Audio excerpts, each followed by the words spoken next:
How's it going, guys? 30 more seconds and we are good to go. Oh, it's been a very, very hot day.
How's it going, everyone? How are we doing? Oh, I am not center enough. Let me fix that. Ah, that's better. Otherwise, that was gonna bug me. What's up? How's everyone? Tuesday stream. Man, we're like on the top of a hill here in this place where we are, and like when it gets like it's never cold here. Like it's really crazy because well, thankfully we don't live in London anymore, so we can actually leave our doors open a little bit. People, you won't have anyone drunk running into your house or a chav looking for a WKD running into your house and stuff. So it's a little bit more sane around here. But man, oh man, does this property hold heat? We haven't used the heaters once, even during the cold time.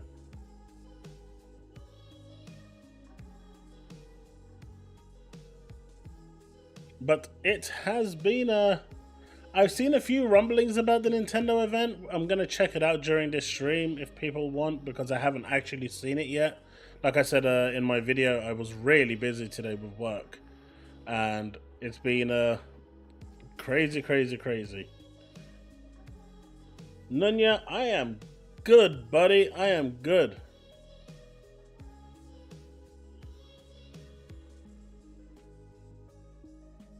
Mate, we can't. So I saw something today. Let's check it out, right? Let's check it out. I actually saw this today, and it reminded me, before the original Xbox came out, they were supposed to be in a partnership with Sega to create like a hybrid machine that was both Sega and Microsoft and kind of combine it. And, seeing this just brought back those memories from what could have been back in those days. Hey, Rabbi, how's it going? I mean, what do you think? Man, that Dreamcast logo was so good.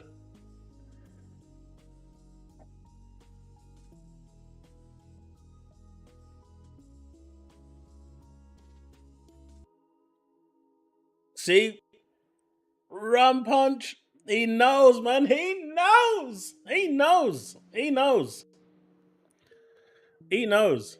I mean, what could have been, huh, if they decided to continue that partnership?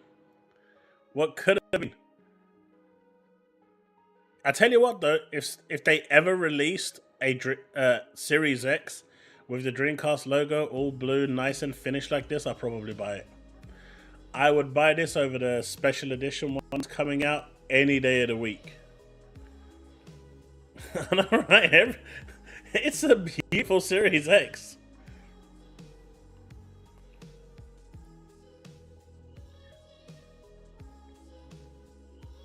Bold Alpha Wolf, it was kind of needed though. The guy was spreading lies about me. And honestly, a little bit of a backstory to that.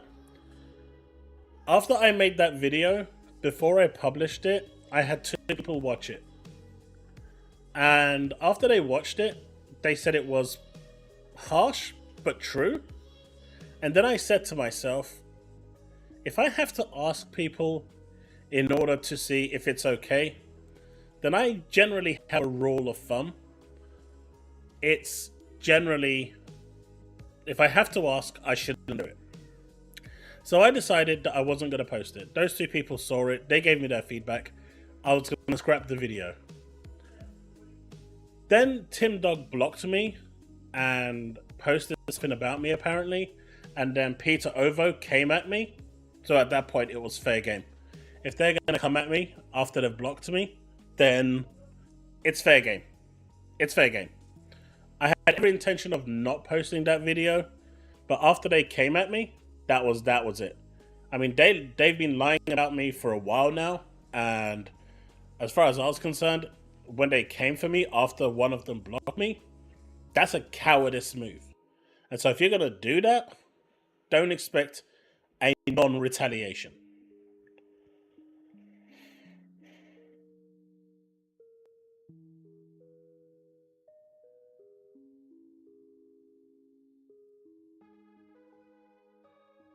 Because I would go nuts. I know, right? But I had every intention of not posting it. So two people in that I'm happy, it was Bruno and Taz that checked it out for me, because I genuinely wanted a second opinion because I felt I went a little too far in that video. But after he blocked me and then started again talking behind my back, and Peter started coming after me saying that I'm a liar, I felt like I had to prove my innocence. And so I did. And that is why that video surfaced. Rabbi, I am doing fantastic. I am doing great. Long day at work, but I am doing amazing. How are you?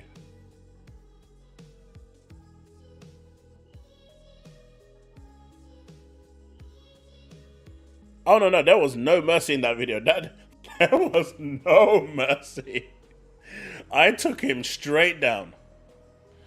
I took that dude straight down. But do you know what's the one thing that I actually do feel good about? Is the fact that I unfollowed him before he blocked me. I'm happy I didn't give him that satisfaction. Yeah, we're gonna cover that, ready? We're gonna cover that. I did cover it a little bit in my video already, but we're gonna go over that today. But of course, we can't have a day without the shill. That is the shill. That is Christopher Drain. Right? We can't have a day when my dude doesn't come out and say something stupid.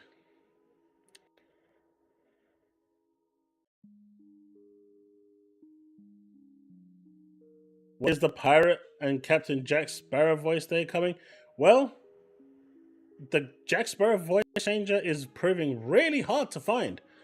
The pirate stuff is on its way from Amazon.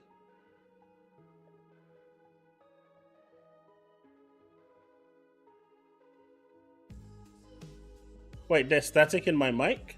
There shouldn't be. If there is, I'm wondering if it's the heat.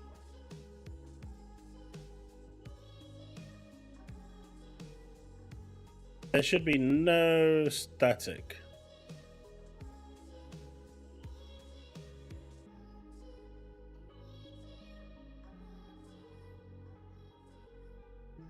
Let me make sure that everything is okay. Yep, everything seems to be coming through okay. Chille, it might have been the voice mod that might have been doing it. I've just shut it down. It booted itself up for some reason. My PC is slowly becoming Skynet.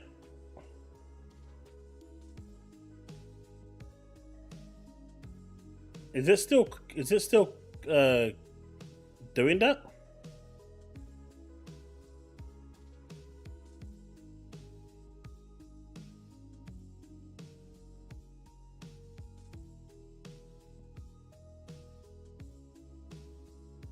Okay, so it's a voice mod. It was causing interference. I've shut it down. Yeah, it should be fine now. Uh, voice mod is great, but for some reason on my PC it doesn't like it at all.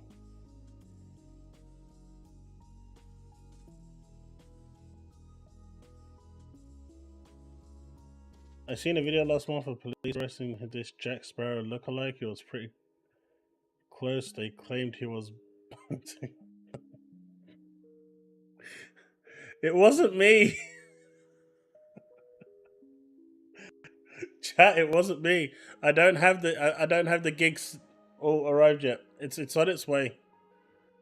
I mean, I thought it might be the stuff that like 10 minutes before I started streaming, I got a knock on the door from a delivery company saying, "Hey, this parcel's for you," and I'm saying we didn't order anything.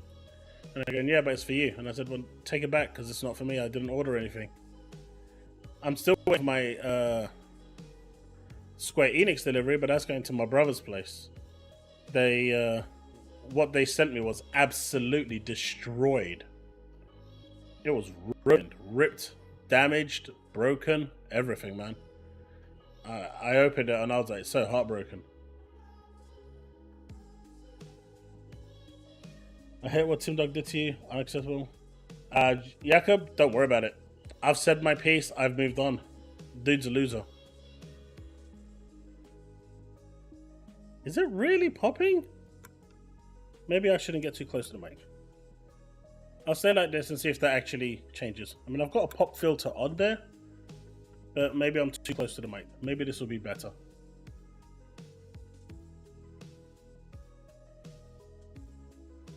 It's still back.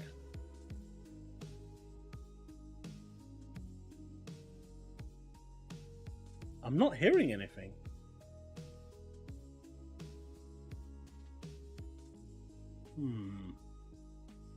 That's irritating because I'm not hearing it. I'm not.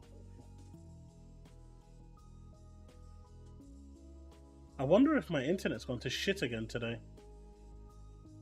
Because they still haven't fixed my internet.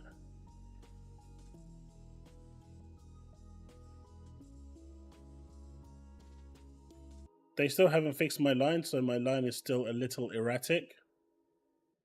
The console is not real, I'm afraid, as much as I'd want it to be.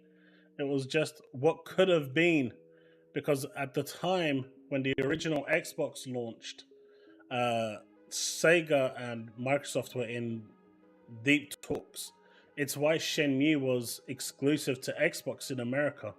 It was something that they were testing and then it never kind of panned through. It never worked out.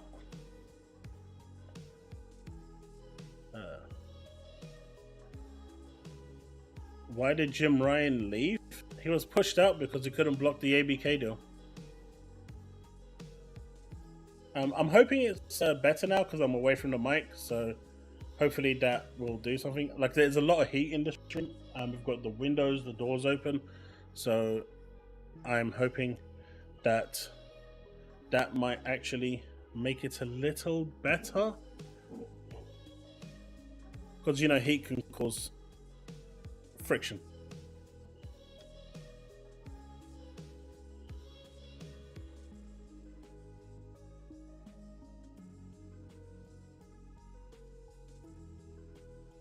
Oh, I was actually putting my fan on, Quackers. But yeah, the awkward moment when they have to take back the not E3 winner trophy from Xbox. Could you imagine him ever saying such a thing to PlayStation? Could you imagine this dude ever saying such a thing to PlayStation?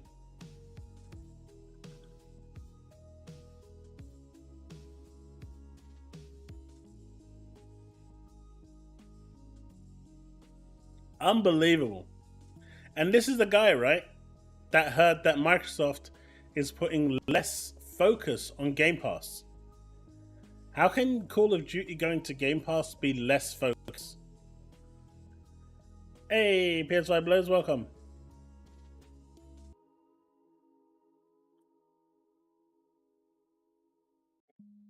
Machine XP, all that was Xbox bad, Xbox closed studio, Xbox bad.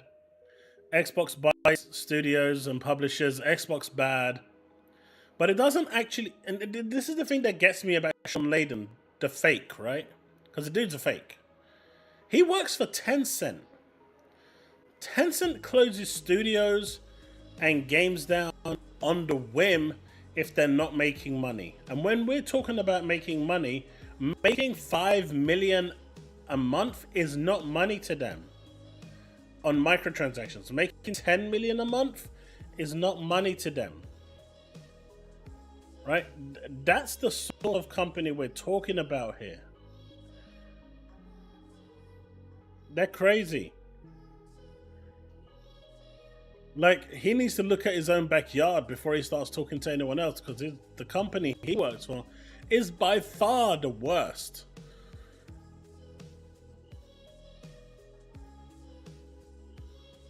Xbox inventing the trophy score first. Yeah. It might be something to do with the music. I can stop the music.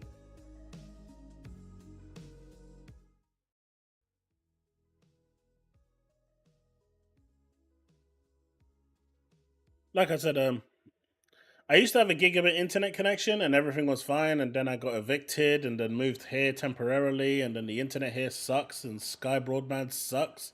So it is what it is. The FTC can't be fired, they are appointed. They can't be fired, but they can be replaced. And considering the election is going ahead at the moment, well, soon, with the presidential election, it looks like they're taking their foot off the pedal when it comes to the ABK case. James Weingarten has stepped down. And, well,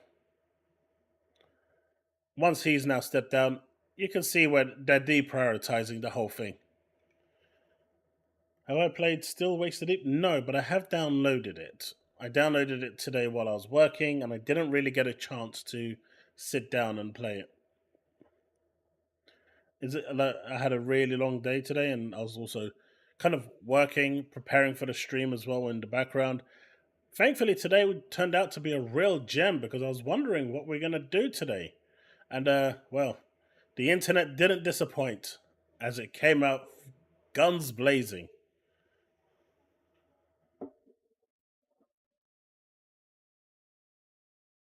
Hey, Zrugdal, how's it going? Most developers hate Game Pass? I don't know. It would have saved who is it? Let me see. I'm sure I had that bookmarked.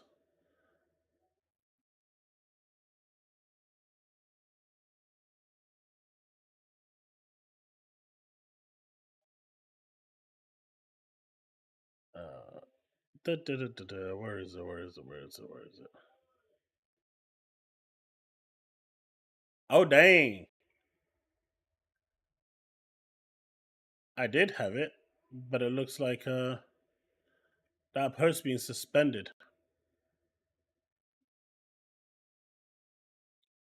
But yeah, like I said, Pieces Interactive have been shut down. Embracer Studio has shut down another studio, and you haven't really heard a peep from anyone. Apparently, there's been the odd few IGN article here and there, but don't know. Rabbi, they're not going to fire Phil Spencer. Not now. Not in 26. Not in 27. He has to sink Xbox before they take him out. And at the moment, he's making the shareholders a lot of money. So they're happy with him.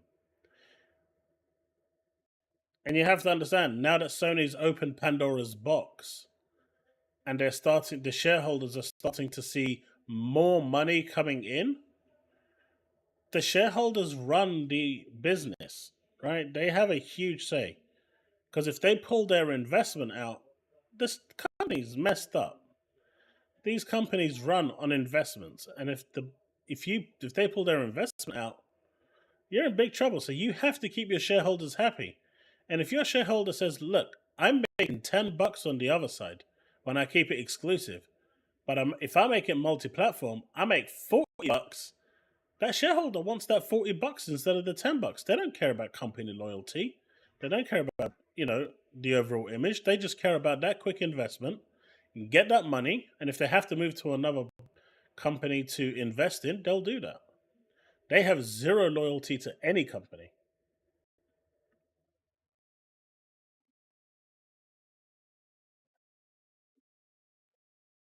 But has anyone seen anything about Alone in the Dark developers being thing? Apparently, there's been like a Grums talking about it, and Wario. Apparently, IGN made an article, but that came and went and died like real quick, and so did PC Gamer. But I never saw anything.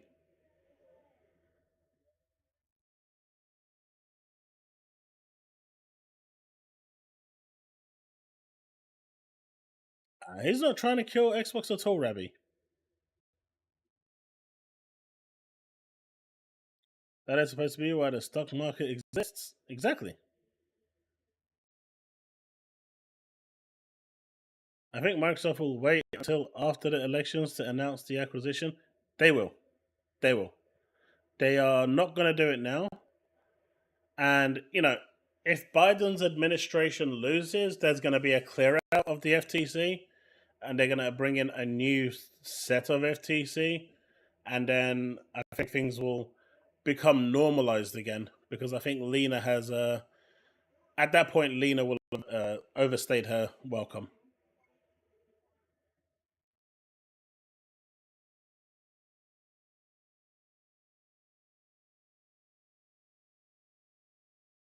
I'm going to bed, but I give the Intel Direct a 10 out of 10. Have a good night, Happy Cloud Gamer. Thanks for stopping by, dude. And I never remember a better surprise direct. Really, I'm really looking forward to it. I'm very much looking forward to checking it out now. It's like extra capital for the company to invest with. It is.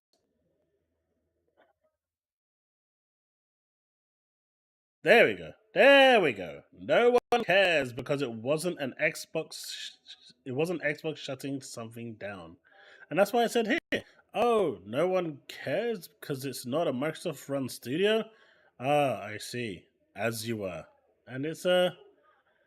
But then you had this news, right? Then you had this news. This news by Mr. Warren.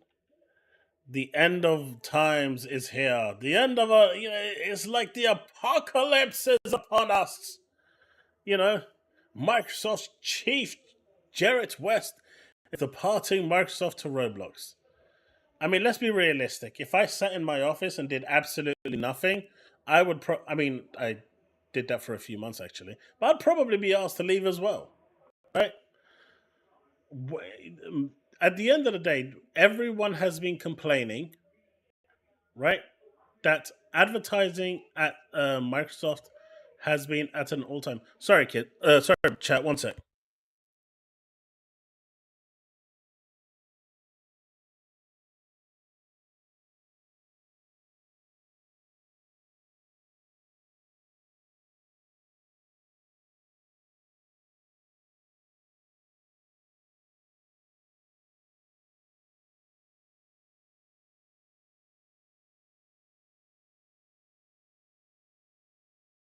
Sorry about that. Bit of parenting always does good, right? Only problem with a small place like this. But anyway, a lot of people have been complaining that Microsoft doesn't advertise. Their advertising campaigns suck, and that has to come from the top. So now that it's actually, they're holding the top accountable, now it's a problem, and now it's a big deal, and now it's the end of times, and we're going to be having a zombie apocalypse upon us. Life as we know it can't continue because a Jarrett West is departing from Microsoft. Who cares? The guy wasn't doing his job.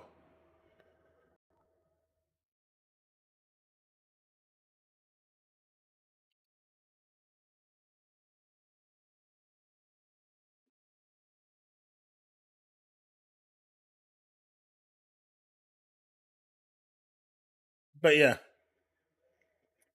Life finds a way, John. Life finds a way. But I found this really crazy, right? It was so interesting how everyone jumped on that bandwagon and was like, man, I can't believe it. It's the end of an era. Microsoft is ruined. Don't you remember when Microsoft started porting games over to PlayStation? Uh, Chris String turned around and said, how can Microsoft continue down this path? How can they ever bounce back? And then Sony announced they're doing the same thing, and it makes business sense. It makes business sense. Like, like the IGN went out and bought all of these publications, game industry, beers, everyone, and the IGN owns all of them. Is crazy. They're all PlayStation run. It's ridiculous. How can you take anything that they're saying serious anymore?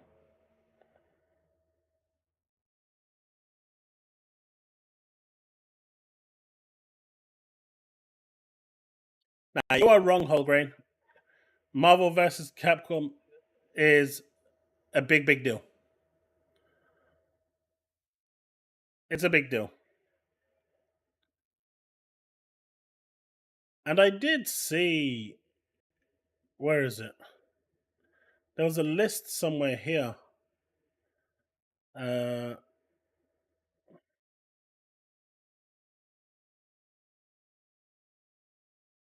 Here we go. As it explains all the skips from the platform. Great Ace Attorney was skipped. Monster Hunter Stories 1 and 2 was skipped. Mega Man Battle Network was, well, apparently has been skipped. And now Marvel vs. Capcom Collection, which is it's a big game, has been skipped as well. Capcom has basically started their Square Enix arc in terms of what it, them skipping Xbox. Square Enix has decided that going multiplayer is the best way, but apparently Capcom has no pipeline for porting older main title framework games to Xbox right now, and to fix that would require more investment than it would be worth, at least in their estimation. I would like to see Xbox step in to help if it was possible to shoulder the cost. And clearly, Capcom has decided that there's just not a big enough market there.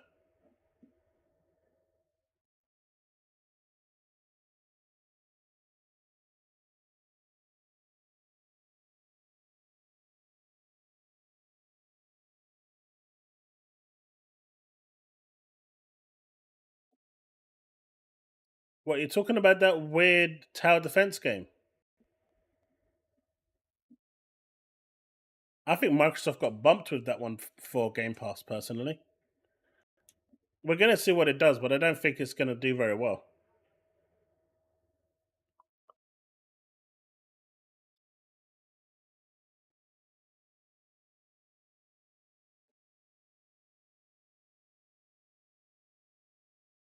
Uh, I mean, the ponies are always gonna say that the Xbox is done. It's not dead. You've seen the Xbox Game Pass lineup has been is phenomenal. The first party lineup is just great. The showcase showed you 30 games coming. Gamescom is going to have another host of games coming. It's Xbox is in a good place. What they need to do is now work on their image. Game Pass isn't the be all and end all, and they need to get a few more exclusives. They got that Star Trucker and Arrow, not big games, obviously, but they're quite big on Steam from what I'm seeing, and they're really successful on Steam, and people really like it. So what they need to do is start branching out a bit and getting some more of those third party exclusives, money hatting them, and trying to get people more interested. Because don't forget, everything that's on Xbox is on PC day one. So they need to, unlike Nintendo and Sony, they need to start thinking outside the box a little to try and get people to buy their console. And I know a lot of people are going to say their console isn't their main focus, but when it's not the main focus, publishers like Capcom basically turn their back and say, see ya. And that's what we're seeing. At the moment, it's AA games, but who knows? Resident Evil 9 could be the next one. It really depends if Capcom believes that there is enough of a market there to warrant, porting the version over. And as you can see, Jez here saying, right, as Xbox started getting support from Square Enix and Atlas, well, I mean, they paid for Atlas's support. So that's different. They made a deal with Sega, and Sega owned Atlas, so that's kind of part and parcel. That was bought support. Now Capcom started turning its back. And for those of you that don't know, Microsoft has given Sega access to their cloud servers, their Azure servers, and I don't think there's really much of a cost there in exchange for making sure that all of their games get ported to Xbox.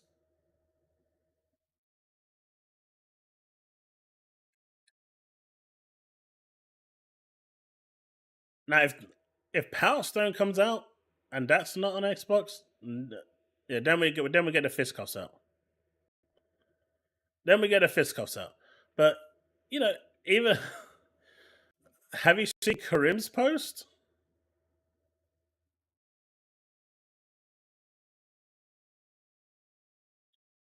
Rabbi, that's I actually thought some of these games would have dropped during. I knew the Starfield creation kit would have dropped, and I suspected that some Activision games would have dropped.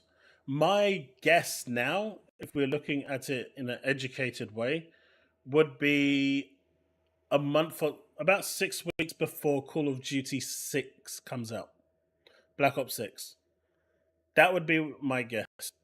They're going to start sprinkling some of them into Game Pass before Call of Duty 6, Black Ops 6 comes out.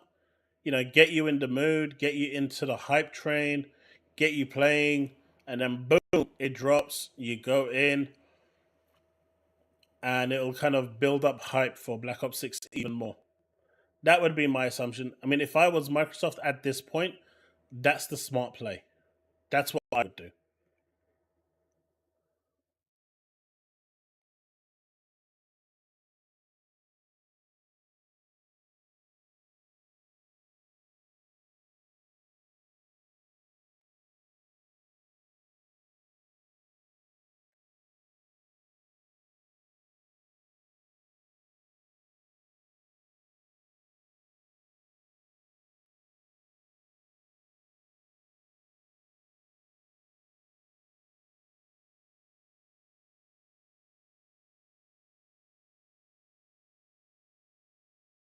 I don't know. I think Gears, Doom, Fable, those are really big games. Avowed looked great.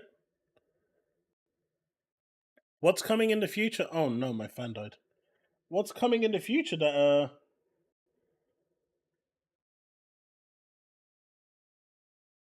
you're looking at those?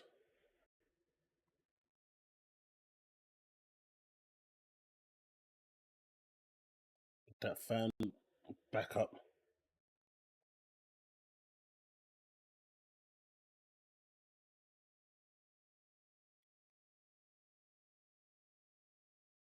Do you know what anime? Yeah, right. It's not coming to the Xbox. Uh, but look at Karim. He's turned into Nib. He turned into Nib. He turned into Nib. My God, what has Xbox done to this guy? This is really the final straw with me on Xbox. I've been very patient as someone who loves the platform. I enjoy the games they are bringing, which are all coming to PC anyway. But why are they letting games like Marvel vs. Capcom skip Xbox? Who knows? This is, in my eyes, is a huge fail on their part to essentially miss out on one of the greatest fighting games, if not the greatest arcade fighting game of all time, to skip Xbox. Bear in mind that I think up until this day, every single Marvel versus game has been on Xbox. This is the first one to skip. Heck, it's a loss to let any Capcom game skip Xbox when the MVC2 already had a release on the original Xbox. I'm so angry this happened again, and this is Xbox's fault. This doesn't give me confidence in the Xbox platform. If they don't care, why should I? If you say, "Oh, we got Gears of War and this and that," that's great. But you don't understand the value that Xbox continues to lose every day. The only way Xbox could save its brand and platform in the future is to bring Steam to its console somehow. And the moment they do this, I mean, this is what it's pushing towards anyway, right? Like the more I see these games not coming to market to the Xbox platform, the more I'm seeing Steam being pushed to Xbox. And honestly, it really feels like it's going to happen. I don't see I honestly don't see a scenario where Steam doesn't end up on the next Xbox, natively giving you the ability to buy games off Steam and download them to your Xbox console to play. Because as far you know, if these companies are going to continue doing this, and then Phil can get Steam working on the next Xbox at good fidelity, this is your get out of jail free card. Sure, they're going to lose that 30% to Steam, but then at this point, it's not even going to be 30%, is it? Capcom, whoever is actually putting their games under, is going to lose a little bit of money because the publisher takes 70%. So that 30% then has to be split between Microsoft and Steam. And will Gabe actually want to split it? I guess if he doesn't, Microsoft could just always turn around and buy Steam. So maybe he'll actually turn around and say yes. If he has the option of losing Steam because they're going to do a hostile takeover, lose 15% in sales, he might prefer to keep Steam intact with his shareholders as a limited company and give up that 15%.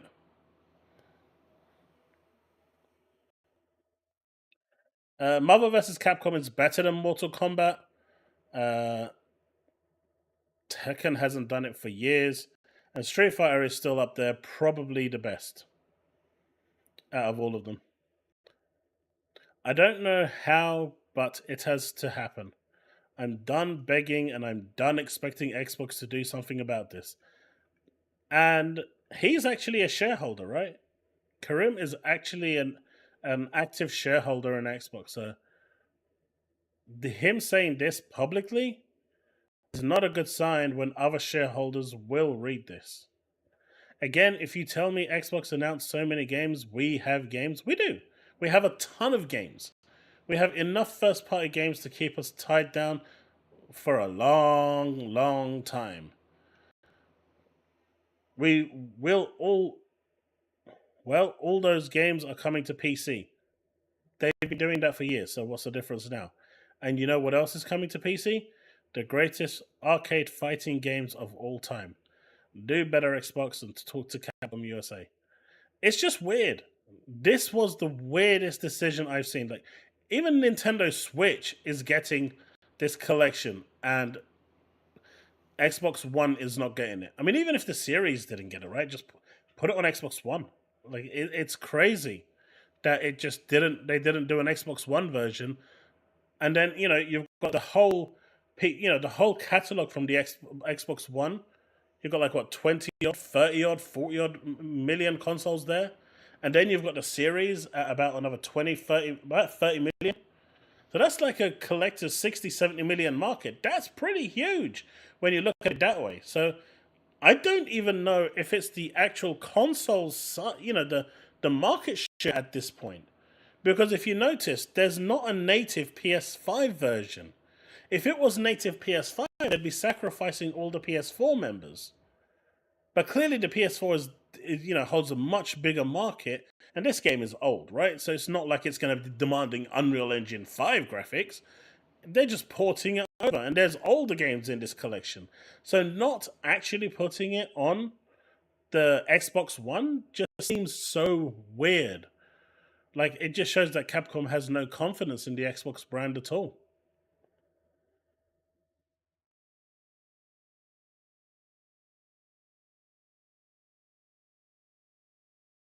Exactly.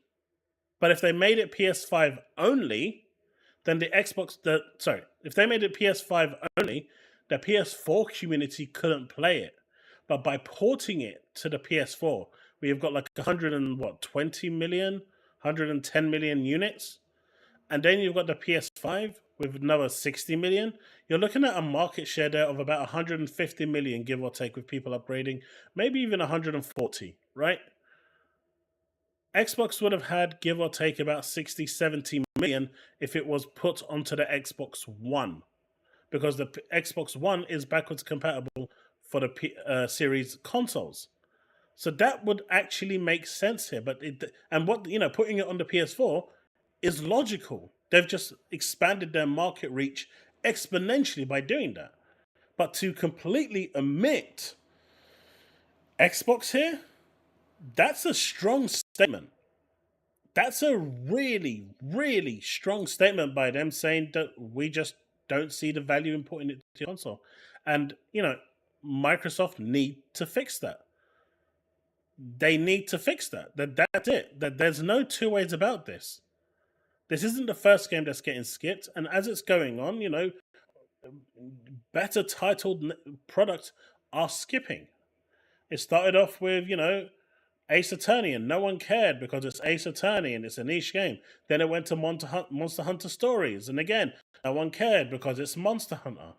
Now it's gone to Marvel vs. Capcom, and now it's getting a bit more, annoying because it's a franchise that people wanted. So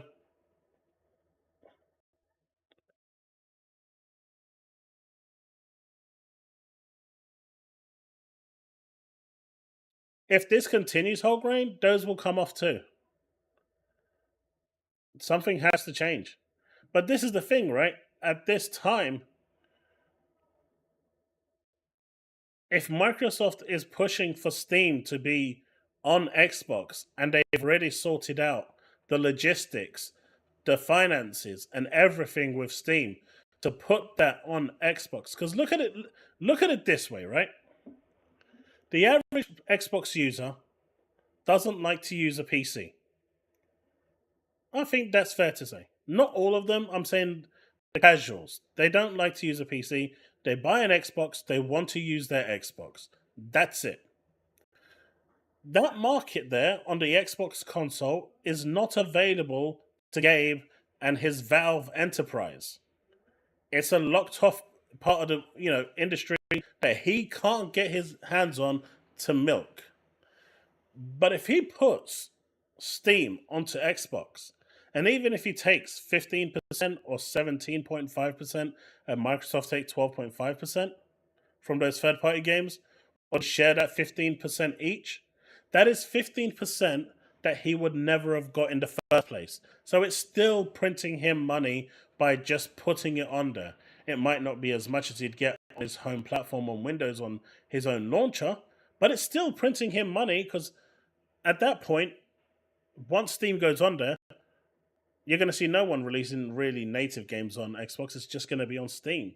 And they'll have a Steam profile on there that matches the Xbox profile, and it's going to be that way. That's that's where I'm seeing this going. And whether that's a good thing or not is time will tell. But a lot of the community, even Karim here, he's banking on Steam being the savior. But Steam could be the complete opposite to that. And it's a dangerous move. It's a really, really risky move. It's a move that once you go down that road, there's no turning back. Once you go down that road, there's no turning back. What's a dumb take, Jordan? What did I say that was so dumb?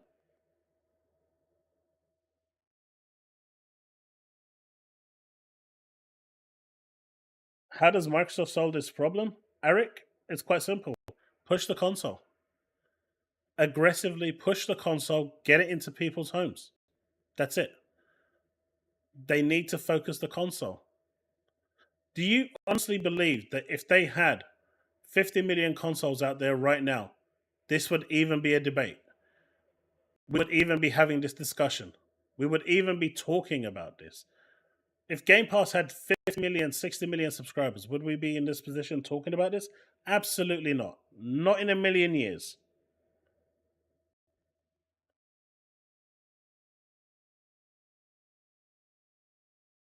And at the end, that's what it is. They need to push the console. They need to. Because at the end of the day, as a third party studio, you don't care how well Game Pass is doing. What you care is how many homes you can reach. How many people out there own an Xbox? Because that's your core metric.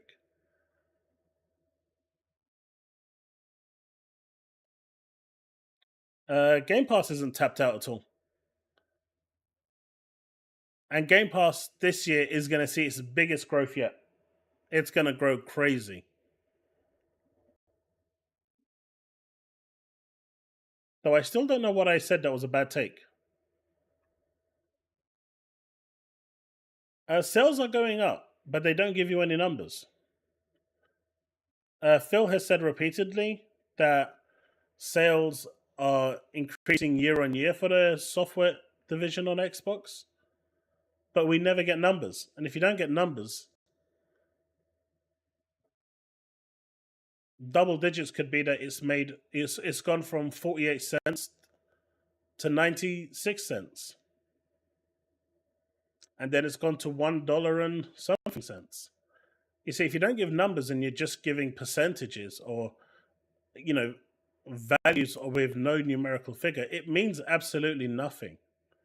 So it is what it is.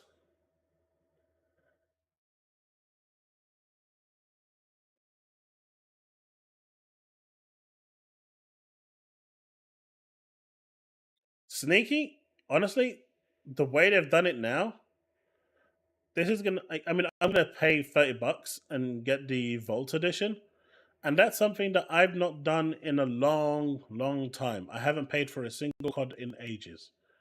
But this one, I'm probably going to do it because I want to play the campaign and see what it's like, and I want to be there day one.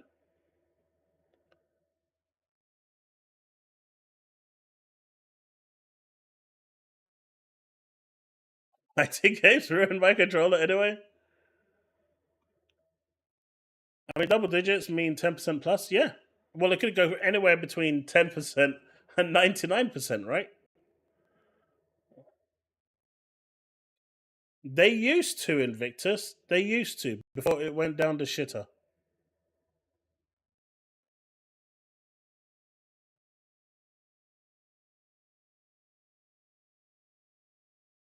Eric, it is coming to PS5.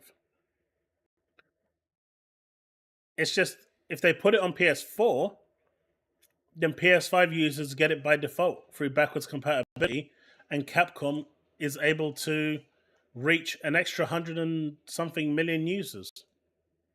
So it's a smart move by putting it on here.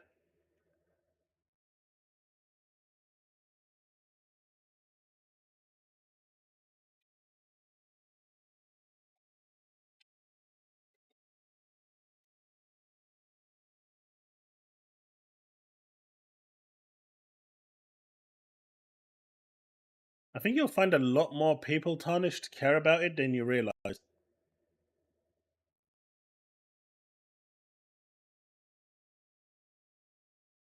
I mean, it's quite possible that if these are just direct ports of the old games, if these are already available on the 360 backwards compatibility, that could be a reason why it's not happened.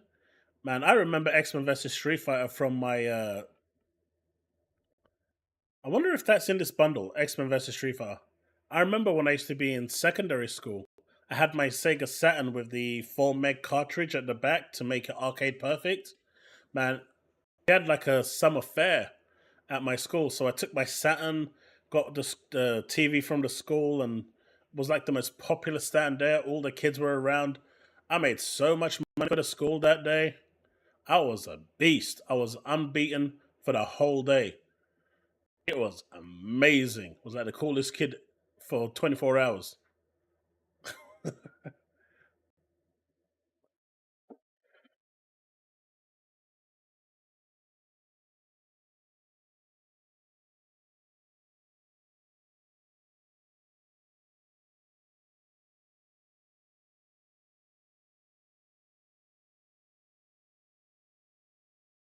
Wouldn't it be funny if Lego Horizon required a PSN you can play even though you bought the Oh, that's actually a good point. I wonder if Sony's going to actually require it. It is a Sony first party game, it is a Sony published game. So that's actually going to be really interesting.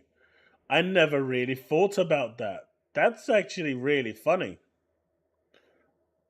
Yeah, that's actually really, really interesting. I never thought about that, you know? That never crossed my mind. Oh, damn. You're right. Wait, whoa. Look, Chille is a true pony. Don't attack him. Good friend of mine. But he's as pony as they come. Literal pony. He neighs. He eats hay. He struts around on his four. He's as literal pony as they come.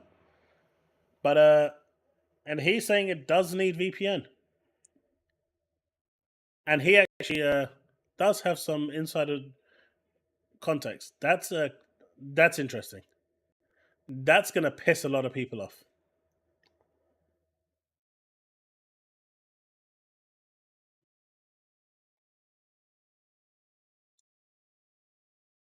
How is it? I am doing good, FBV.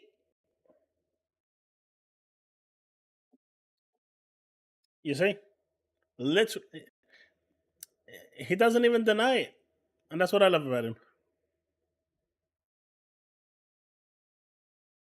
He's uh, uh, can't wait to see the hum. Oh, he's gonna have a field day. That one I probably will watch because that one he's gonna take a genuine victory lap.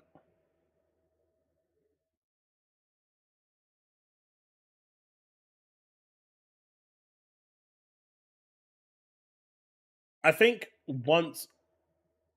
I mean, we're seeing small exclusives. If you've seen my video, you saw small exclusives already happening, right?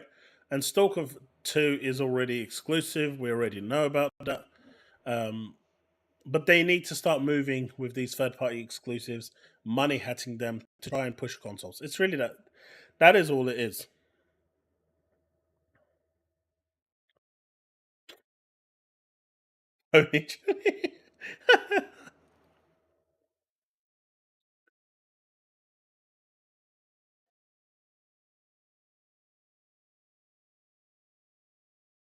uh, good stuff. But this is the sort of thing that I saw today that was actually quite cool. This is the type of marketing that they do want to do, and they're doing it. So for people that have both consoles, it clearly tells you over here for Xbox, hey, just install it, you're good to go. No, it's part of your subscription. But we've also got Age of Mythology coming out if you're interested in that. Whereas PlayStation, hey, it's launching on October 25th. Please give us some money. Pre-order the game. Let's go. This one is so much more powerful. And they need to start pushing this more. Like a lot more.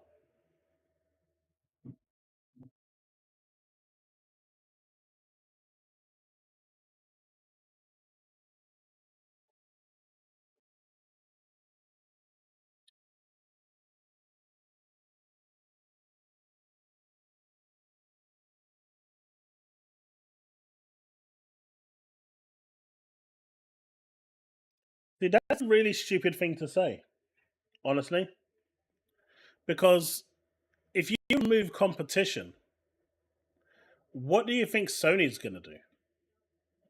Keep everything the same? There's nothing the regulators can do about it. If Microsoft today turned around and said, "Hey, we are going third party," right? Let's just assume today they turned around and said, "Screw this shit. We're going third party. That's it. End of consoles. End of everything. We are done. We are going software." Hey, Sony, what's that? You want to put your games at $150? Absolutely fine with us because we're going to get all that money. And then the consumer goes, but I don't want to pay $150. Well, fuck you. You're going to pay for it, or you're not going to play. And then they'll say, but in 3 months' time, it'll go to PlayStation Premium. PlayStation Premium now is going to be $250, so you can sign up for that. That's the world that you're wishing for. That's really dumb.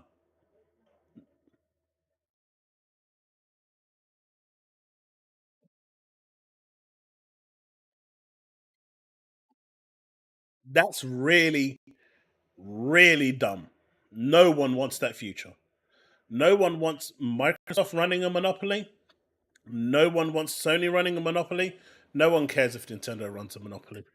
Nintendo's just Nintendo. They do whatever the hell they like and get away with it. But no one wants any of the monopoly running the show, because the moment you do that, you are going to have a situation that no one wants.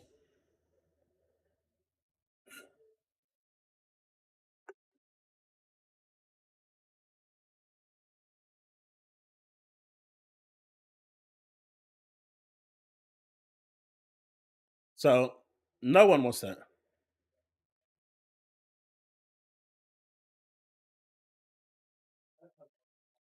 That's just stupid. But moving on to some more positive things before we jump into the Nintendo Direct, because I do want to watch that. I'm hoping maybe some of you haven't watched it, and it's going to be the first time for you while we react to it, because I haven't seen it, I haven't had a chance to. So I figured we'd spend I think it's like 30 minutes, so we could go through it and see what's good, what's bad, what's great, and now that we've gotten past the whole Capcom drama, because that's going to continue happening until something changes. But still Wakes the Deep. I actually downloaded and installed that today. Other than IGN, everyone seems to have liked it. So IGN was the only one that didn't like the game, but I'm not expecting anything else from IGN. Push Square liked it. I don't see PC Gamer in here, so they probably get everything. Metro has been having some weird takes lately. Like, they've been pro Xbox for a little bit now, which is weird. I'm not used to seeing that. They haven't even complained about Starfield yet, which is weird. But it seems like the average consensus is giving this around an 8 to an 8.5, which seems like a reasonable good game. It's less than 10 gig as well, so it's not big. So maybe something for one day this week.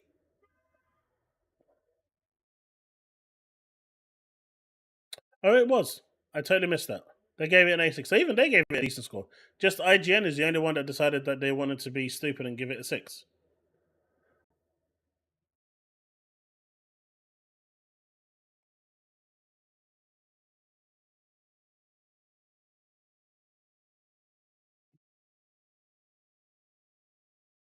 It is on Game Pass, yes. Game Pass day one. Fully downloaded. Let's go. I'm watching someone play it now in another tab. Looks, yes, it's nice. 4.5 hours to clear it. That's not too bad. Depending on how much it is, of course.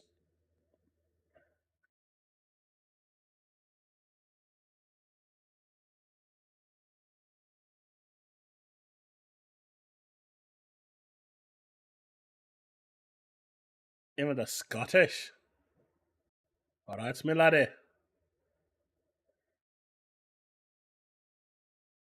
What do you mean, Ziggy? What do you mean? Wait, is it really that expensive? No way. No, no, no, no, no, no, no, no, no, no, no, no. It can't be.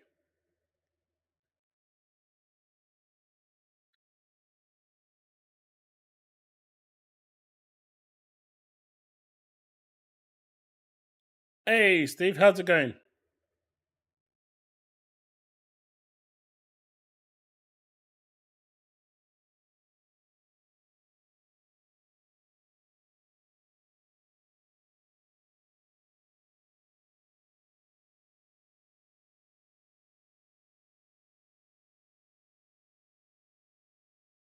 Marcus Phoenix is here? Where? Where? Oh, you mean Leafstorm? Okay. They all have really Scottish accents and even speak UK slang? Nice.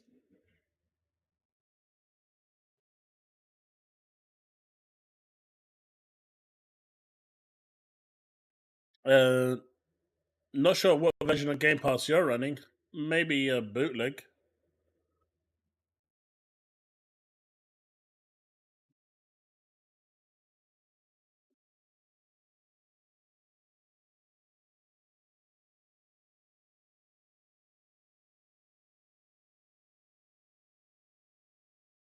Do I have an early Game of Year contender? Not at the moment. I don't think any game that I've played so far has hit that peak. If we're looking for, individual departments like best graphics, best audio, um, obviously, graphics is going to go to Blade 2. But in terms of best game of the year so far, not yet. I don't think any of them have hit that peak for me. They've been really good, but they haven't hit that peak for me to say that's the one, if you know what I mean. So I don't think from what we've seen so far, and none of them, we haven't seen a game of the year yet. And I can honestly say all the high praise that Destiny 2 was getting, uh, it's a solid 8 out of 10 for the final shape. My overall impression of that is quite simple. The gameplay segments is just the same old Destiny. Nothing has evolved, nothing has changed. It's the same stuff. They took the champions out and added tormentors, so it's the same thing for gameplay. Nothing has re evolved. Uh, the story is what carried it. And the cinematic storytelling that Sony injected into this final shape actually carried it and, made it go as far as it did. If the story was as poor as, say, Lightfall, this would have been a really, really bad showing. But the story carried it.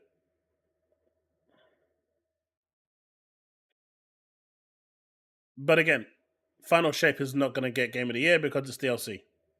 But hey, Jeff Keighley did give Cyberpunk 2077's DLC Best Ongoing Game Award, so if he can bend the rules there, I'm sure he will try to bend the rules for Destiny because that shows a facade. The main storyline is done, and then they kind of opened it up to a new storyline. But the main light and dark saga is done.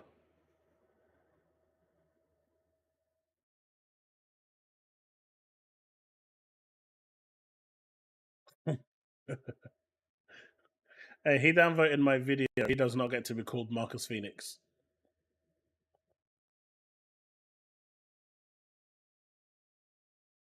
I agree with that statement. Bag, I agree.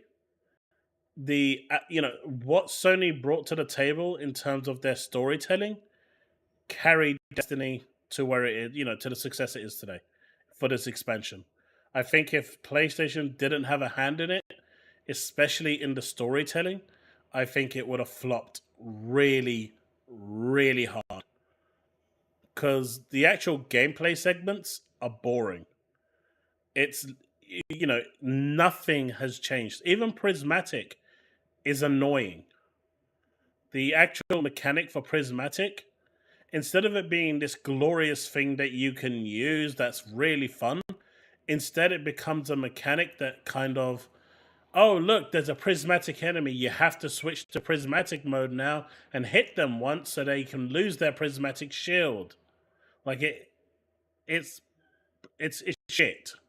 In, in my overall opinion, they had something great, a really good idea, something to change the way the game can be, and they went and done the most boringest thing they could have ever done with it, and just made it a shield.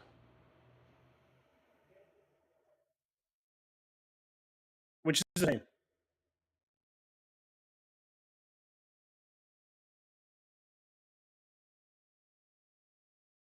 Good evening, Chaos. Will Final Fantasy VII Rebirth get? I mean, honestly, at the moment, now personally, I haven't played. I haven't finished Rebirth. I played it for a little bit, and then kind of went over to other games because I didn't feel like starting it. But from everything I've seen at the moment, if a game had to get it right now, I guess for now it would be Rebirth. If I had to pick one and one only, it would be Rebirth. But from what I'm hearing, Rebirth has a lot of problems as well, which is why I didn't want to pick Rebirth because it has its fair share of problems, and those people that actually enjoyed Final Fantasy VII original really do not like the direction it's going in. So we will see. I'll have a better judgment for that when I get to play it. And that's why your missus burnt your steak. Let's play the DLC for Elden Ring is a whole game. So I mean, if it is bigger than Elden Ring, right? The DLC is bigger than the base game of Elden Ring. I don't get why it's DLC, but it's bigger than the thing. Uh, my son's gonna be playing it, and he might be he should be streaming it over at Twitch when it comes out. So if anyone want to check that out, he loves Elden Ring. My dude had like 7, 8 characters playthroughs on that game. Mental.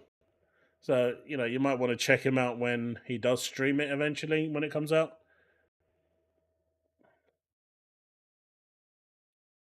Me, I will probably end up pulling too much of my hair out.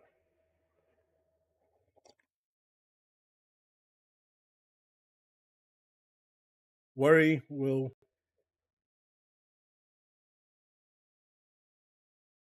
I don't think Starfield will go to PlayStation. I think the criteria for Microsoft right now is a weird one. And just based on what I'm seeing, if the game does well via Game Pass and it brings in subscriptions, then they're going to hold on to that and monetize that. If they see that the game is still selling on PC and Xbox, because it sold well on Xbox, especially with the early access, it sold well. They're going to keep it. If they see the game doesn't bring any Game Pass movement at all, like none, like Hi Fi Rush, I don't think a single person subscribed to Game Pass to play that. And we saw the concurrent users for PC, it was pretty awful. And when it went to PlayStation, it was bad. They ported it to PlayStation in the hopes to try and save it, to try and raise some money, and that failed there as well. It was a very niche game. Those sorts of games I can see. I mean, I can see eventually, potentially even Hellblade 2 going. Not to PS5 because the PS5 can't run it, can't handle it. But if the mythical and ingenious PS5 Pro ever comes out, then that should be able to handle it. So it should run then. But outside of that, I think that's going to be the criteria.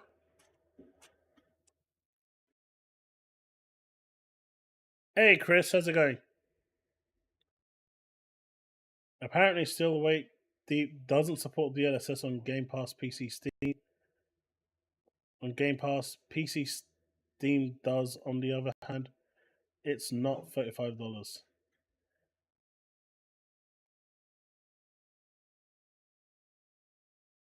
Interesting that it doesn't support it on Game Pass PC. That tells me that it's running off the Xbox code rather than the Steam code. Weird. Either way, I really enjoyed Hellblade 2. I really enjoyed it.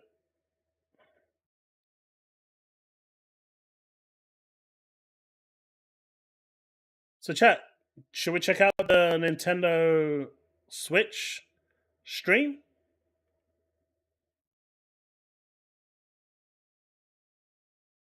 Everyone want to check it out? The showcase?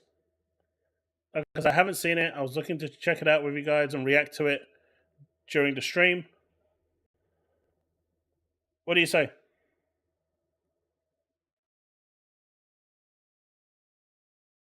All right. I am hoping the audio is going to be working. All right. Just going to check the audio while it starts.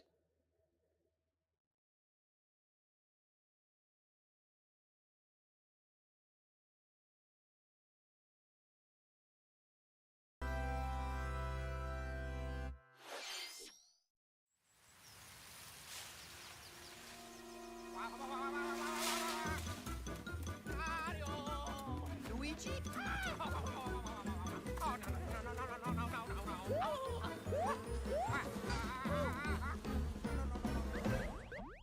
Huh? Luigi.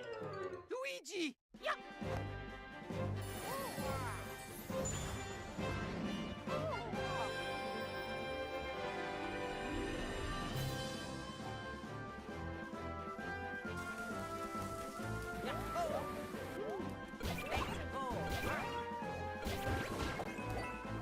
This actually looks interesting.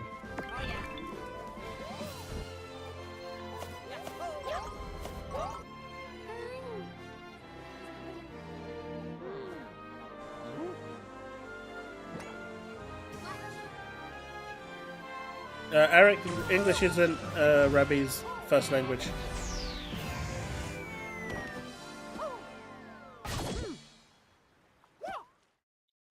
Did I miss what Rabbi said?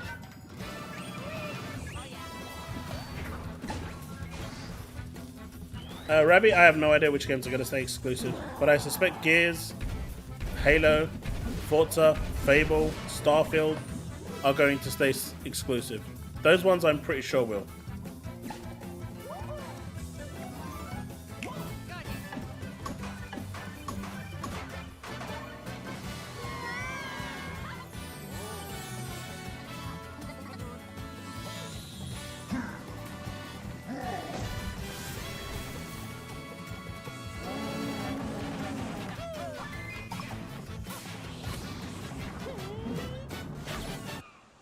This is so weird.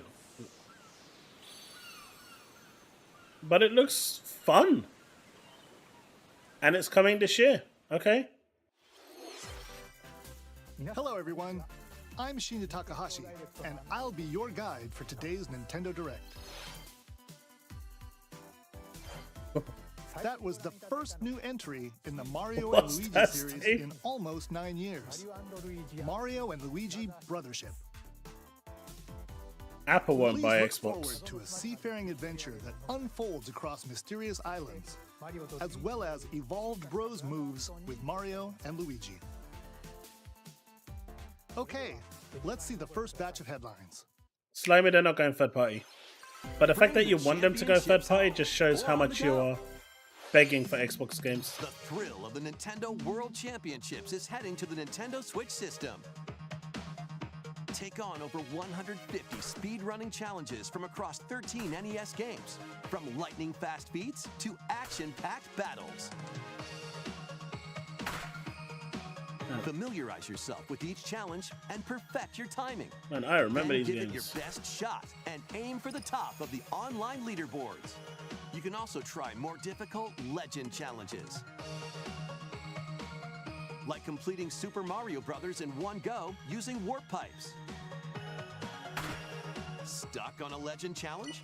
Check out classified information for handy tips and J-Cola. tricks to help you improve. PlayStation fans have been Put your looking skills at to the test in Steam survival charts for mode, so where long. you'll race against They've no skill become of players worldwide. Steamified. After each round, All they do half of the now players is will be eliminated. wait for games You've like only got Steam one does. shot to survive. Will you be the last one standing? They've become true PC players. Nintendo World Championships NES Edition launches on Nintendo Switch July 18th. Pre-orders for the digital version are available now on Nintendo eShop. A deluxe set Thanks. containing a physical version of the game and other bonus items is also available for pre-order. He also thinks PlayStation titles are going to go Fairy Tail is to about to Xbox.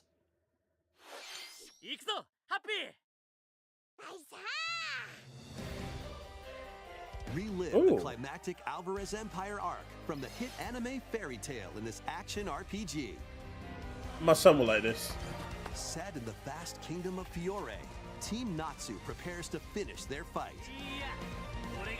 Engage in real-time battles and unleash powerful attacks. Oh god, that is fuse slow. Different kinds of magic based on who's in your party. Work together with your teammates to take down powerful enemies.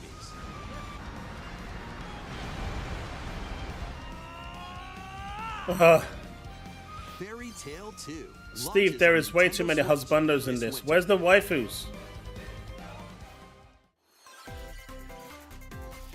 Embark on a multi-dimensional journey. Ah, this is so cool. I'm so happy this is coming to Nintendo. Series creator Hironobu Sakaguchi and composer. This is a day one buy for me. Uematsu I've been comes waiting with for this for turn-based ages. RPG Fantasian.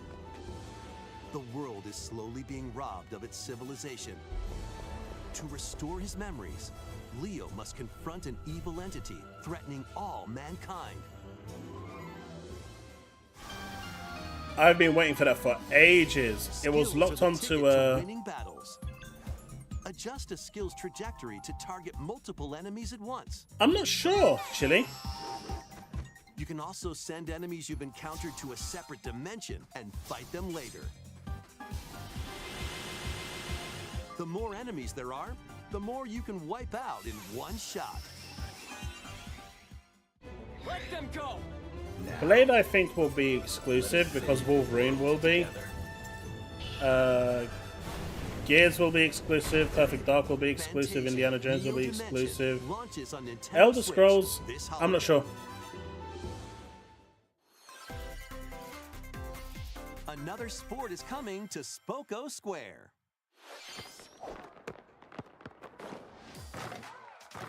Basketball is being added as a free update to the Nintendo Switch sports game. Dribble, pass, and shoot. In 2-on-2 matches using motion controls. That's not true, Byron. Try out They 3-point disabled it challenge because you can solo play Game and Pass on score there. as many baskets as you can within the time limit. But yeah, Fantasian is definitely a Players good can one for also me. compete in 5-streak battle. It was locked to Apple Arcade for the longest time. Besides local play, you can team up with players worldwide in 2-on-2 online matches.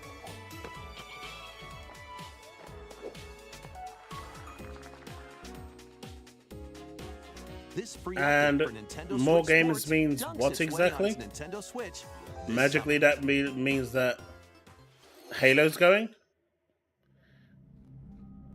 I mean, that's a pretty wild reach right there, buddy.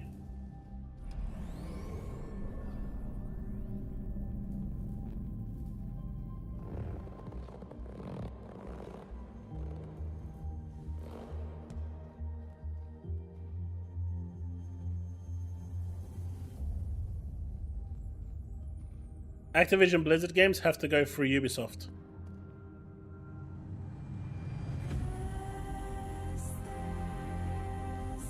I think Blade will be exclusive. I think that's going to stay exclusive. Because Sony's going to have Wolverine, Microsoft is going to need to have something. In the end, it really depends how they do Steam. Steam's going to be the biggest deciding factor for all of this. By the way, chat, is the audio for the game, for the Nintendo Showcase loud? Is it overpowering my voice? And if it's not, great. But in terms of these bigger games that are coming later, you know, launching with the next gen console, it's going to depend on the Steam integration as a whole, in my opinion. In the brand new adventure, Mystery in Mana, uncover hints and evidence. Because Sony won't be able to block their games off to Steam crack each case. on What Xbox. big secret lies Those at the PC end? games are Start going to be sleuthing playable because this free on the update Xbox via launches on Steam. Nintendo Switch They can't later stop it. Today. They can try, but as long as you got Windows on there, Island adventures that's it. await. It's done. Game over. Customize your character. Where there's a will, there will Then always be a befriend way. Hello Kitty, Kuromi, and other familiar faces in this open world adventure.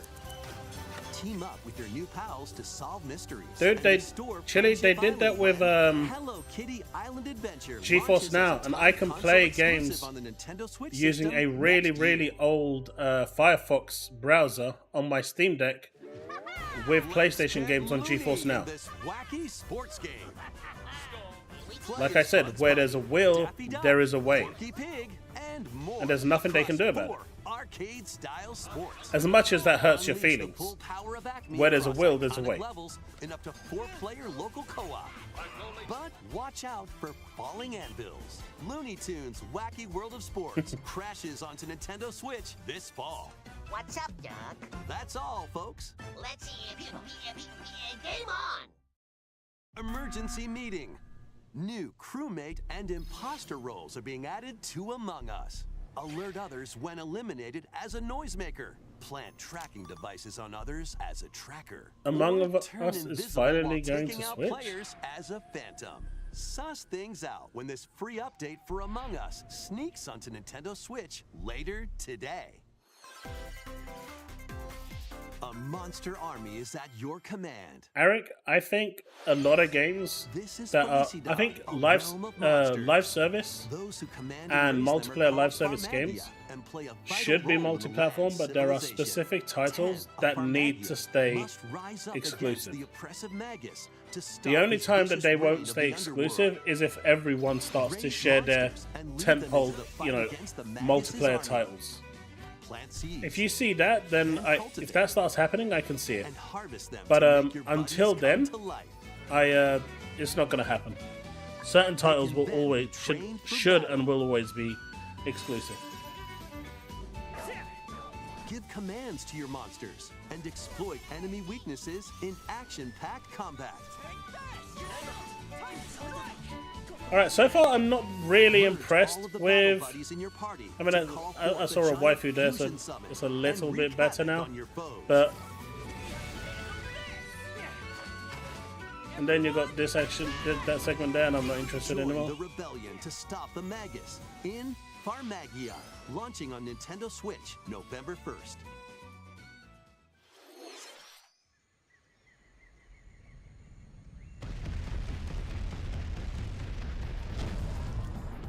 Donkey Kong Country Returns, originally released on the Wii system, is barreling onto Nintendo Switch in HD. The Oh, that's villainous cool. Tiki Tak tribe has this hypnotized is the fun. local wildlife and stolen Donkey Kong's precious banana hoard. Obstacles in the way? Just stomp them, pound them, and roll on through. Each level is filled with hijinks, but they're no match for these top bananas. From manic minecarts to high-flying rocket barrels, and even hitching a ride on Rambi. There are plenty Rambi! of transportation methods available. Pass a Joy-Con controller to a buddy for 2-player local co-op. 80 Yeah, me too, hidden Rogdal. levels are in store, including the additional levels from the Nintendo 3DS version. Donkey Kong Country Returns HD swings onto the Nintendo Switch Sorry, I didn't system understand your January question, Rabbi. 16th. ジャングルを所狭しと One of Donkey Kong and Diddy Kong's jungle escapades returns in HD. 蘇ります。 Plenty of wild actions and antics are in store with these Kongs. Next, please take a look at this.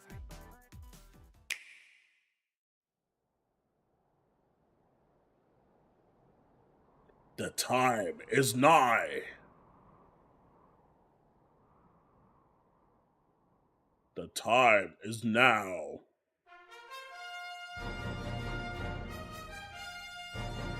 Dragon Quest 3?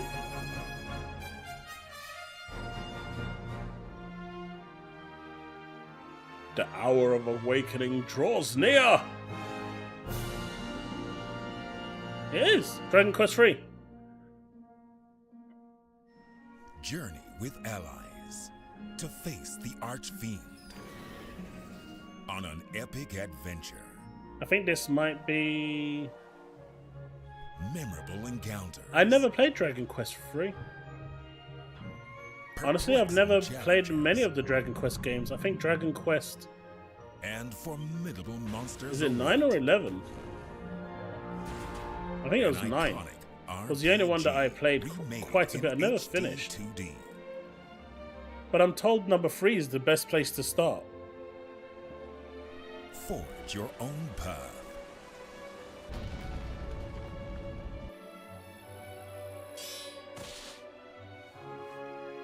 The legacy begins. I mean, the Switch is an Android tablet. What did you expect? Dragon Quest 3 HD 2D Remake. Nah, Baby Steps is exclusive to PlayStation, man. To Nintendo Switch, November 14th.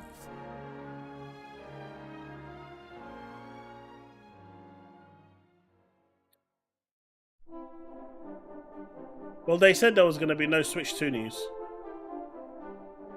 They made that perfectly clear.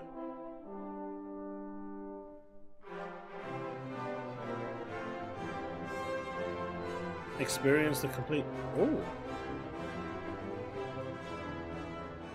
So they're releasing number 3 and then 1 and 2 after. 任天堂ダイレクトをご覧の皆様、 Yo, こんに mate. ちは、堀井裕二です。ドラゴンクエスト3の映像、いかがでしたか？ようやく発売日を発表できて、僕も嬉しく思います。そして今日、サプライズで発表したドラゴンクエスト1 & 2も HD2D で蘇ることが決定しました。時系列としては3が物語の始まりとなっており、3、1、2の順番でプレイしてもらうと、あっと驚く展開が待ってい Nintendo ます。 Showcase. ロト3部作となる The Nintendo Showcase. There's like half 20 minutes. ぜひ楽しんでもらえたら There 嬉しいです。 is どう about 20 minutes も堀井 left. 裕二でした。 Thank you, Mr. Hori. ありがとうございました。 We hope you're excited to play the entire Erdrick trilogy, now in HD 2D. Let's continue with more headlines. Okay, so this is my son's response, right? Let's have some Do you want to come on? fun. I got. Do you want to come and watch the Nintendo Switch showcase? Say hello to I don't play Nintendo. Not interested. He-Man? Great Scott! Nintendo's Is that boring. Marty I'm McFly? going away now. The world of Funko is coming to life in this action-adventure mashup for the ages. Play with more than 60 characters as you explore locations based on over 20 iconic movies, TV shows, and more. Use special Didn't Gears skills already and do this? gadgets to explore epic worlds, each with their own unique puzzles, hidden areas, and familiar foes. Dinosaurs from Jurassic World and Cylons from Battlestar Galactica. They're certainly not toying around. Unbox the universe. When Funko Fusion pops onto Nintendo Yeah, that's what I Switch, thought, Steve. September 13th, There was a Gears version of this. I never got to play it, but they made like a tactics we've game, got right? a smorgasbord of spooky, I know, Ventura. It actually silly, looks good. and strategic games. Well, good's pushing it, but it looks fun. Ready for an adventure of ghoulish proportions? Gears popped Summon onto your courage Hello? and explore multiple mansions filled with goofy ghosts, tricky traps, and other supernatural shenanigans. Man, I remember when I got my GameCube and I Luigi's played this. Mansion 2 It was HD dope. Launches on Nintendo So Switch cool. June 27th. Pre-orders are available now on Nintendo eShop. Meet the quirky little Dempa Man. Find him, catch him, and lead him on a joyful RPG adventure. Explore dungeons and battle monsters. Let me get this right, Slimy. If they killed Customize all Xbox, sorts what of did they do outfits. to PlayStation? Decorate your island however you Did like. they just bury them and And just more. let, you know, Plus, not even bother four players covering in the local grave co-op because they can team wasn't up worth to the catch effort? Special Dempa Man. The new Dempa Man is free to play. You seem and to launches as a misunderstand timed that you had the exclusive on Nintendo shittest Switch, presentation July of the 22nd. year. Your overlords valued you so much that they preferred to put everything on PC and nothing on PlayStation. Take control It was of a your PC forces, showcase. Pulverize enemy strongholds. Choose from over 300 units with different abilities. And build out your decks to win tactical tussles. You can also slug it out with other players in online battles. Metal Slug Attack Reloaded storms onto the Nintendo Switch system later today. Oh, that's cool. Embark on an expedition of the damned in this eagerly awaited sequel to the gothic roguelike RPG. Board your stagecoach and set off across a decaying landscape to prevent an apocalypse. Fight off nightmarish fiends in turn-based combat.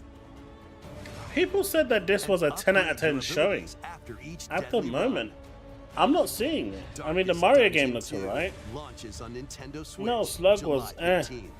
Fantasium was good. Dragon Quest was okay. More classic titles are on the way. Play Link's classic 16-bit adventure and team up online to explore randomized dungeons in The Legend of Zelda: A Link to the Past 4 Swords. Experience the remake. This is such a good game. Adventure in Metroid Zero Mission was so good. Plus, coming to the new Nintendo 64, Nintendo Switch Online Mature 17+ collection of games. Turok! No way! Oh shit, man! I remember games looking like this, and it still scares me.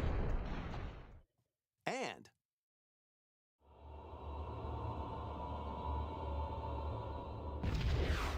I knew it.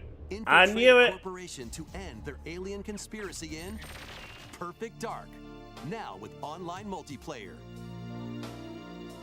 All 4 games will be available for Nintendo Switch Online Plus expansion pack members later today. Set sail to save the day. This is Marona, a young woman with the ability to communicate with phantoms. I will take all of this girl. Join her on a journey to save her friend Ash.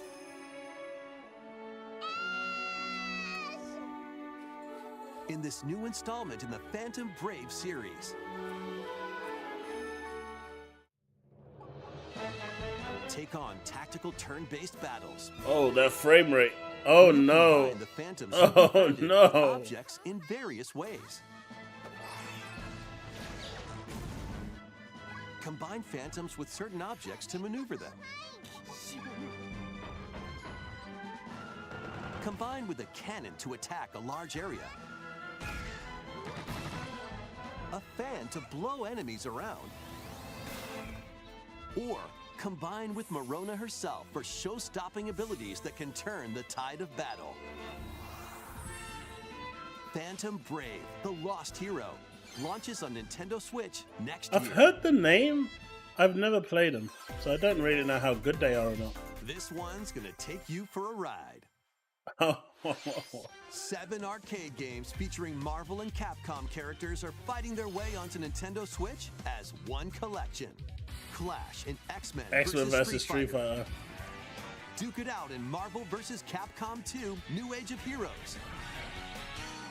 Take down the Kingpin in the beat-em-up side-scroller The Punisher, and more. The Punisher. Children of the Atom was good as well. Hit up training mode to polish your fighting skills and combos. Select online mode to challenge rivals around the world.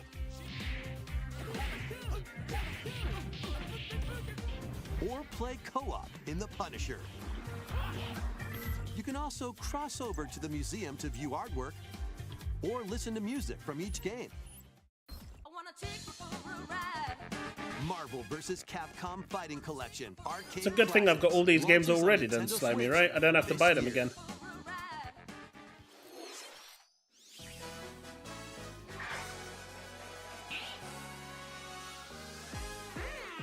The latest game in the Mario Party series takes place on an enormous island really? resort. Get ready to jump into the biggest selection of Mario Party minigames yet in Super I mean, Mario that's it, Party right? Jamboree. If they don't want to sell it, then you'll just emulate First, it. let's see some of the new boards where you'll compete to collect the most stars. Take the escalators to travel between floors in Rainbow Galleria. Use in-game coins to get a star at half price when they're on flash sale. But act fast. ride around and stay on track in Roll'em Raceway. With the new Turbo Dice item, you can move Honestly, up to 40 I'm not- spaces with a lucky roll. Maybe they're leaving the Here best to on Blue last. Lagoon, the ebb and flow of the tide can change your path. And things really get mixed up when the volcano blows its top. Along with 5 new game boards, 2 boards from previous Mario Party games make their return. Some mini-games are action-packed challenges, speed trials, a battle of wits, and more. And some are controlled by gently shaking or tilting your Joy-Con controllers. With over 110 mini-games, there's a wide variety to enjoy. Also, up to 20 players can go head-to-head online in the Coupathlon mode. Compete against your rivals and aim for first place. Try your best to come out on top. Wait, there are even more Hey, new what's that? modes? Come here. The biggest Mario Party yet will soon be underway You when like the Nintendo. Super Mario Party Jamboree game like launches Nintendo. on the Nintendo Switch What do system you think of October the 17th. games? You wanna watch it with me? That was the latest installment in the Mario Party You're series. live. You're right there. Super Mario Party right there. Jamboree. Right With new boards, mini games, Okay, you can watch it from there. 20-player online gameplay, and more. Uh. Get ready for the biggest Mario Party in series history. He was all fine until he realized he was on stream. Please take a look at this. Hey, look, son. Here's another one.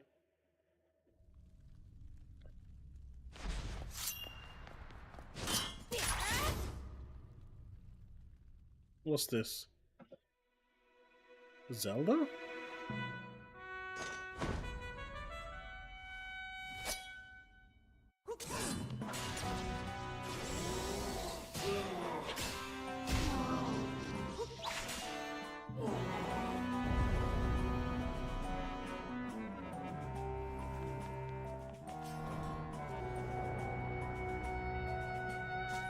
Bye, Link.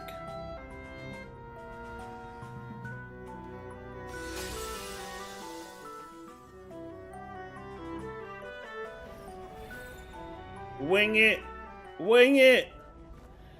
Don't drop! Run for your life! Of course, plot armor.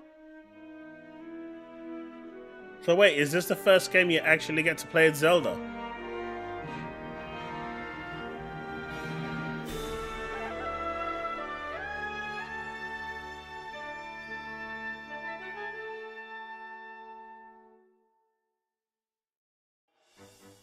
Hello everyone, I'm Eiji Aonuma, producer of the Legend of Zelda series. What you just saw was the latest installment, The Legend of Zelda: Echoes of Wisdom. This time around, Link has vanished. Now it's up to Princess Zelda to step into the protagonist role. You might be thinking, will Zelda fight with a sword then? Here, we wanted to create a new gameplay style So is this that now breaks Nintendo convention being and past infected Legend of with Zelda games DEI? with a top-down perspective. Oh no, To explain Nintendo more, gone full please take a inclusive look too. at this video. Is that what's gonna happen now? Is that what's gonna be said? Stolen away. Across the vast lands of Hyrule, strange rifts have appeared. I mean, if any other franchise did this, that's what they would be saying, Ventura. Now alone, Zelda meets the fairy Tri, receives a mysterious staff called the Tri-Rod, and sets off on a journey across Hyrule to save her kingdom. By waving the Tri-Rod at a table she found, Zelda learned how to create an imitation of it, called an echo. Once you learn an echo of something, you can recreate it whenever you'd like. Even if there's a wall blocking your path, you can create echoes of Diablo. tables together like that. Just like that. What do you think, son? You can Do you like this create game? wooden boxes You get to old create beds, wooden boxes and and unusual beds and stuff. things like water blocks. How You you, have use to- them separately or together is entirely up to you. Your friend Learn disappeared and at the create beginning of the game, echoes of things you find while exploring and you have to Hyrule. continue your way and go You through might puzzles be and stuff and surprised at what you discover. save your friend. Even battles will look different. You could pick up and throw a rock echo, for example. That's not all, though. So this is the game that Chris String was capping for? Of monsters. This is the game that Chris String was capping for? Monsters No have way. different abilities, so choose the one you want to create based on the situation. Wisdom is key, after all.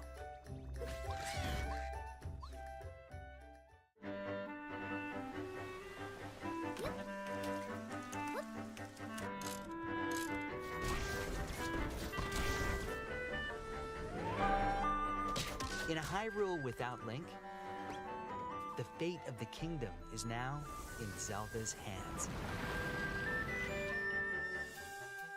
How was that? I hope you enjoyed this demonstration of the Echo ability, which channels Princess Zelda's wisdom. There are a lot of echoes in this game. To be honest, I haven't Hey, counted them all Powerboss, how's it yet. going? How you solve puzzles and battle enemies will change depending on the echoes used. In short, we've created a game where each player's experience will be different. The Legend of Zelda Echoes of Wisdom launches September 26th. I don't know. It's a Nintendo Switch Lite system inspired by the Legend of Zelda series will also there you be go. available at launch. There you go. We hope you're looking forward to playing as Zelda in this new adventure. Now, I'd like to return One second. the Zelda series. They were looking at ways to try and beat PlayStation 4's consoles sales. I told you, they're just going to release a Switch with a brand on it. Mate, and sell another metric. You're going to sell another 10 million consoles just because of this.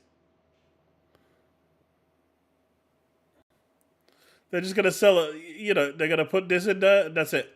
I knew this was going to happen. Available at launch. We hope you're looking forward to playing as Zelda in this new adventure. Now, I'd like to return this moment I'd stolen away back to Mr. Takahashi. Thank you, Mr. Aonuma.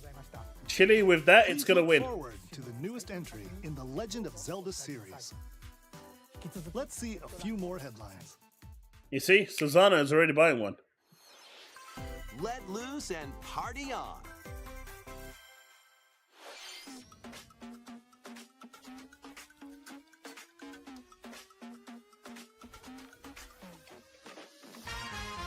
What the...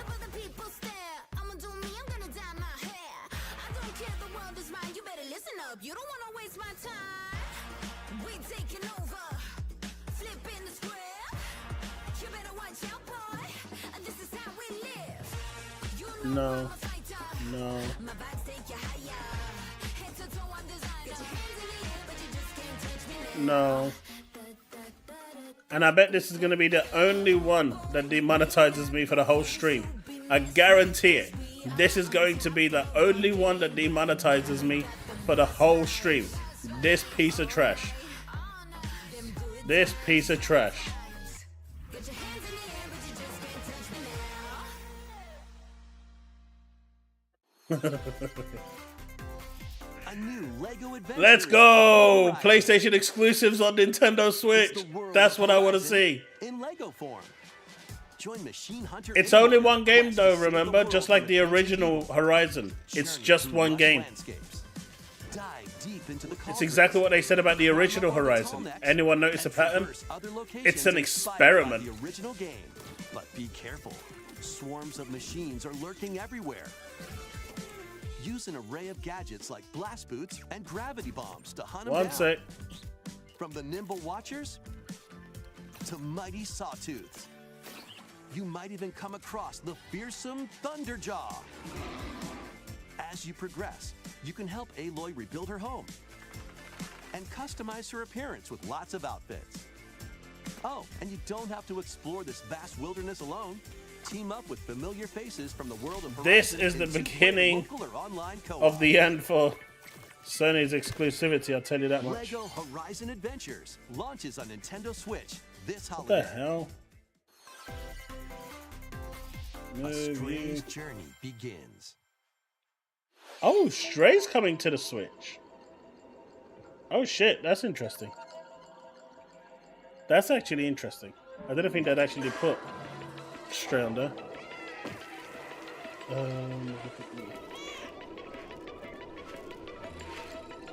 I mean, it's a Lego game. It's going to be fun.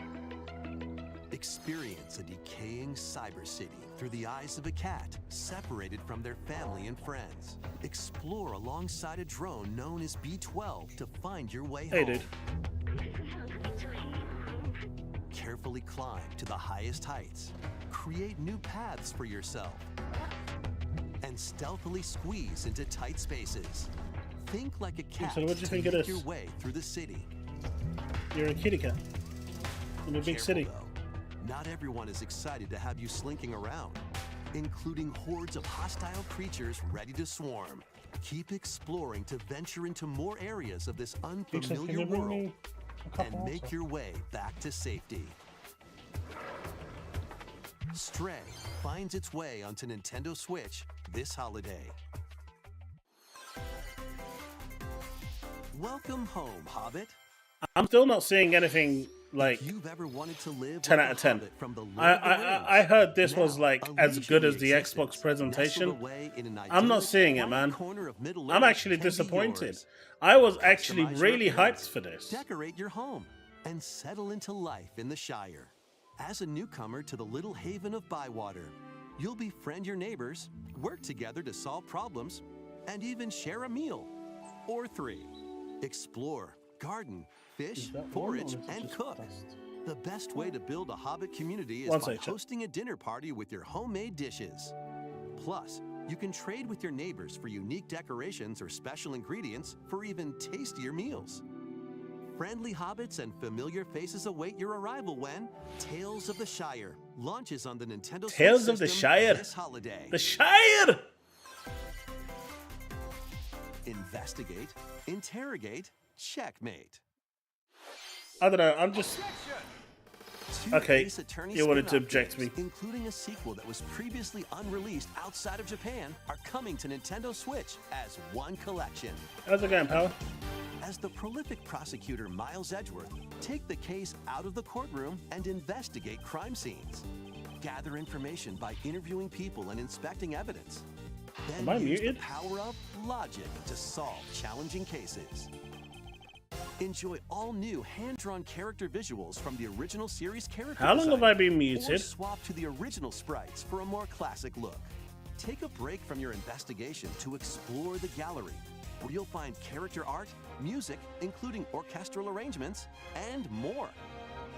Past and present collide as you uncover the truth. No, but how long have I been muted? Because it showed that my mic was muted. Ace Attorney Investigations Collection launches on Nintendo Switch. You've been September muted at least 6th. since I've been here. Pre-orders begin later today on Nintendo Annoying. eShop. Oh, I'm not? Okay.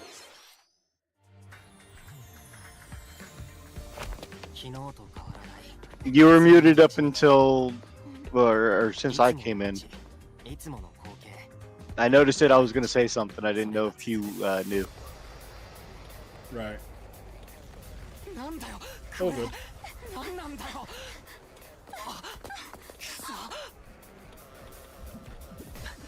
No, Sandra, I was talking to somebody else. After a devastating attack by unknown assailants, Takumi Samino's life gets turned upside down. A mysterious school mascot suddenly appears.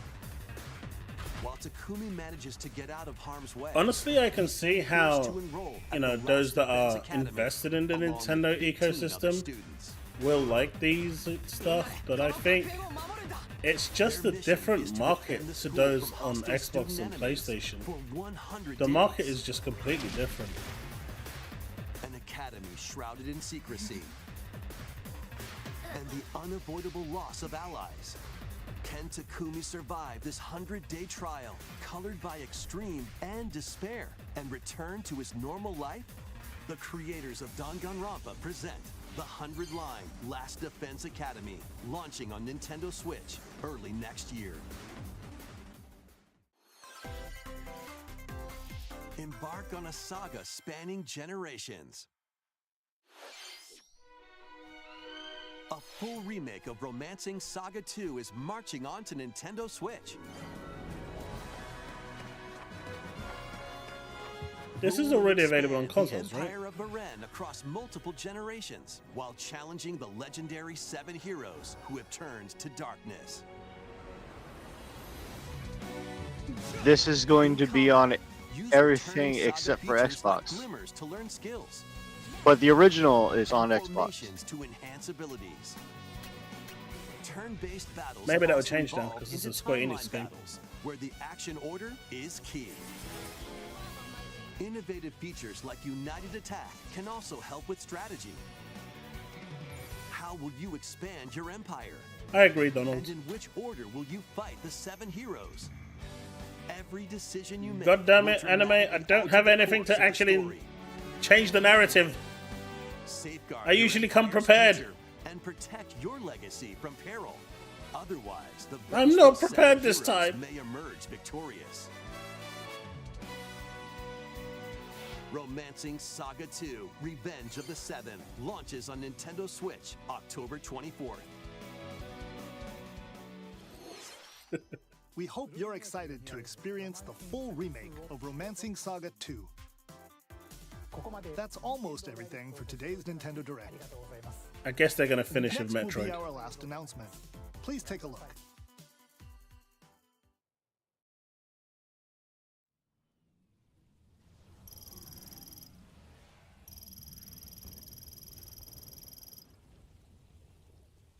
Metroid Prime 4 actually looks worth it.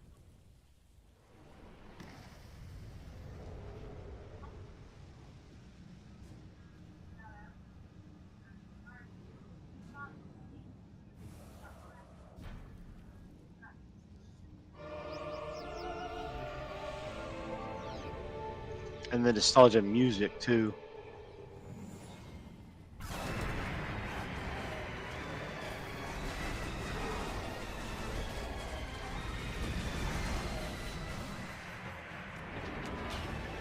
I honestly think they should have saved this. I mean, is this Switch 2? I think they should have saved this for the Switch 2. Honestly, I think they're making a mistake releasing this on the Switch. If this is Switch graphics, that is. Which it looks like it. It honestly looks like classic Metroid Prime fashion graphics, which ran on the GameCube, don't forget. Yeah. But I think they should have saved And this even for if not the Switch 2. GameCube, then the Wii U era. But yeah, I mean, this doesn't look bad, and it is on the Switch. They don't show I mean, much when's it of it, launching? but it shows enough. Next year. They would normally announce that, so there's no release date for it. It just says 2025.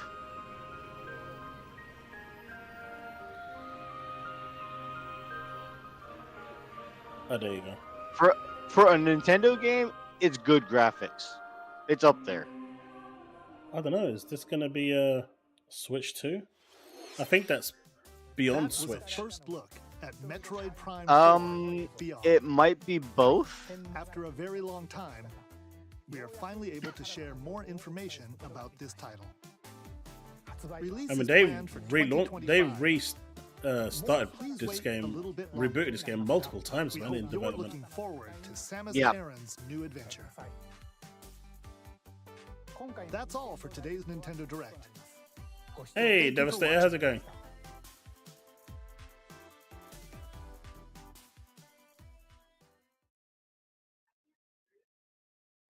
That's it. That is it. I don't So know. what'd you That to think? me, for me, that was a solid 6 out of 10. I'd say the same. There's about 8 or so games that I'm interested in. Not terribly many, but there is 8. That's pushing it for me. I think there was maybe about 3 or 4 that I know I'd potentially. And funnily enough, Zelda wasn't one of them. That version of Zelda just did not appeal to me, but this game does. The Wisdom of Echoes. Yeah, that didn't appeal to me at all. But this game does. I've been waiting to play this game for ages. It's been exclusive on Apple's Arcade for years now. And the only way to play it is by subscribing to their Apple Arcade program, and I've refused to do that. Not for one game. Now, this has been confirmed to be launching everywhere. So it's not just coming to the Switch off of the Apple Arcade, it's actually coming everywhere. It's supposed to be a really good game. Yeah. And supposed to really capture that nostalgic Final Fantasy feeling. I mean, it is made by Hironobu Sakaguchi, right? Sakaguchi. Yeah. Together with his studio Mistwalker Corporation. So he clearly needs to do a Blue Dragon 2 after this.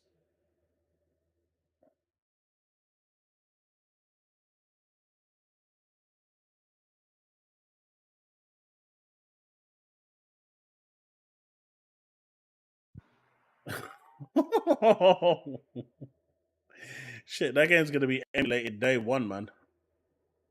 That game's gonna be emulated day one. Nintendo games are best played on PC.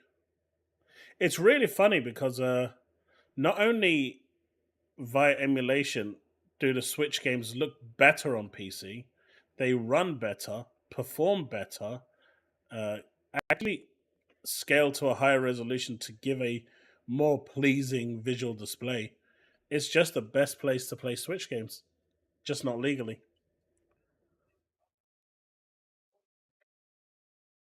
So for me, it was the announcement of Fantasian. I mean, it might be going everywhere, but this is where it got announced. The Mario game looked really cool. I thought that the Mario Brothers game, I'm going to have a lot of fun playing that with my little one. I'm running out of games to... There's a few others on there. None that really recall. So outside of the like true kitty games, obviously, Among Us, Dragon Quest, free update. Yes. Yeah, but that's available. That's available everywhere. I was excited that they were not only getting new content, that they announced it on the Switch, but it's going to be across platform. The next one that I was interested in, obviously, is Metroid Prime 4, but that's not till next year anyway.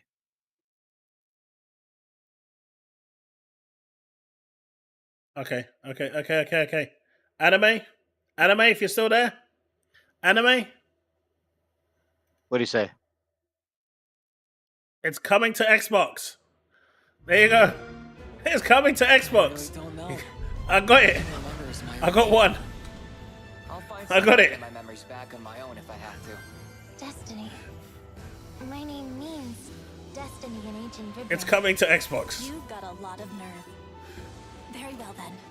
I'll tell you exactly what you've done.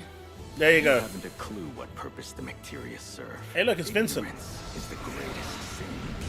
They're malevolent. Whatever he's doing, we've got to stop him. So you two are robots that possess hearts as well. Where are we? What's going on? You again. You've arrived at an excellent time. It's so strange. I absolutely want this. I have been waiting for this game for years. I want to play it. And we won't. I'm on the fence about this, but I'm going to give it a try. I've been waiting for this game for donkeys. There's still a chance. I almost signed up to Apple Arcade to play this because work gave me an iPhone 15 Pro as a work phone, and I almost signed up to it, but now I don't need to. I'll just buy this on Xbox, and it's coming this year. Even better. Yeah, but this and the Among Us update, I was excited for. Darkest Dungeon 2, I like the first one. It's not a game for everybody, but I like the first one, so I'm going to give the second one a shot. Switch. Continue. I mean, if what I'm thinking, Darkest Dungeon 2 is going to come everywhere. It's already everywhere. But I'm not sure. It may be a time exclusive. Notice, excuse me. Notice that a lot of the Nintendo games are timed exclusive now. Hey, Joey, thank you very much for that sub. Devastator, thank you very much for the $2 Canadian. Chris Harmon made a vid. I posted already. Oh my God, I guess we can check that one out. This one should be fun. This one should be fun. But you know that this is the first time that I've heard of a Nintendo first party being talked about as a timed exclusive. Which one? There was several. Donkey Kong is not a timed exclusive. Metroid is not a timed exclusive. Mario isn't a timed exclusive.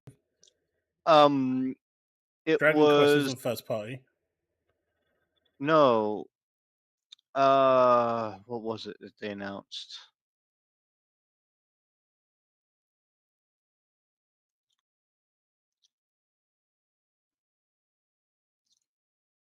Now, Steve. I want to say it was the Zelda. I don't know. It was early in the trailer. Like the first 3 to 5 games that were shown, like 2 of them at least were announced as timed exclusive. I didn't see a single Nintendo as a timed exclusive on that. They said timed exclusive. They didn't show anything that timed exclusive. They said it. I'd have to go back and check. I didn't hear it. Yeah, you have to listen to it because they say it. Hey, to all the PlayStation fans in here, and there goes audio. I have something for you. I have something for you. Your boy, your overlord, MBG. He has a response. He has something to tell you. And obviously that is okay. Well, if that's what Sony's lineup is for the remainder of 2024, what do we say about the remainder of the generation? What about 2025 and 2026? And like I said, I'll just put this here now. All we know beyond the end of this year, from January 2025 forward, keep listening. All we know is Death Stranding 2, Insomniac's Wolverine,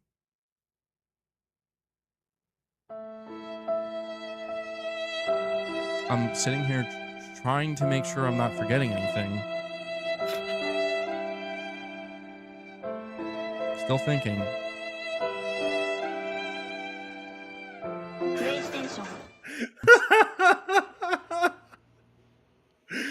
Oh, that was beautiful. That was beautiful. I like it. I like it. My dude, he's like, please, give me the knowledge. Please, show me the way, Sony. There's nothing coming for my platform. I guess we're gonna have to go and start begging again.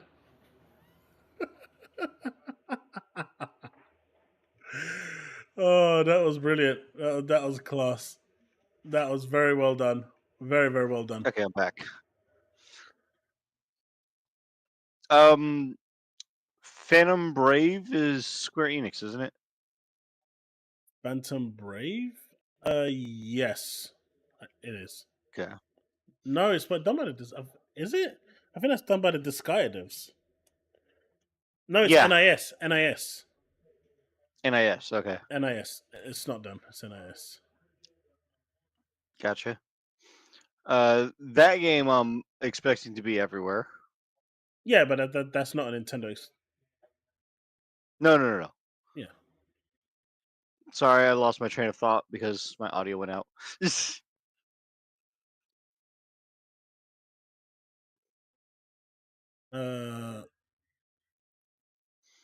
Sorry, yeah, I watched that MVP. I'm gonna be right back, chat. I'll keep him entertained.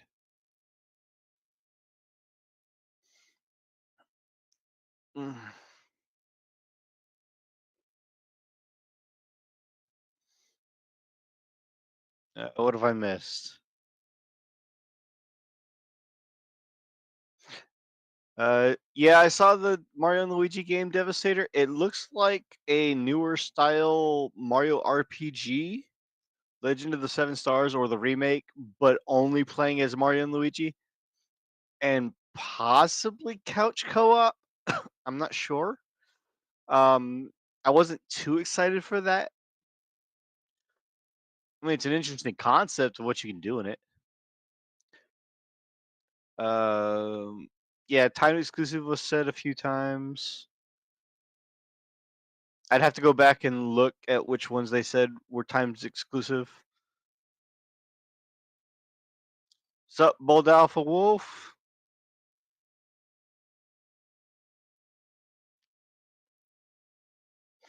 Again, Susano, yeah, this is like the games that are going to Steam day one is weird. Coming from Nintendo. I was surprised at some of them. Like the Marvel vs. Capcom, I know it's Capcom and it's third party, but still.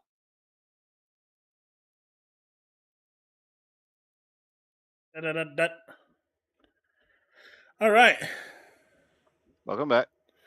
Yeah, Dion, I saw that message that Firesprite laid off people. Yeah, we're gonna get to that in a bit. But I didn't know this existed, chat. I saw the Game What's Pass that? Ultimate perk, and I actually thought this was something to do with the console side of gaming, but it's mobile. Apparently, there's a Monster Hunter now. I guess it's like a Pokemon Now kind of game. So, if you've I got didn't know it had anything to do with Game Pass Ultimate. if you got Game Pass Ultimate, you get some perks from it. You get a Wonder Orb, a Wanda Orb, I guess, a Potion Paintball Ultra Hunting Ticket, and a Basarius material.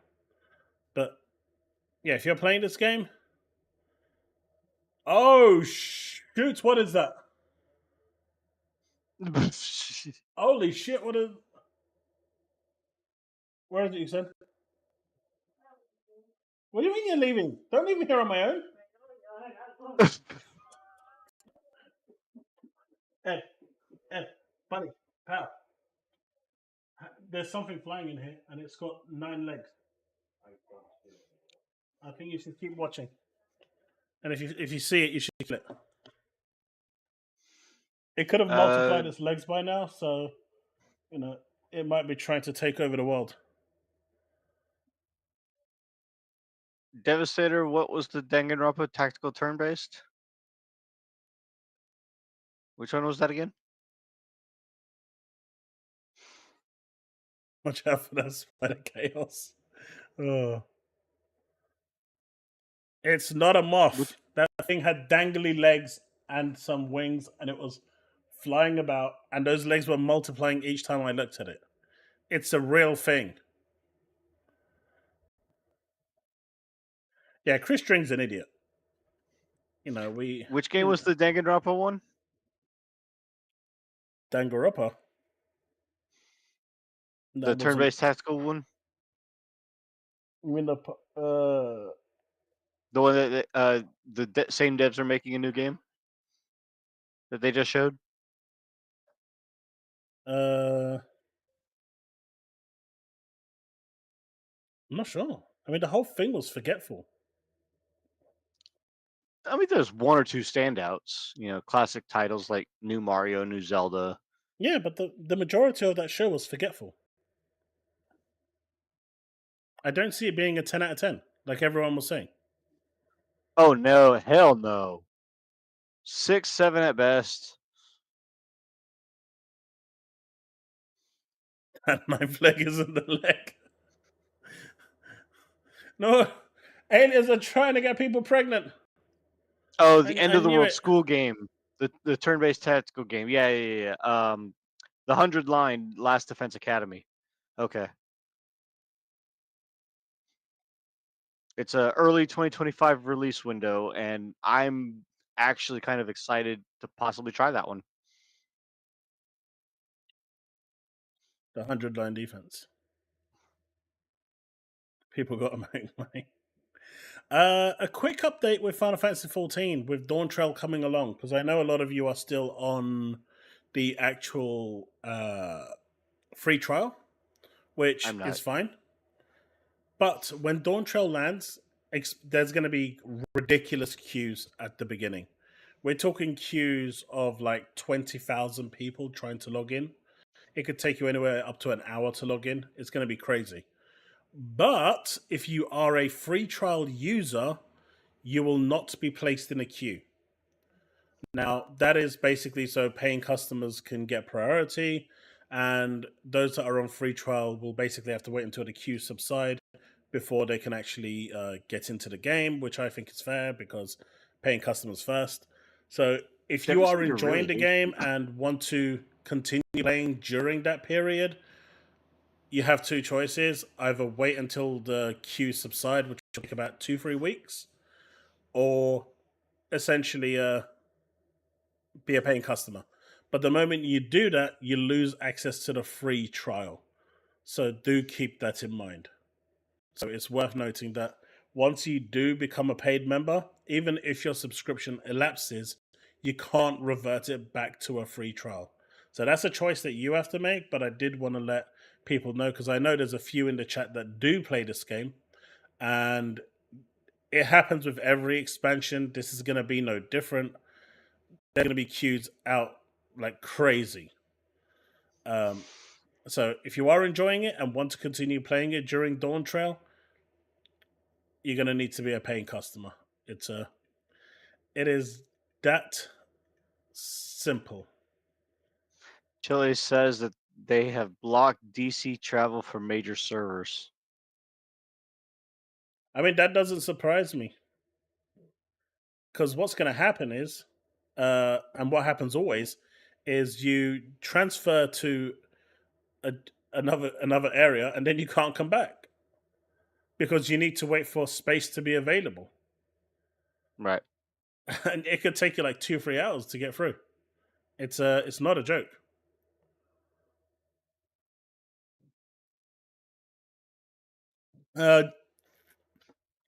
Devastator, we're gonna be checking that out. I will say I was not impressed with Tales of the Shire, the Lord of the Rings game. It looks like Animal Crossing New Horizons in the Lord of the Rings universe, the Shire. Donald, the free trial essentially allows you to play the game, unrestricted playtime, up to level 70. You get to play the entirety of Realm Reborn, Heaven's Ward, and Stormblood. All 3 expansions, 6 years worth of content in its entirety with multiplayer for free. You don't need Xbox Game Pass to play it for free, if I'm not mistaken, because it's a free trial. So that's fine. And you can basically play the whole 6 years worth of content. Holy shit! This is going to be an ongoing thing tonight. You got a fly swatter. It's huge, man. That thing is. Get a tennis racket then, mate. This is. I'm gonna have to go get one of those zappers. One sec. I'm gonna go get a zapper. Okay. That thing is huge. Hey, Ren, where's the zapper? I'm not gonna lie, Bold Alpha Wolf. I was excited for about 6 of them. All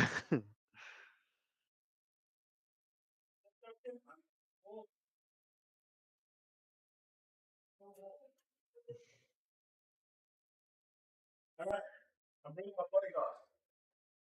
Oh yeah, Susano. Nintendo fans are going to absolutely eat all It's this up somewhere here. because look at who buys Nintendo games. My son is going to be all over the Zelda games, God. both of them. I can't get that from up there. Mate, that just looks like a spider.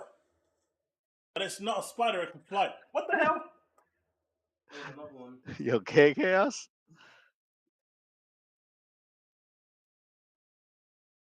Mate, that's shit. Nope. Bram, you need to stay here. Once it comes anywhere close, I don't even care if you have to rugby tackle it. You need to take it out.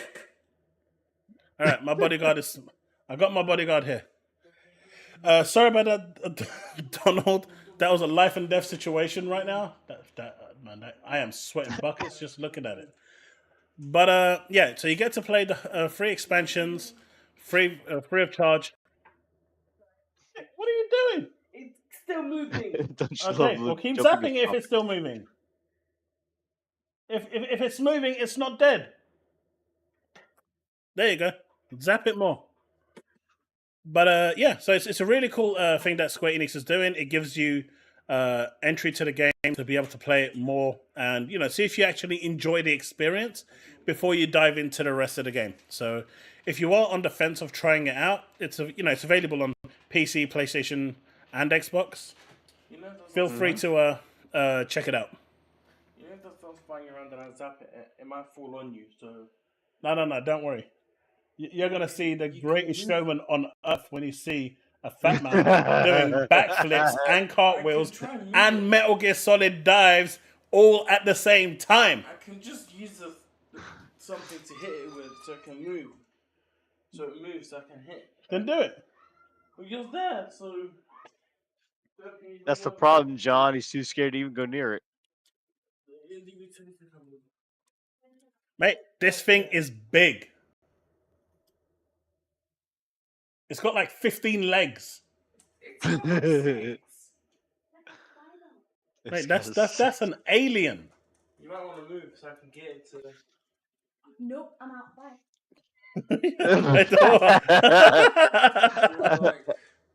I heard that one. Right. Nope, I'm out. Bye. Be right back, chat. My son's about to murder it.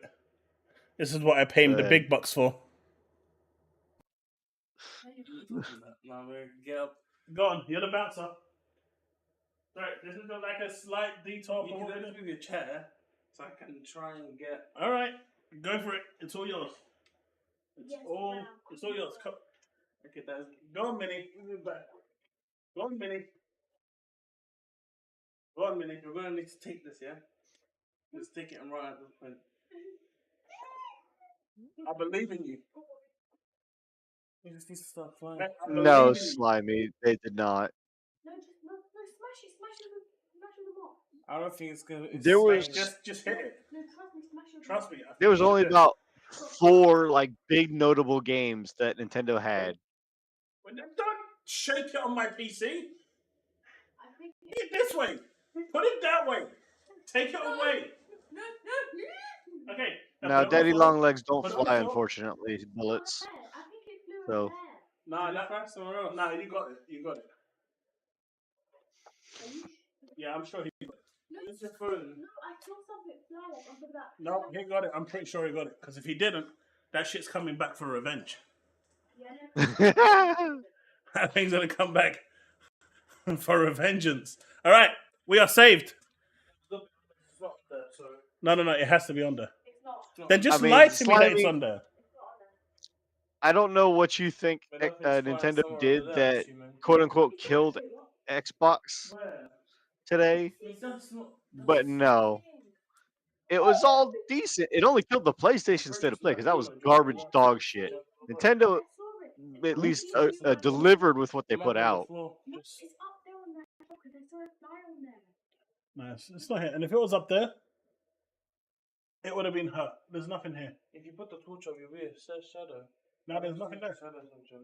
No, you got it. I think it just dissolved into nothingness. I mean, if it the other one didn't dissolve, well, after I electrocuted it like 25,000 times. So, well, that's the problem. You electrocuted it so much, it decided that it didn't want to turn into dust anymore. That's probably dead. Yeah, it's dead, man. It's all right. You saved me. You earned another night's sleep in this house. Your rent is forfeit.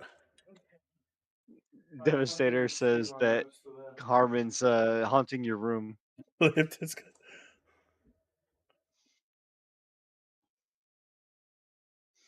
Hey, look. This was a life and death situation, right? This had to be dealt with here and now. This man, that was scary as shit. Slimy, man. are you being facetious? Yes. I don't even need to know what he's saying, but He's yes. saying Nintendo just saved gaming. Yeah. Ignore him. Hey, let's listen to this before I go to Harmon. I think this is great. This is great.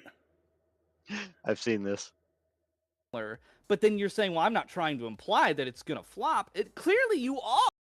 And just to give you some context, this was clipped with Reforge coping and saying that Fable is has severe question marks because the HUD was missing. It's already been confirmed, but that this is all running on an Xbox Series X by the developers. And he's coping that saying that there's so many red flags here that this is not running on a Series X. And Kirk here is absolutely schooling Lono. But then They were saying, well, I'm not also trying to... arguing whether or not what they were showing for Fable was CG or in-game footage, because the devs confirmed that they removed all of the HUD, for health and things like Hellblade 2. And he's saying that it's nothing but a CG.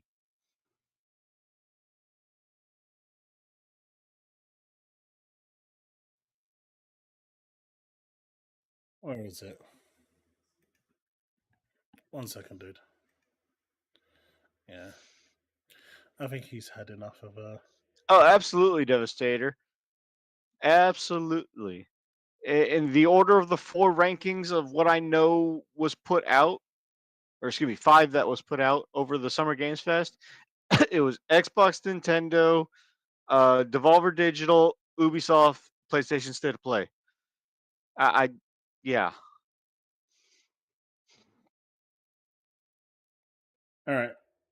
That's him out of the way. All right. That's him out of the way. Jordan, why does every Microsoft game have extreme question marks? Or are you saying that's how Lono's thinking? How Reforge is thinking? I mean, it is. Anyway, let's listen to how Kirk schooled him. Yeah. But then you're saying, well, I'm not trying to imply that it's going to flop. Clearly you are. Or you're just saying things without realizing the effect of them, or that, like, the statements have ever meaning, getting invited and you're again? just putting statements out for no reason. I mean, that doesn't make any sense. It doesn't make you sense must to know express that if you're going to draw a pattern to precedent, then you are implying that the thing that you are comparing is going to follow the same pattern. Yeah, expressing concern that we might be seeing evidence of a pattern we've seen in other games is not a conclusion. Like me saying, yeah, this all is It's tracking implying with an outcome. It's predictive. No, it's not predictive. Yes, See, it is. No, it's not. See, you're what you're doing is you're straw manning. You are shadow boxing. No, I'm not. Yes, you are. I'm Yes, logically you are. arguing with you. You're not logically arguing. You're redefining the terms of my entire argument. You're saying, well, if you express concern, you're arguing that it's going to happen. That's fallacious and inaccurate. You're not just expressing concern. The logician at it again. I just 2 minutes ago told you that's all I'm doing is expressing concern, and you continuing to repackage that is fallacious. You can repackage my argument all you want. You're just shadowboxing. I've never said that it's going to flop. I'm concerned that these are all the red flags we've seen with their other games. And you're like, well, you're saying it's going to happen. No, I'm not. He was... Man, Kirk was absolutely murdering him. Yes, he was. Him and 30 and Still Gaming kill Lono every week that he has them on. So, for all the success of Firesprite, for Sony, sorry, not Firesprite, but Sony Computer Entertainment, Interactive Entertainment, this was their best generation yet, right? And they're still like getting rid of people. And no one is saying anything about it. I've actually been seeing a few reposts of this. I don't see anybody from the PlayStation side saying anything about this. They're turning a blind eye. Sony can do nothing wrong. Oh, but it's everywhere. Man, all I'm saying is the media has gone well silent with this one. Oh yeah. But don't forget, if you've seen like the Glassdoor responses for Firesprite, the developers themselves that are there are posting some really, really nasty things. Talking about how, Sony has systematically dismantled the culture inside. People have left. It's a horrible place to work now. And, I haven't seen that. Yeah. There was a whole thing about 6 months ago where Sony moving in they systematically just destroyed them internally. They used to have such a vibrant culture working inside, and ever since Sony has moved in, they've just destroyed them bit by bit. It's And just according to full this corporate now. message, it's back in February that this all started. Yeah. With the layoffs that happened, the 900. Mm-hmm.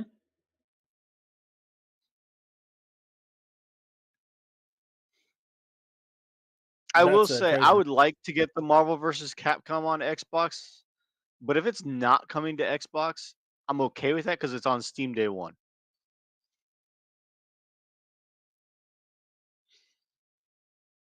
And I'm going to get it just for Marvel vs. Capcom 2 on a newer platform. They are going to ignore it 100%. Devastator, thank you very much for that $2. The moment gameplay is so good, you think it's CG. I know, right? I know. But you know what? Let's check out that video and let's see what Harmon has to say, because this one should be good. This one should be good. Because I want to see how much he's going to cope for this presentation. Because I'm sorry, this Nintendo Direct, it wasn't it. It was weak. 16 Nintendo minutes. won this June Game Award, like game presentation season, without even really trying. It was like not even really a competition. I went into this expecting that. I like said it was gonna happen. You know, I was saying this like all year long. Like it was just a matter of like how bad it was gonna be, honestly. And to no one's surprise, yeah, it was bad. Like Nintendo is so far ahead of second place that they must have lapped everyone else and just like dozens of times over, right? Because this presentation was absolutely killer. Like I would say this might be one of the best presentations we've gotten since I don't know, 2023 wasn't great. Maybe February 2023, but like I have not been happy with the last several directs. Okay, like I've like said this, they all felt like kind of iffy. There were a handful of good announcements. You know, Mario Wonder I wasn't sold on initially. So like seeing like this. Wait, wasn't he originally capping for Mario Wonder? Oh yeah, he was. Oh yeah. And now he wasn't sold on it? Like I he said, was this dude's saying a that fake. Between that and Tears of the Kingdom, those are the only two games that should have been nominated for Game of the Year last year. Yeah, that's what I remember. I mean, that boy, and if he's better than Sony Showcase. They need to have a showcase first. Correct. And seeing it come out with so many bangers, so many things I wanted. You know, the return of Mario Luigi, a new 2D Zelda with a unique with from Grezzo, right? And finally seeing Metroid. Oh my gosh! Like yeah, I can't believe his picture's gotten even more crooked on the background. Killed it. And then you have everything else that they added. You know, stuff that people don't even like understand are big deals. You know, like Nintendo Switch Sports, right? You know, how long have people like Demish been sitting there, like on their YouTube channels, trying to convince you that, like, oh, Nintendo Switch Sports is a bad game, because it doesn't have enough content. Oh, I don't care that it sold 12 million units and people still play it constantly today. It's one of the most embarrassing Nintendo Switch games ever. The game is amazing. And not only that, it's getting new content. So for me, seeing like the damage control that people like Chigai and Demish like put forward about Nintendo Switch Sports fall flat on its face is like, very gratifying to see. Because it felt like for a long time that like Nintendo Switch Sports was one of those Nintendo games that was just like disrespected by the community, right? It really did feel like a Star Fox Zero or Devil's Third kind of situation in which people really desperately tried pretending as if this game was like some trying to run away, when in reality it was a huge success and honestly is. Has gone on to be, I think, probably one of my favorite Nintendo sports games. Right? It was a phenomenal. September Pony's now saying Sony's Super Secret Showcase showing off super secret games will be in September, and it'll blow everyone and Xbox away. Mate, after September, it's going to be October, and then November, and then December, and then it's every other month that's following. The only thing, if they show anything, is going to be the actual release date for the PS5 Pro, and that's going to be it. That's going to be the whole presentation. Or games that are being given to the PlayStation from outside with Nintendo and Xbox. That's it. It's going to be hilarious if there's no PS5 Pro this year. It was a I don't think phenomenal it's coming out game, this year, but I think it's and going to be I'm announced this very, year. very excited to continue seeing it like get updated even today. And hopefully, they didn't deconfirm this was happening. Like, hopefully, we continue getting more updates, right? Like, I do think that this free update model, not confirming that games are getting updates, is actually a pretty good, interesting take on the whole like free update thing, right? So they can make a really good game like Nintendo Switch Sports, have it come out, and then just periodically just release new content for it instead of like releasing a full sequel. Like, I think for I games mean, like that Nintendo Switch Sports, that actually they're just makes gonna a lot say of Xbox it's sense. coming and next. And I PlayStation would has like that done model for being so many to years be now. applied to other video game IPs like Splatoon and Mario Party. Like, I don't think Splatoon 3 needed to be made. So like again, like I do think it's an interesting idea that they can really expand on in really good, interesting ways, right? Like I do very, very thrilled. Very, very thrilled about that. Prime 4, probably the big like showcase event. The thing that like normies are like pretending to be excited about. They're not Metroid fans, but Metroid is like the hardcore Nintendo IP. So people are I gonna feel pretend great it was like shame. the highlight of the show, even though Bullshit, Harmon. I've got even Metroid though they had no Prime intention of playing 1, it. I saw it in 2, the and Ninja video. possibly 3 So like, yeah, Prime upstairs for 4 my comes out. GameCube. Looks good, looks interesting. I can't imagine it's better than like 1 and 3. So I just haven't seen enough yet. Like the whole like Yeah, using 2 is dog shit. Silex thing. It's just I'll give him that one. I don't know. Like I just don't see. I don't see like. I just don't think we've seen enough like unique mechanics from Metroid Prime 4. Like the most interesting thing I saw about it is that like it's a jungle area that seems to have a lot of wildlife, which I really want out of Metroid games because like I always feel like you go into these games and like everything is like hostile towards you. So having like a more organic environment where not everything is trying to kill you all the time, that might actually be a good direction for the series to take, right? But the way it That's looks right not the now, point of it looks like it Metroid. plays exactly like the older games.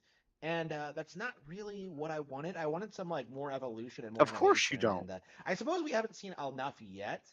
Like the way it Remember looks, this, like what we can chat. see is that like Silex has like He wants complete more control over innovation Metroid from a form. Nintendo So like game. we're probably gonna see a lot more Metroids than we're used to seeing.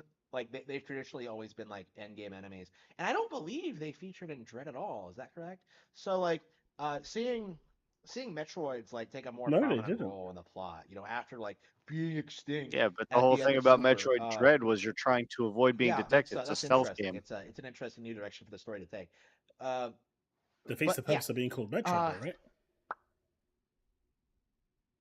but yeah, like as a The whole, like fuck I is wish we that? saw a little bit more from it. We'll probably get a Nintendo Direct, like uh, early next year or maybe even this year. Going into more detail about what it is. Like Oh I can see this God, being like an no! early Harmon's 2025 falling into the release, right? This pony is trap definitely a of Nintendo saying Switch there's a game. super secret showcase for RIP, like Switch Nintendo. 2 rumors. Like, and yeah, I'm definitely really excited about it. And it is a 2025 release. I think like confirming that the Nintendo Switch is continuing well into the 2025, right? This might be like one of Yes, the John last Gray. major 3 Switch was a games, Wii or game. maybe like the Switch. I think that's a really good point, though. Uh, Which part? the fact that Prime 4 is coming from Nintendo Switch, it's an indication that they're not looking to release the Switch 2 next year. They might announce it, Yes. but they're not looking to release it next year. Or if they are They even came looking out next year, yesterday on Twitter and said that the showcase today for the Nintendo Direct would not show anything of the Switch 2 hardware. yeah, I know.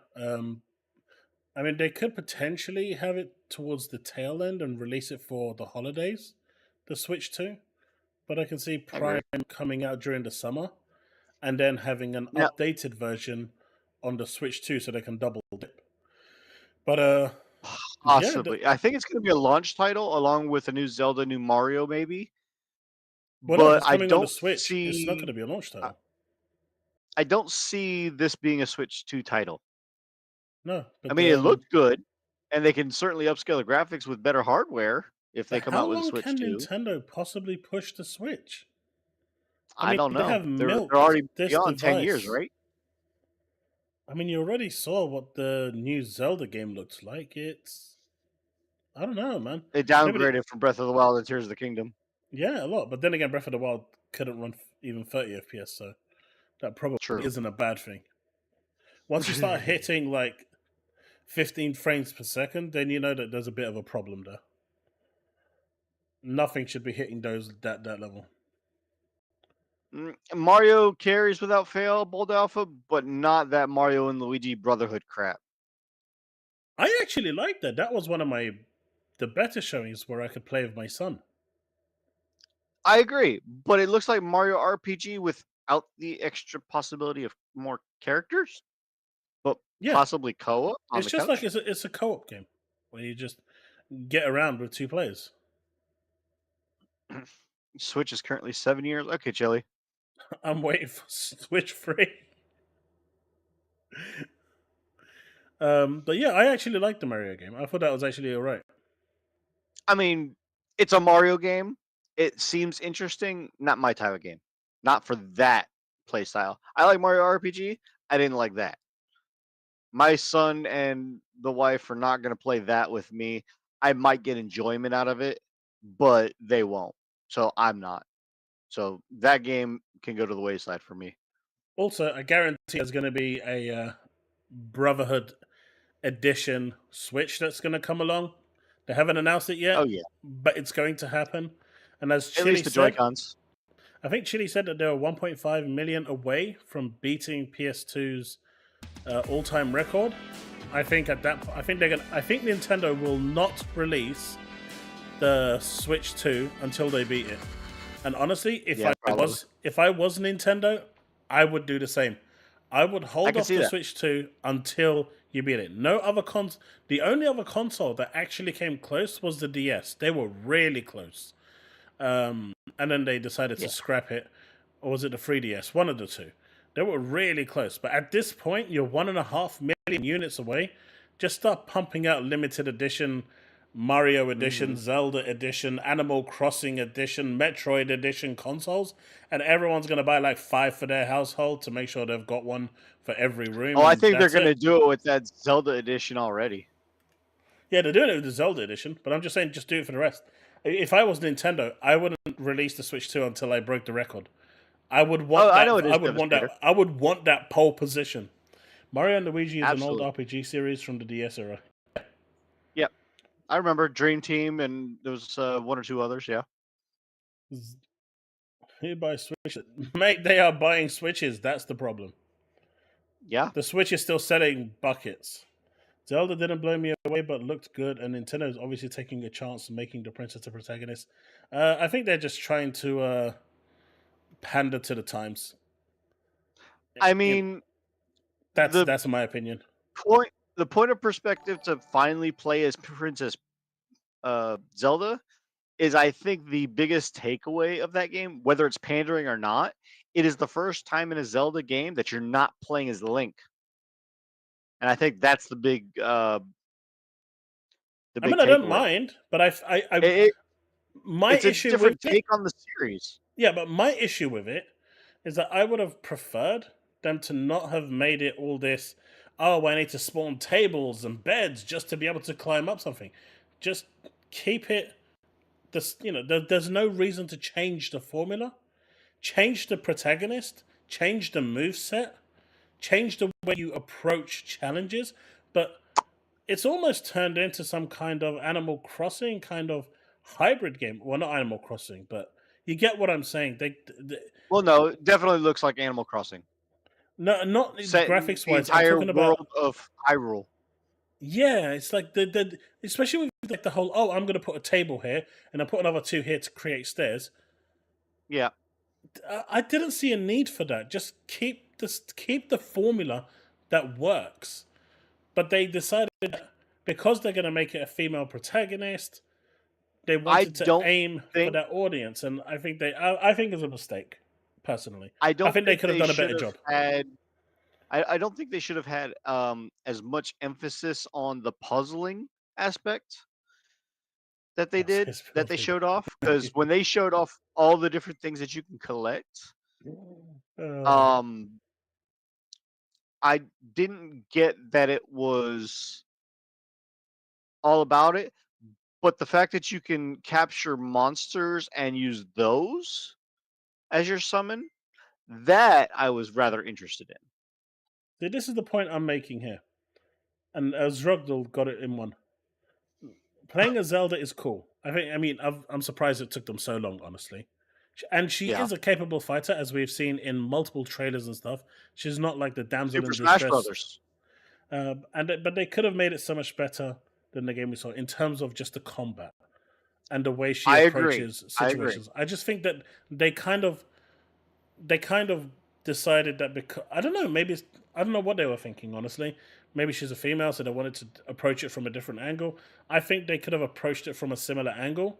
Instead of a sword, she could have had the Triwand like she has now and used magic as a way of attacking. Whatever. The Triforce, yeah. But there are multiple ways to do it. Just the way they approach it, I think just wasn't it. But that's my opinion. I agree. I think that the staff that it gets given should have been infused with the Triforce that she's supposed to carry, because she has one. Ganon has the Triforce of Power, and there's supposed to be another one floating around there that supposedly Link gets and uses. I mean, if you go by the old cartoon and most of the narratives of the game. But at the same time, I do think that she should have had some sort of weapon, because like he pointed out, she is a capable fighter. We've seen that just from the Super Smash Brothers games. I mean, yes, Zelda has always been a puzzle action platformer. I'm not denying that. They could have gone about it less in this, trying to do too many things at once, because they're taking away from the fact that Zelda is combat also. At least as the main character combat. Yeah, sure, she could pick things up and throw them that she summons herself. But I think that would have worked, Devastator. Just something that wasn't that. I think that would have worked, Devastator. I agree. I think, I just think they changed it too much. You don't change the formula enough. You don't change the formula that drastically. Agreed. In my opinion. And that's my problem. Anyway, let's go back to the video. I'm gonna get it because my son loves Zelda, so which will continue for that throughout all of 2025. But the way it looks right now is that the Switch has a lot more life in it, right? And again, I do think that's the big thing to take away from this is that every other YouTuber is doing this thing where they're sitting there saying oh, we're at the end of the Switch's life cycle. Bro, you've been saying this since 2018. Shut up. It isn't gonna happen anytime soon, right? Until we get an actual release date for the next console, we don't have a date of death certificate for the Nintendo Switch. Okay, so stop saying that the Switch is on the way out imminently. Nobody's saying people that. want you to think this because Nintendo Switch is definitely going to outsell the PS2 in the next couple of years, probably as early as 2025. But right now, people are desperately trying. I think it's going to happen by the end of this year. Yeah. Analysts are desperately pushing the idea that the Switch is going to drop off a rock once the next game comes out. Sony is adjusting their PS2 sales numbers. They're massaging them upwards. PS2 has gone from 152 million units sold to 160 million units in a decade, right? Inexplicably, purely to maintain their. I've noticed that too. That the number of PS2s has increased over time. Because I remember seeing somewhere else, I think it was 152 million. And now it's 160 we know that. million? Oh no, it's Alex just got a PS2 recently. Yeah, but so they are still selling. No. That's not how it works. It's how many's been manufactured and sold. How many's been shipped? Well, he got his recently. I don't know if he bought it new, but you can't buy them new. So secondhand doesn't count. Production stopped. True, Production stopped years ago. So. Yeah. But hey, I just want Nintendo to win this, and then Sony, Sony fanboys can stop bragging that they're number one in that market too. Their ill-gotten status as the best-selling video game console ever, right? I think they created those PS2 sales numbers purely out of the expectation that the record would never be shattered. So once that happens, there will be no recovery for the brand. Is kind of my view on it. They've been completely reliant on this idea that they are the most popular video game platform on the planet. So seeing that be be dismissed is going to be a huge, hefty blow to them. So big that I don't think they're going to recover from it, which is why they're so so desperate to do everything they possibly can to downplay the situation. But yeah, so yeah, you have like that, and then you have like Zelda is coming back, right? A playable Zelda in a Zelda game, and I vocally was against this idea a while ago because like the people pushing for it were like Because woke he hates idiots, women. right? They really wanted. Fossil. I've seen like secondhand stores selling them, but obviously those are secondhand, so they don't count towards the total sales. Although I've got a very special PS2 upstairs, a very very special one. It's a test PS2 that runs unsigned code out the box. Really? Yeah. That's when pretty cool. When the company that I worked for went into liquidation, they just told us we can take some stuff because we wasn't going to get paid. So everyone just took some stuff, and I took a. They just said, "Hey, take this," and it was a test PS2. Nice. And on the top. It's in PlayStation colors. It says test instead of PlayStation 2. It's really cool. I'll post pictures of it sometime in my Discord. John Gray, unless Xbox actually decides to keep things off of Game Pass, off of PC day one, and off of the other platforms, which we've all seen that they're not going to be doing anytime soon, Xbox is not going to be number one console ever.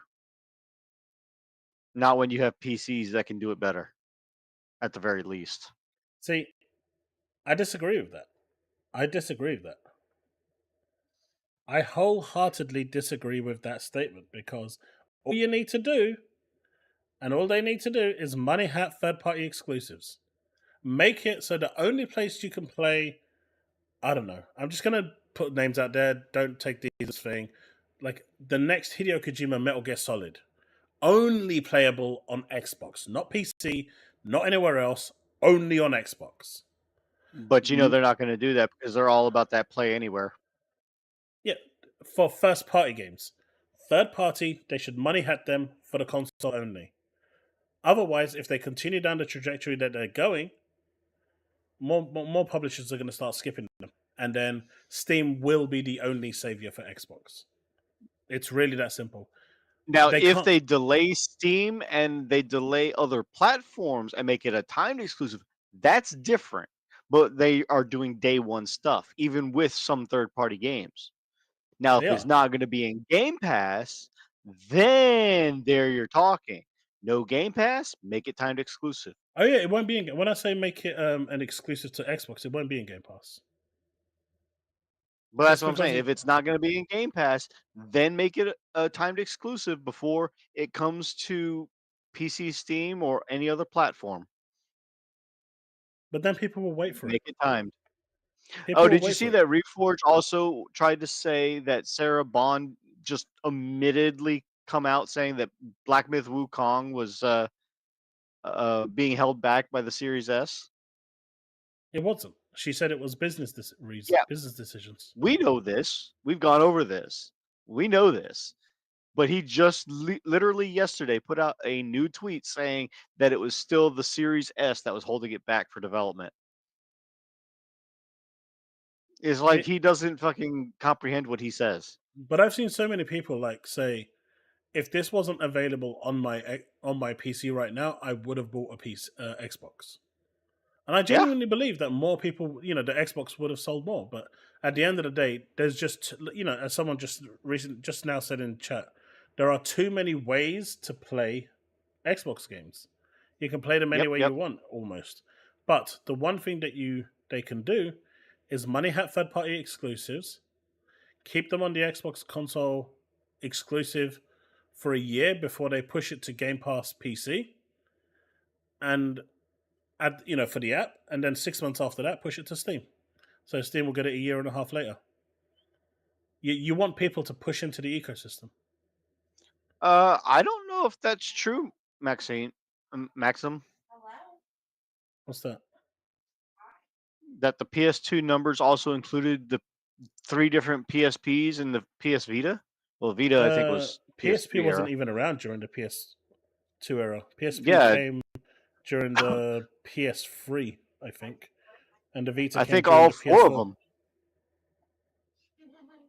Well, no, they were all PS3 era. All PSP 1000, 2000, 3000, and the PS Vitas. They were all PS3 era.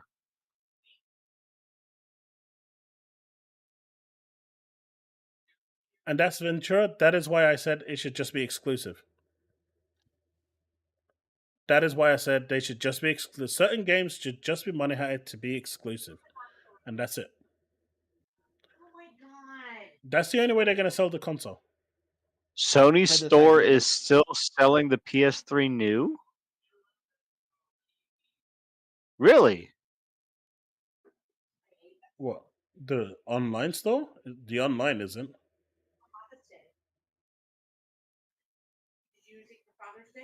I mean, they might be selling the refurbished ones new, but that's Then- refurbished. That's not new. Yeah, that won't count towards the sales. Refurbished is refurbished. Yeah, that's weird. Might have Like, to look into that, we're Susanna. gonna have it's gonna be like a progressive thing, but like no, Zelda, Nintendo did it in a very charming, innovative, creative way, right? They gave Zelda her own unique moveset, made her likable, like gave the game a unique premise, did not disrespect the Link character, which I think is like the big thing that like sets the way Nintendo does this kind of thing compared to other companies. Like they don't emasculate their male characters, right? You saw this in the Mario movie too, where Mario is still very much the protagonist of the Mario movie, even with Peach getting like her Amazonian upgrade, like seeing the Mario, like seeing like Zelda, like seeing them like make a really unique, interesting, innovative gameplay like style with Zelda is interesting to me. Like this is like probably my most anticipated game of the year now, right? Like I was really shocked at how like at what The I was hell seeing. was that? Like, I was really impressed by it. If they like nail this, if this is on the same level as like Ever Oasis or Triforce Heroes, like they are Grezzo is well on its way to establishing itself as a really genuine like Nintendo development powerhouse, right? And again, like I'm so disappointed that like people don't seem to understand about this about them, that they are legitimately talented. But Well, I no hope one this said game they is like a wasn't. major turning point in their reputation. Is my honest, genuine opinion about this? Because I think like they have been written off up until this point. You know, Ever Oasis didn't do well. Triforce Heroes is like the worst selling Zelda ever. So like, I think this is going to be the moment that they like kind of become mainstream popular. You know, Link's Awakening did reasonably well, so I expect this is going to do well too. So No. and again, like this is another thing too. Like Nintendo is killing it when it comes to their female protagonists in games, right? You know, Zelda has her own game, Peach has her own game, and But the Samus is Peach getting one a new sucked game, balls. right? I mean, Like Samus she's getting Aran a has like always again, been a female through all of it's Metroid. phenomenal. Yes. So with that in mind, was this better than the Xbox Showcase? Obviously, right? Like No so much so that like way. I'm kind of honestly like laughing at anybody who even suggests that they were in the same ballpark, right? No way. Somehow Yeah, they Nintendo weren't in the same Switch had a ballpark. better Perfect Dark reveal than Microsoft did.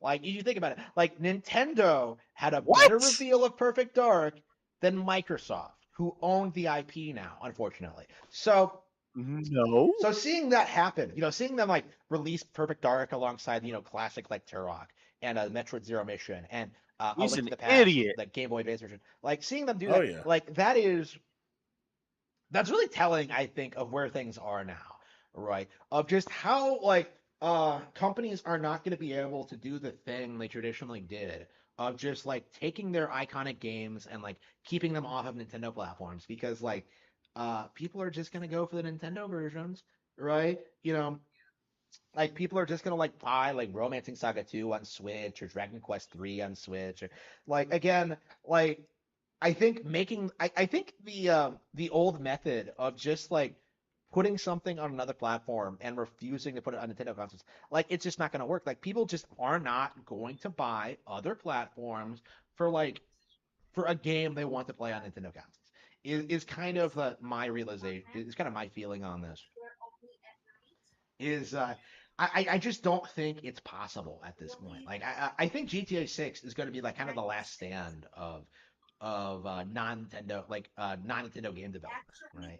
Like I don't think the narrative is going to survive another console generation. Like the idea that Nintendo cannot run these third-party games. Like I saw that a lot in like the Angry Joe reaction. They're like sitting there complaining about all the remakes of They games they've never can't played and though. trying to imply that like, oh, the Switch can't run modern games, but like what modern games can it not run? Like especially considering that like we're in like the second half of the Switch lifespan cycle. Like it's perfectly possible that like if we get the Switch 2 next year, it's possible it might be able to run. It might have GTA 6 on it like day one.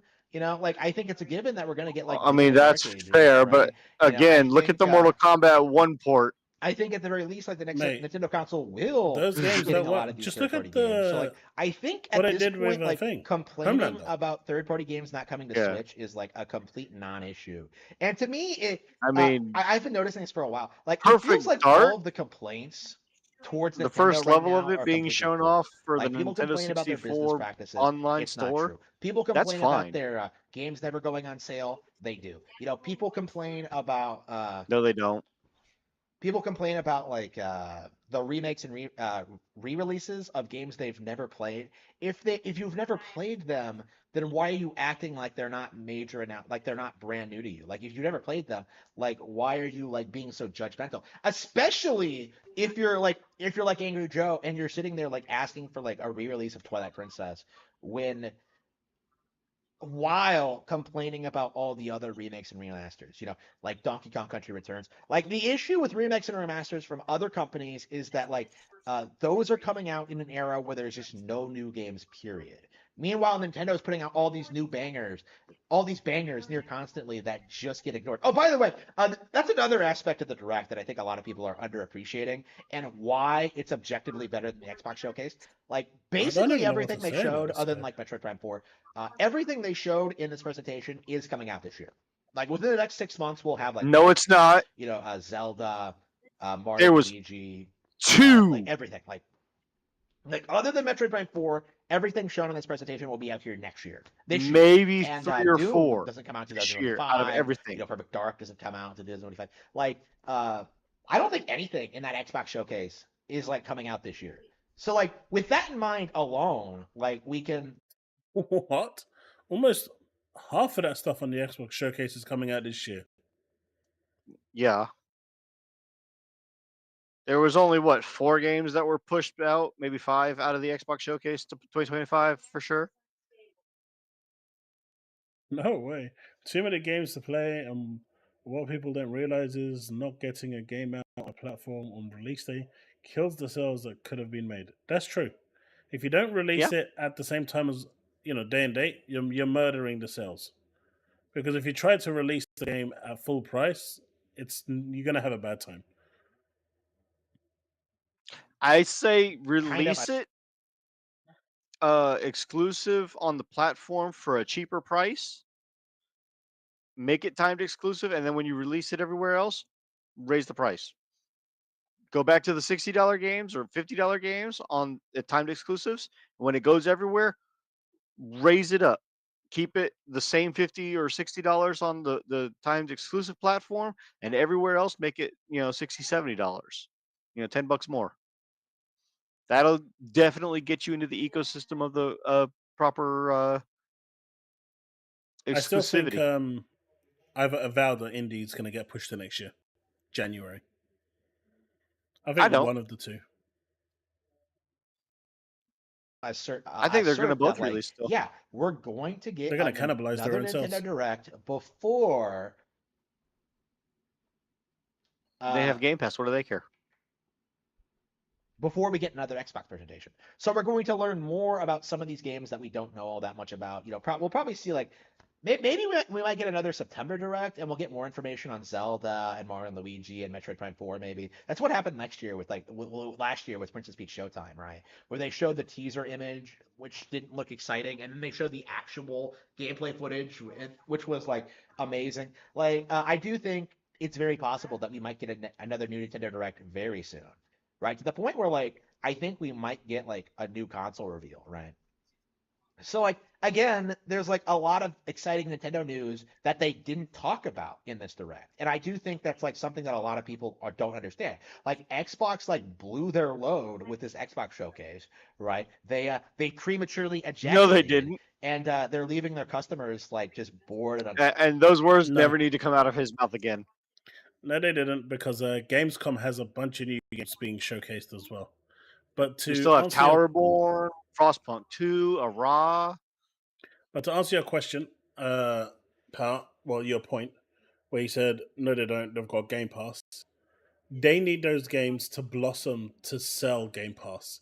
If you release them back to back within a short window, within the same month almost, then you're not getting any new customers. So not only now are you cannibalizing your Game Pass sales, but you're also cannibalizing your product sales as well.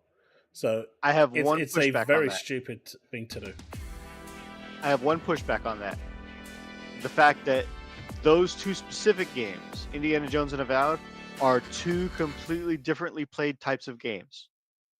I agree with that, but that is the only reason why I can see it, those releasing at the same time. Now, if it was two shooters like Call of Duty and Perfect Dark, or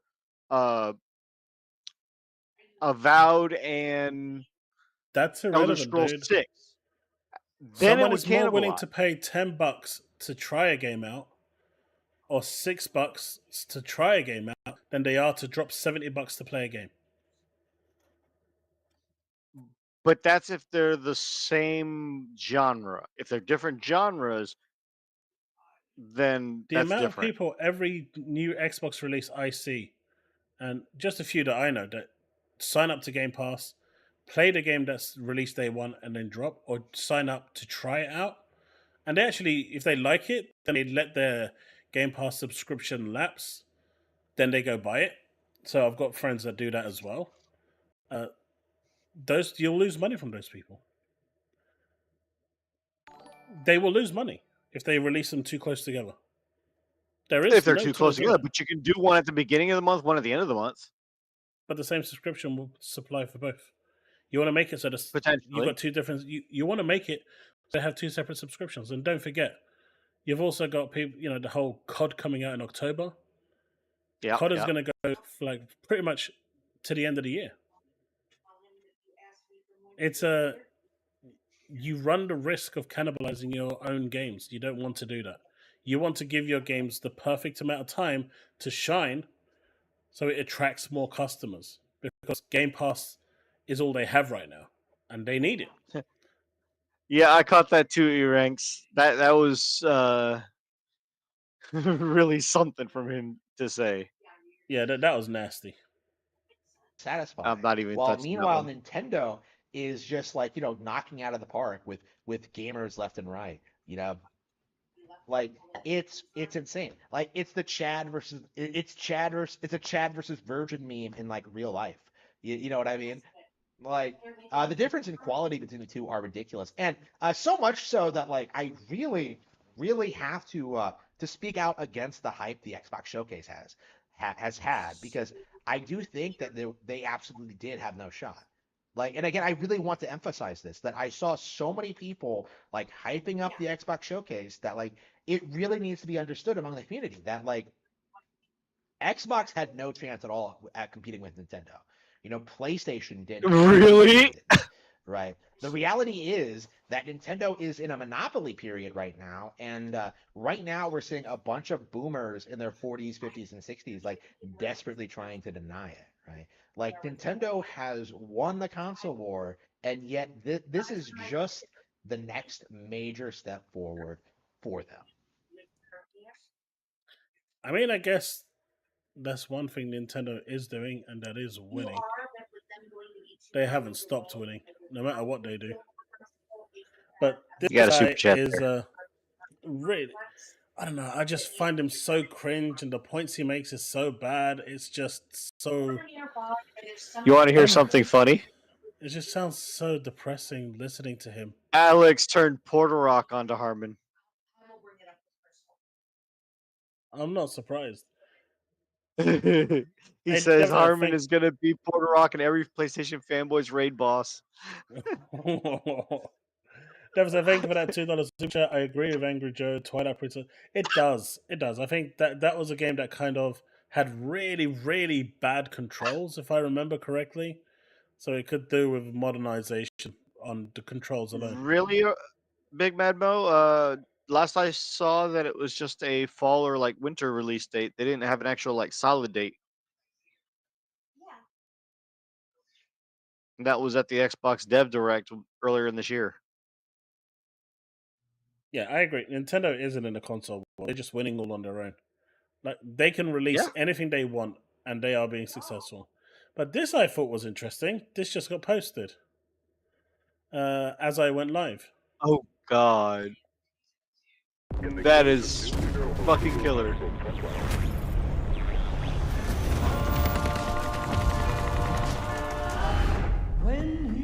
Nope, that's getting demonetized. So let's reduce our volume because that one will demonetize 100%. Fallout music always demonetizes. But that's ridiculous. That's crazy. Like what? Vault 141 available June the 20th. I wonder what 141 stands for.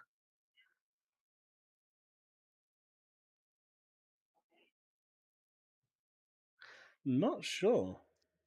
Eric Jack, what's he lying about now? Who? Reforge. Reforge is a twat. I know he is, but it's content. It is. It's a lot of content. No, I did not. I'm talking to Crystal. But yeah, like, I don't know. For me, the Nintendo Direct just wasn't. Thing.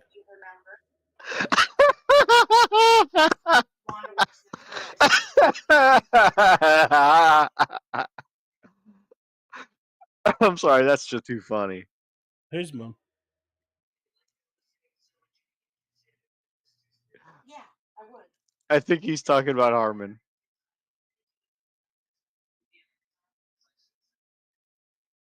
The video for Harmon is stopped though. I told her, I said, I'm sorry to be paranoid, but I can't help it. Avowed was leaked. The trailer or the gameplay says that it was supposed to be what, November 12th or something like, and they pulled the date. We don't know if that's going to still be the date, but no, that just tells you that they're not confident. They're not confident of meeting that date. Oh, Rod does have a release PC only. Same month as the other RTS. Okay. Frostpunk 2, I believe, is the other one. Raw is September 24th. What COD is that available on? Modern Warfare 3. It was Warzone 2. Yeah. But it's a Windows PC thing, so I thought this was interesting. Oh, gee, maybe you might be hearing the background of my microphone. Wife's talking to her son who's out in Arizona. That's what I was going to say. The hearing. Sorry, my bad. Yeah, that's not me. My mama in another country right now, and the missus is long sleep. That's the wife. The woke mind virus has taken over at Nintendo. What is this abomination? There you go. It's begun. It's begun. You see this fake bullshit that came out that they made? Oh So yeah, how many fake games are missing from the Xbox, and then how Loads. many are filler from the PlayStation just to fill the numbers? But games are still skipping. Microsoft has to they need to do something to build up their image. They need to. Somebody was talking about how this might have been brokered before It was. the It was. Before The this, agreement. yeah, it definitely was. 100%. I know that for. Now, is it timed exclusive or is it permanently this way?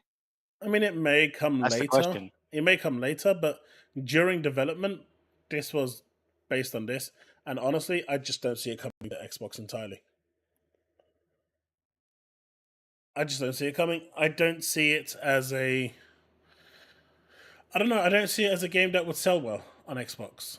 Xbox fans like a E-ranks, certain type of game. if that were to happen, we would slowly see the universe shrink into a singularity. We need to, JB. We need to. JB, that's the biggest issue there. These games don't have a big appeal for Western gamers. They do for those that like the more, you know, Eastern style gamers, and those people in the West that do enjoy the Eastern style of gaming, the old JRPGs. This will appeal to them, but for where we are now, I just like I don't know. I just don't see this selling well on Xbox. I just don't. And even to a certain degree, like I'm I'm a fan of Monster Hunter Stories. I actually like the game. But that's another one where I just don't see selling well on Xbox. You know, something that Whole Grain Bread said some time ago, that it's not a big loss. To a certain degree, I agree and disagree with him. I disagree because I like the game, and it would, you know, there is, I think, a niche enough market there for it. But is that niche market big enough to make enough money without Game Pass to make it worthwhile for Square Enix to make the game? And I think just the market is too small for it. The console market is just too small. So unless Microsoft is going to open the checkbook to put it on Game Pass, it's going to be difficult. Something that I just thought that's the of. problem. Somebody put it in the chat earlier. I think it was JB. This new Zelda game where you play as Prince Zelda, it completely makes Skyward Sword non-canon. I don't know about that, but why I oughta. Anime.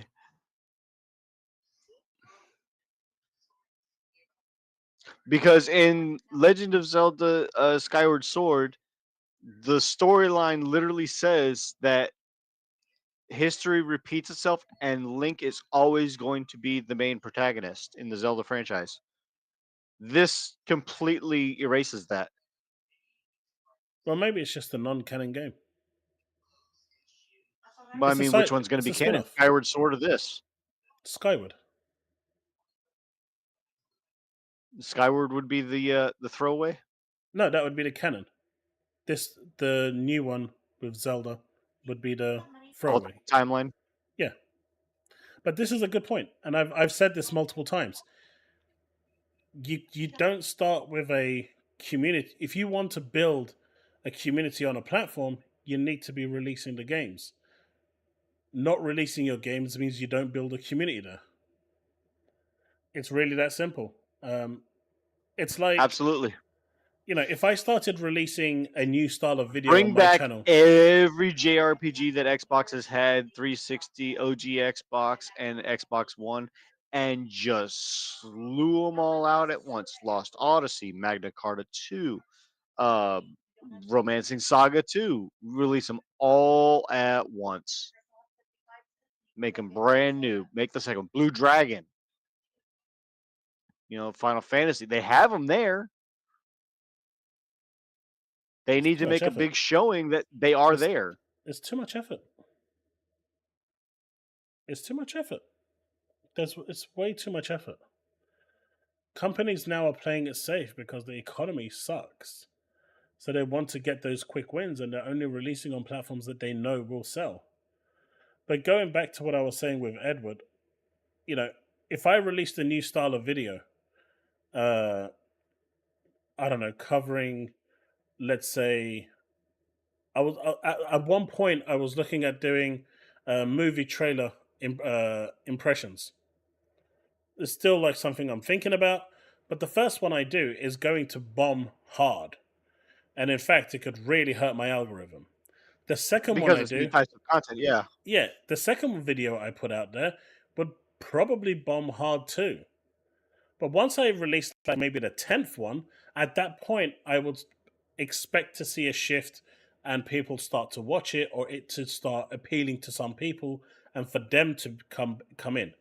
So, you know, it's the same thing here. If you don't release the games, you're not going to build an audience. So that is fully correct. But apparently Kirk absolutely ruined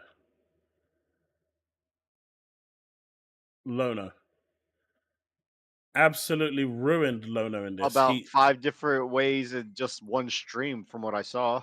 Yeah, I apparently saw the whole Fable clip. Yeah, I haven't seen this one, but apparently he just completely obliterated him in this one.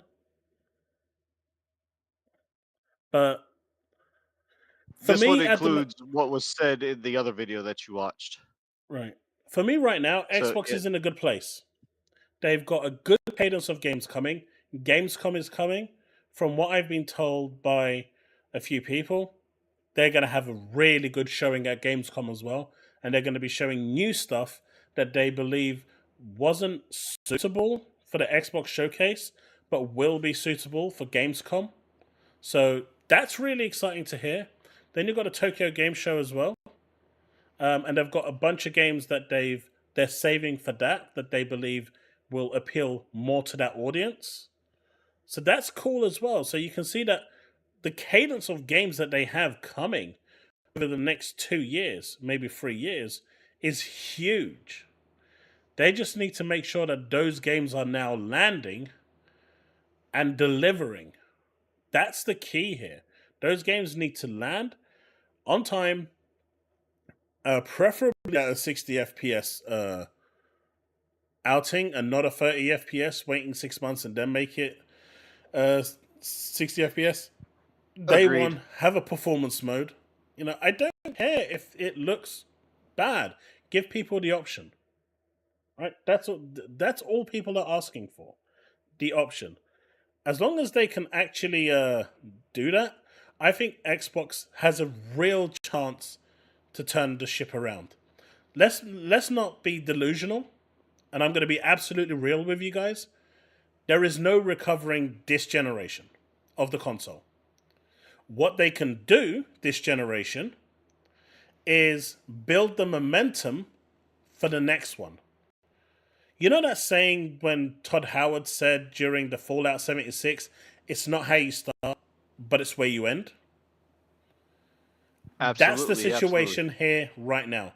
They started off the generation really badly with Halo just disappearing day one. And, you know, for the first year, they really had nothing. Right now, they need to end this generation at an all-time high. They need to be riding that train of success through and through, and they need to be giving their all. And then once this generation is up and they're releasing their next generation console with their handheld, they push on to that, the success that they've just ridden off the Series X and S into the new console. And that generation has a really good chance at that point to turn the tide around. At that point, that is when the tide can turn. Right now, it's all about fixing what's broken, building momentum, gaining goodwill, and getting that reputation back up there, delivering games that get rated well, play well, and out the box just work well.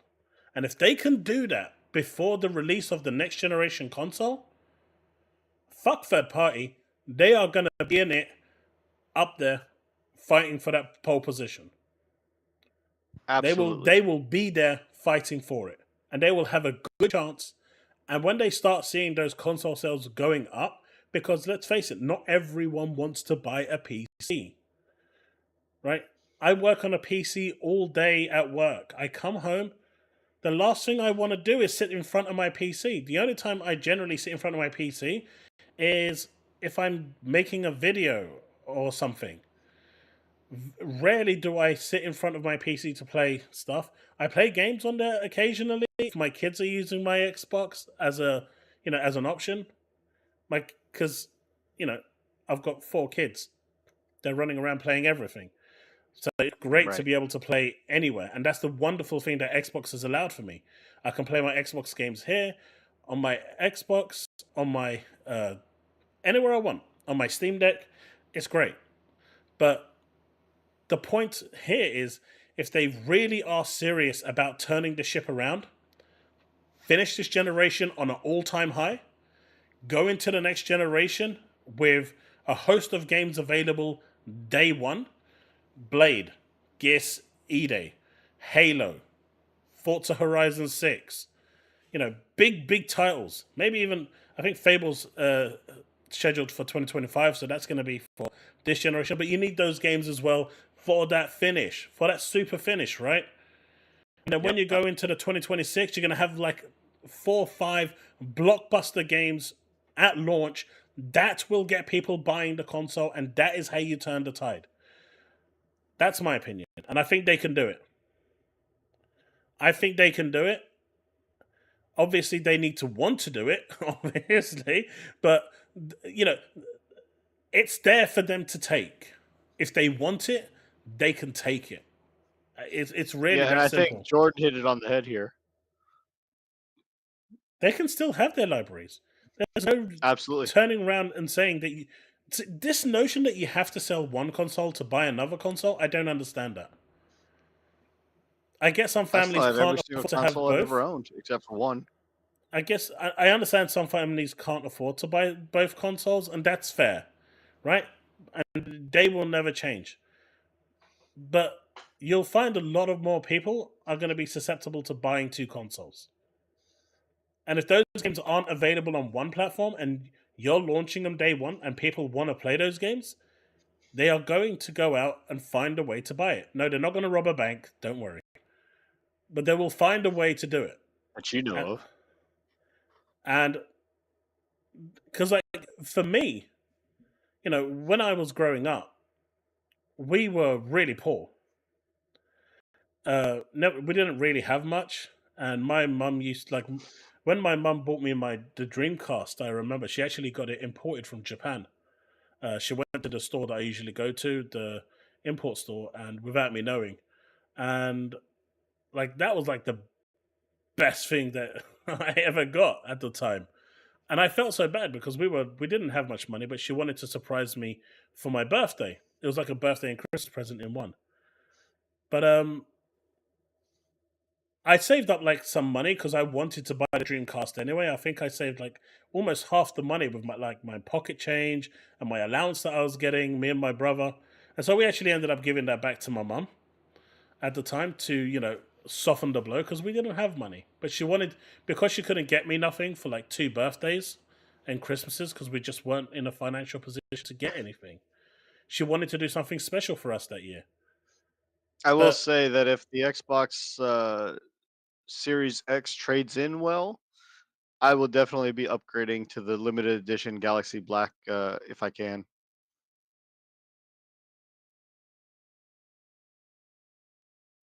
I mean, for me, it sits underneath my TV and I don't notice them ever again. Don't rob a bank, beat a bank. Mm-hmm. But now for me, now what I've kind of always done this now. Personally, even with the Xbox Series X and the PS5, I started saving from a year before, even in my current state.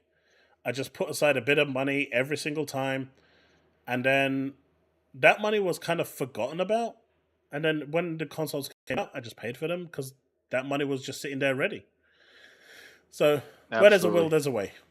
Anyway, let's listen to what this is saying because apparently he gets roasted hard. Haven't watched it myself personally. I was saving it for the stream.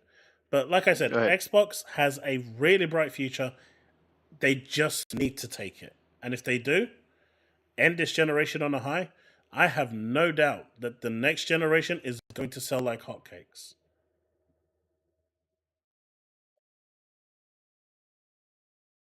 Am I the new Dreamcast guy? Hell no. Why would I be the new Dreamcast guy? Who the fuck wants to be that guy? What makes you think I'm the new Dreamcast guy? That's more offensive than saying that I'm Reforge. Or Harmon.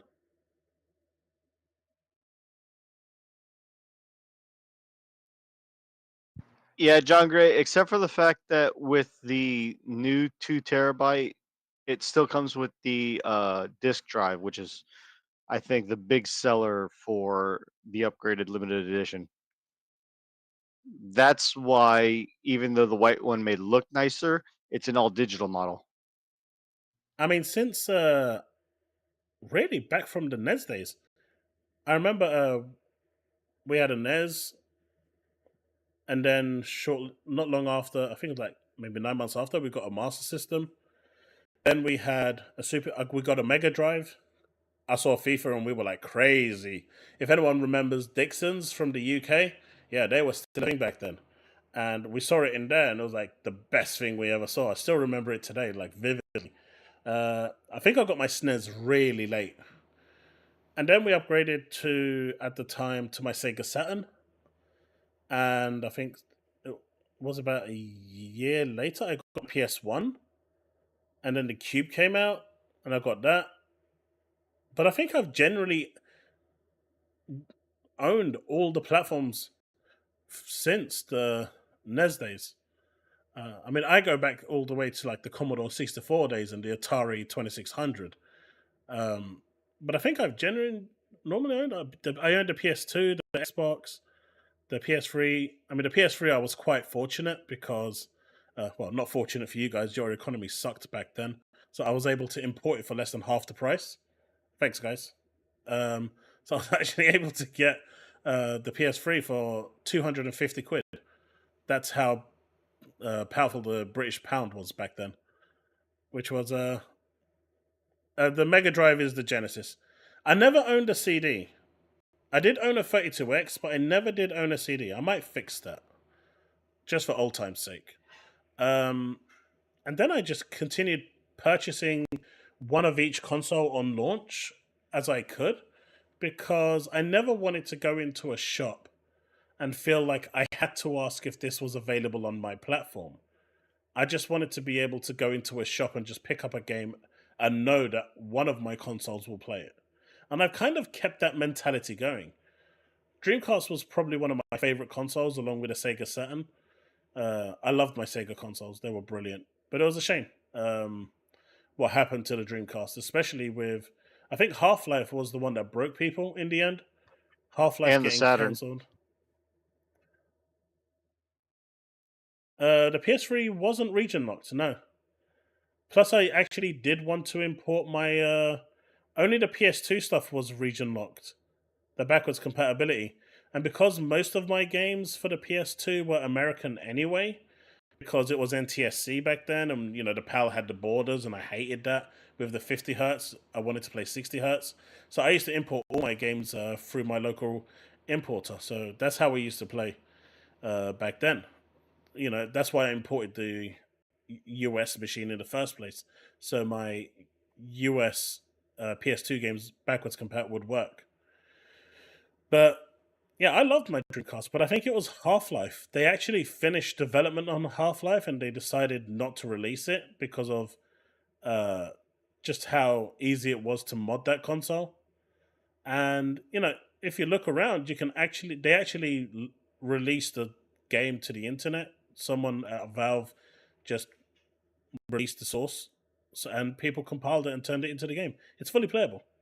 You can find it on the Dreamcast, and it runs really well. But it's a shame what happened to that. And then they kind of tried to partner with Xbox to create, the Xbox Dreamcast, the Dreambox, or whatever they wanted to call it. That failed. That didn't pan through, and then Sega decided to go full third party. And I've kind of purchased everything ever since. I just want to be able to buy games that I enjoy. I don't like being limited to one platform. I think that's restricting yourself is. I mean, I get it if you can't afford it. That's totally fine, right? But if it's a situation of you showing loyalty to a brand, never forget that these companies don't give a rat's monkey's ass about you. You are just a paycheck for them. They don't care about you. They don't care who you are. As much as Tim Dog thought that they actually cared about him and him having, lunch with Phil, he thought meant something special to him. They don't care about you.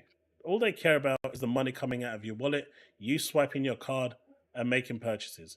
Be it Sony, be it Microsoft, be it Nintendo. None of them give two fucks about you. They just care about you spending your money, and that's it. So, to a certain degree, you can have your preferred platform, and that is perfectly fine. No one can have a problem with that. But people like Tim, they're and Warhammer Dave, where they literally devote their whole life and being to one goddamn platform, like it's their savior and their deity. That's seriously unhinged behavior. That is, we're on bloody ATM. Pretty much, Brick. But, don't do that. Don't do that. I like Xbox games. I like first-person shooters. I like the type of games Xbox releases. It's what I like. But I also like, those cinematic story-driven games that Sony releases. I enjoy them. But not everyone does enjoy them. And if you don't enjoy those games, that's fine. But for me, I remember buying a console. I can't remember which one it was now. But I bought a console for one game and one game only. Obviously, other games came out later that I actually liked. But I've actually done that before because I wanted to be able to play that series. I think it was the Final Fantasy series, probably. I don't remember. It was a long time ago. But I do remember doing that. But who knows? Anyway, that's my monologue. Starting the video. I don't think it's early. I think people are right to push back on what you're saying with South of Midnight. South of Midnight drops a cinematic trailer. We get an idea and a tone. And what happens the very next time they show up? They have gameplay. This is now the third time in a row that Fable has dropped a cinematic trailer, and they opt for what I feel is simulated gameplay. So it's like that's a double red flag for me. But that's what you feel. That you. All right, there's one there's one comment in here that I do have to respond to. I saw it just now. One sec, where is it? No, I do not love DCG. Someone said, what if you hate... There it is. What if you hate a particular company? Then you need to probably reevaluate your life choices. Because if you're using... And I know you hate Microsoft, but if you use Microsoft Word, if you use Windows, if you use anything Microsoft related, you're a hypocrite. Because you should be using anything you hate. If you use any of their products, even Office, even Outlook, then you're a hypocrite. You've just articulated I wouldn't use anything for something that I hate. Is that.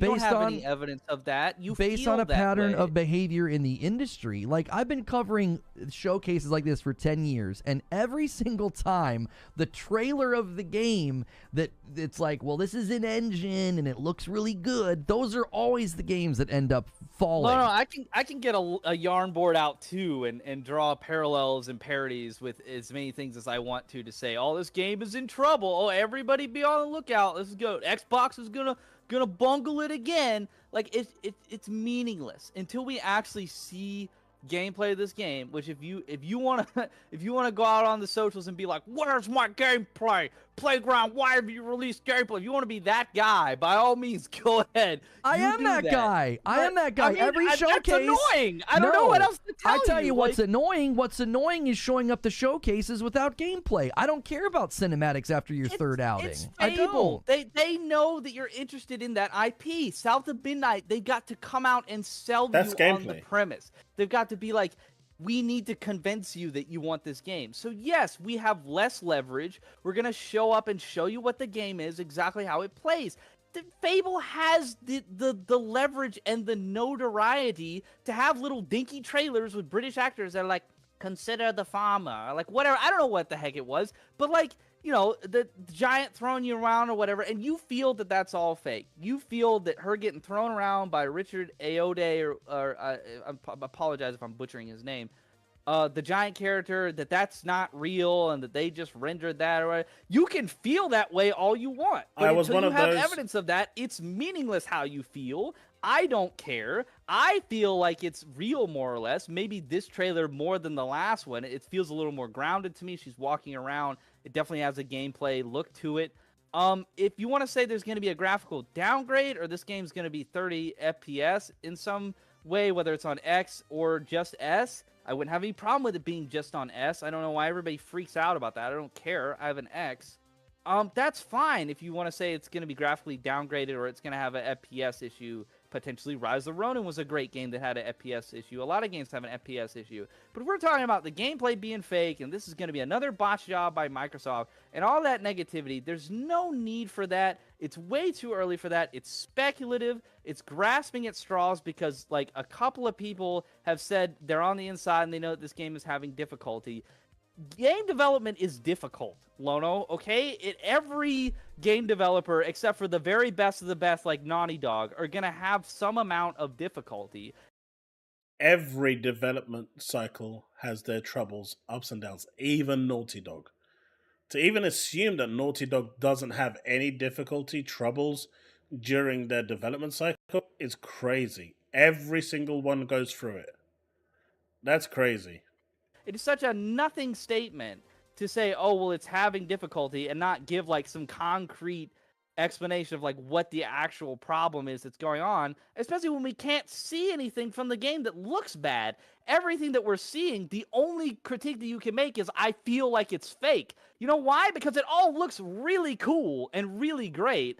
And I'm going to choose to celebrate what they showed and get excited for Fable until I see something that makes me say, oh, hold on a second.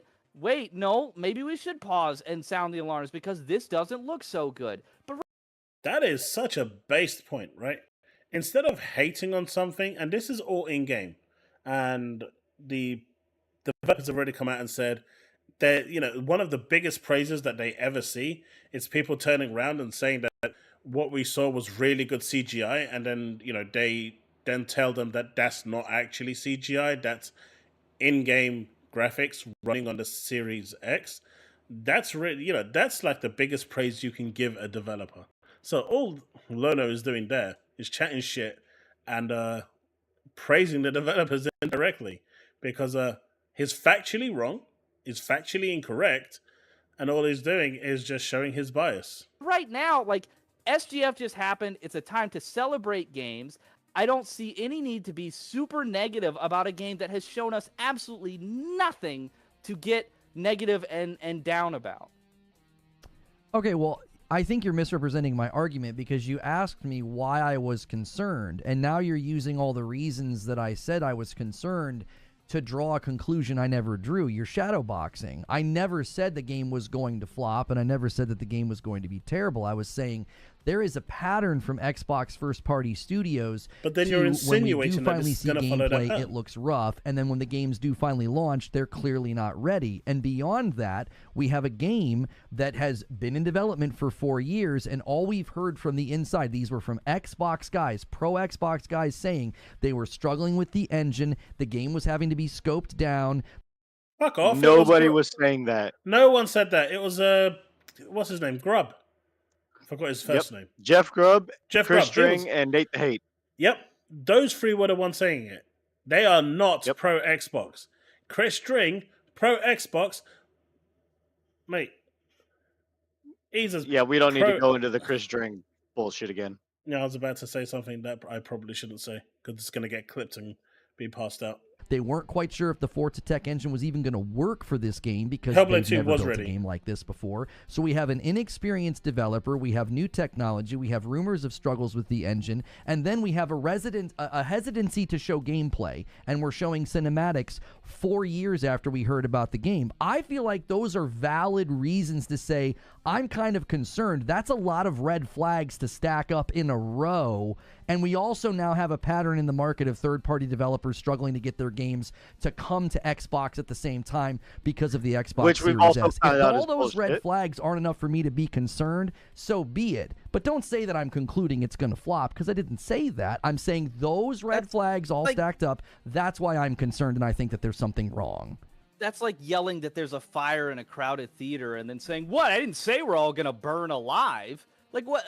There's it's getting really cloudy above. Well, I didn't say it was gonna rain. I mean, what is the point of you bringing up the concern and articulating that there's this pattern where Xbox has difficulty in development because of their hardware or other reasons, and then the game comes out and it's not good or it's not up to expectations, if you're not trying to imply that this game is going to follow the same pattern? Like, it doesn't make sense that you would make the statement about this game that it's similar, but then you're saying, well, I'm not trying to imply that it's going to flop. Clearly you are, or you're just saying things without realizing the effect of them, or that, like, the statements have meaning and you're just putting statements out for no reason. I mean, that doesn't make any sense. It doesn't make you sense must to know express that if you're going to draw a pattern to precedent, then you are implying that the thing that you are comparing is going to follow the same pattern.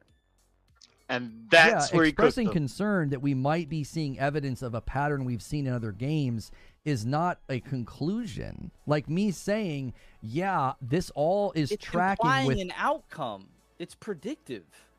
No, it's not predictive. Yes, See, it is. No, it's not. See, you're what you're doing is you're straw manning. You are shadow boxing. No, I'm not. Yes, you are. I'm logically Yes, you are. arguing with you. You're not logically arguing. You're redefining the terms of my entire argument. You're saying, well, if you express concern, you're arguing that it's going to happen. That's fallacious and inaccurate. You're not just expressing concern. You are drawing. I just 2 minutes ago told you that's all I'm doing is expressing concern, and you continuing to repackage that is fallacious. You can repackage my argument all you want. You're just shadow boxing. I've never said that it's going to flop. I'm concerned that these are all the red flags we've seen with their other games. And you're like, well, you're saying it's going to happen. No, I'm not. Like, so if you don't think it's going to happen, then why are you concerned?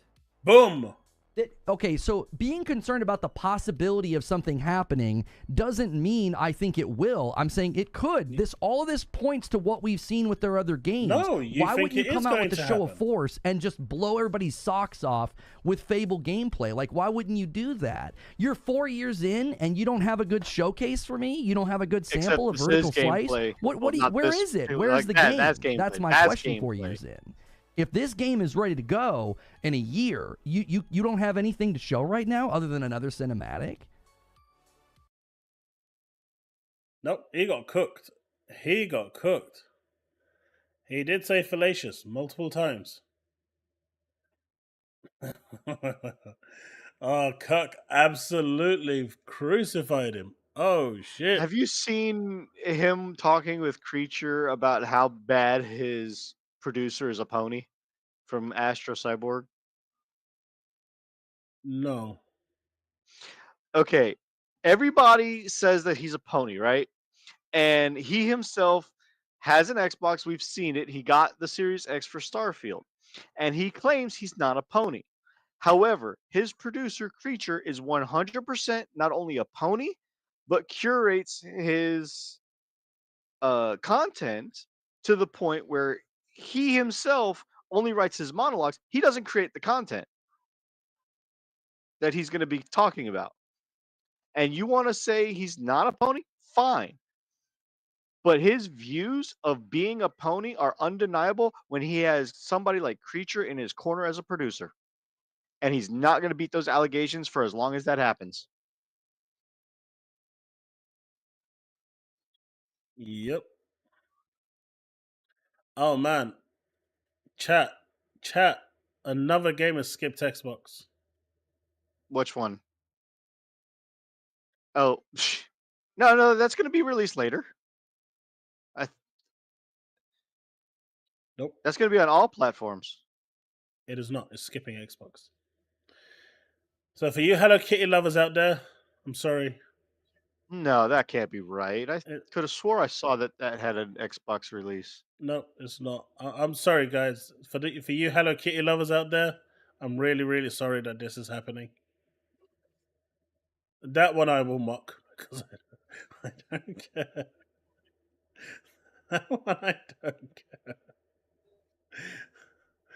According to this, it's only the Apple Store and Mac operating systems. I'm sorry, anime. I'm sorry. I'm sorry, anime. It's not, that one isn't coming. You won't be able to buy it on your Xbox. I'm sorry, buddy.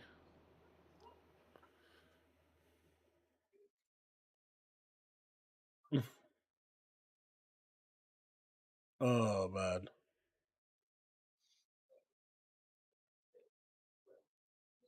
There you go, Metal Oxide. He's devastated. Diablo just might live. Gaming doesn't care.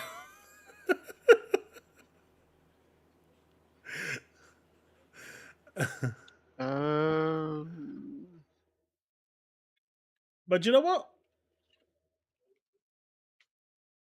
This is like,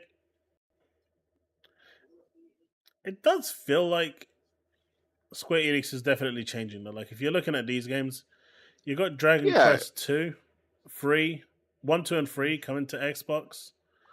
Yep. Fantasian is coming to Xbox, as you said it was coming to everything. Visions of Mana is not far off. Octopath Traveler 1 and 2 available. So I think, things are changing. I don't get why. I think with the Capcom thing, they just looked at the sales of Street Fighter 6 and said, yeah, we're not going to do it. But I can't imagine the port that being crazy.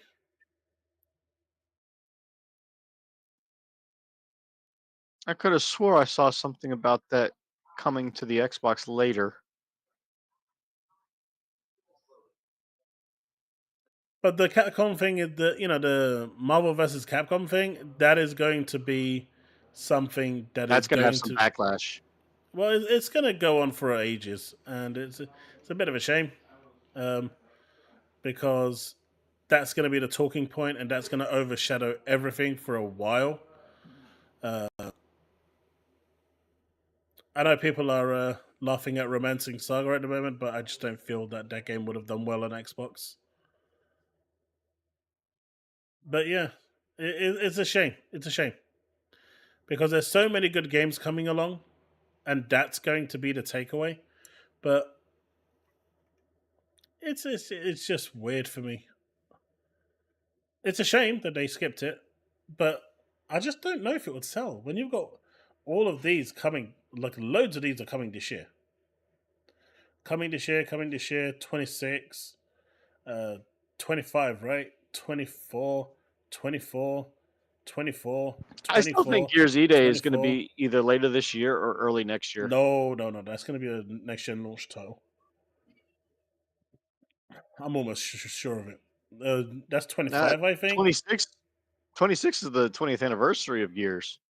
Yeah, so it makes sense to reboot the game from E-Day. I mean, a lot of people now are asking to abandon. Nobody's asking them to abandon E-Day. Not E-Day. Where the story went with the new one with Kate Diaz. People are asking. Loads of people are asking. There's loads, but there's far too much of an outcry that says continue it as well. Yeah, I don't think that the direction they took, Gears, was good. I think Gears 1, 2, and 3 were phenomenal.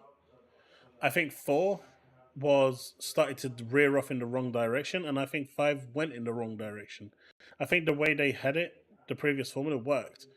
For some reason, they decided that they wanted to introduce a different character, and I think they steered away, and that's why they're going back to the roots. And I can see Gears, E-Day being a trilogy. I can easily see that being a trilogy. Dragon Age, is that 24, 25? I think that's a 25. World of Warcraft is 24. Sims 24, that's 25. God knows. 25. I think this is a 24. Don't know what this one is. This is supposed to be 24. That's already out, if I'm not mistaken. That's already out. That's going to be 25. I think the update to this is already a thing. Demo for that is already available if you want to check that. So a lot of these are actually landing this year.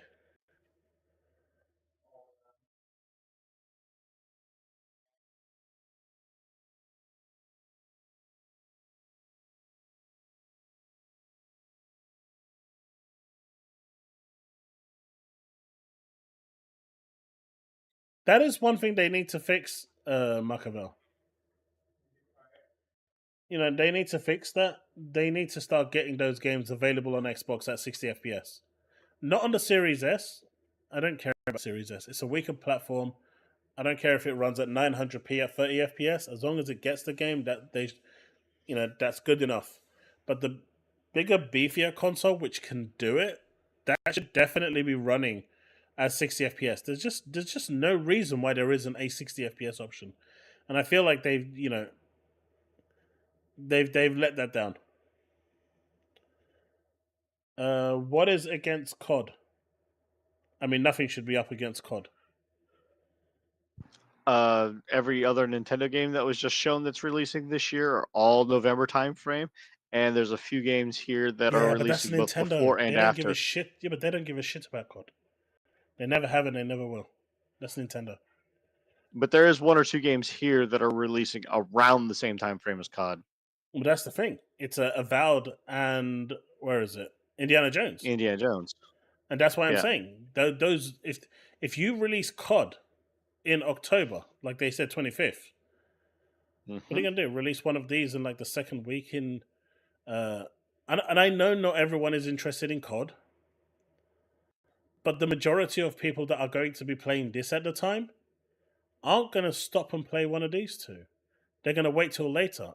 And as you know, with metrics, the first 24 hours, 48 hours, 72 hours is key to success on metrics. They always look at the first 24 hours of sales, the first week of sales, and in the case of Microsoft, they're going to be looking at how many people are jumping into these day one. And I feel like this is going to overshadow these two heavily, which is why I think they should only just release one of them and then just push the other one to January. There's no harm in doing that. No, Astrobot is DOA. Concord is DOA.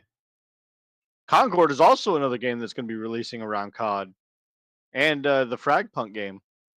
And Fragpunk is free. I really hope Astrobot does well. Because if it does well, then it will show these, studio heads who keep saying that the games aren't doing well. Sorry, one sec.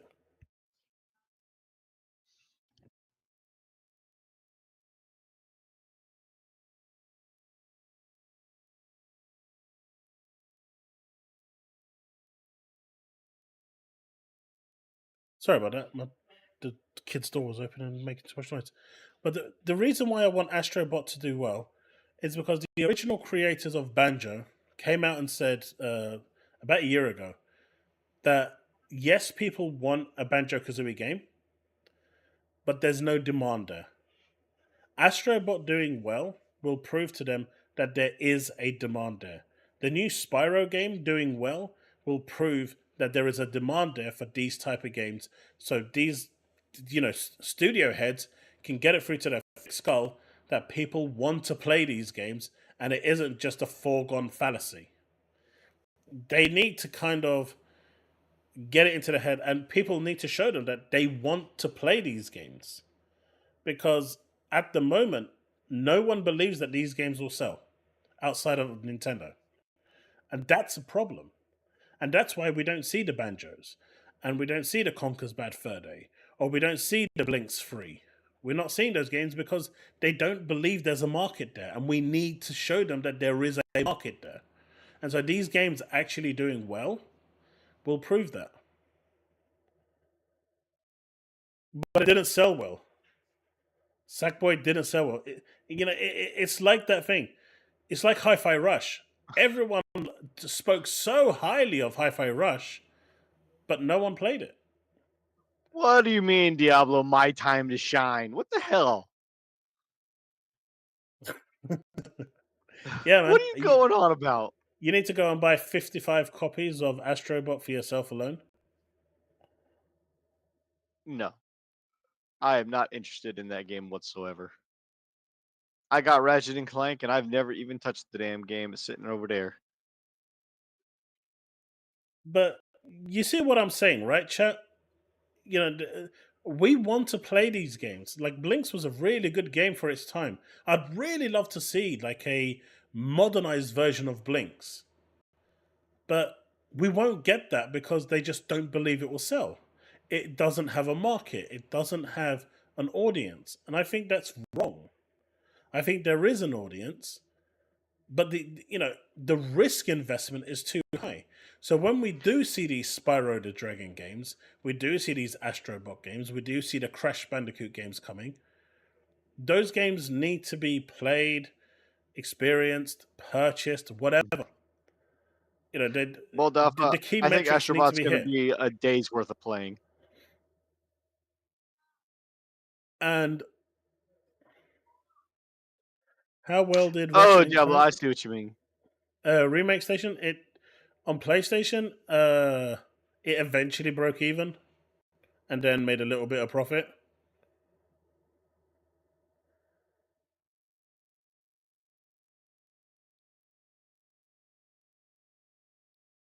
Eventually broke even. So that's my opinion with this, because I like those games. I think there's a market, but the risk value, the risk, of them failing. If they fail, the studio goes, and no one wants to take that risk, right? That's the reality of it. If they fail, the studio goes, because a lot of money is getting invested into that game, and if it don't do well, it's bye bye, goodbye.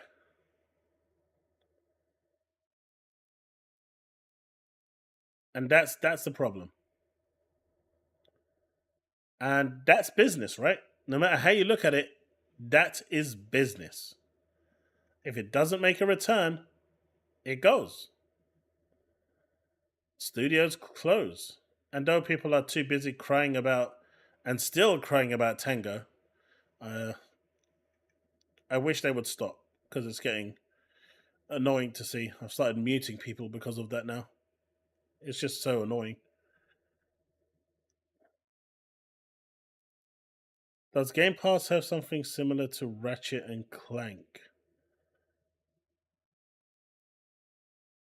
I don't think so. A platformer?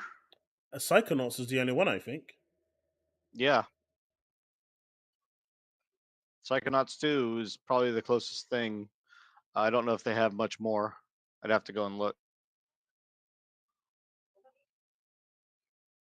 Wait, Remake Station, you're saying they spent 150 million on Astrobot? No way. No way. That's insane. No. No. No. Well, they have way. Crash Bandicoot now, but it's not on Xbox yet.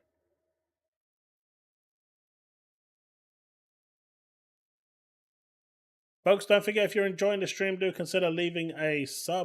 We are trying to hit 7,000 subs, and hopefully we'll get it soon. We're very close. We're in double digits to get there, so hoping we can smash that up. Oh, that's true. Xbox does have ukulele. What now? Ukulele. What now?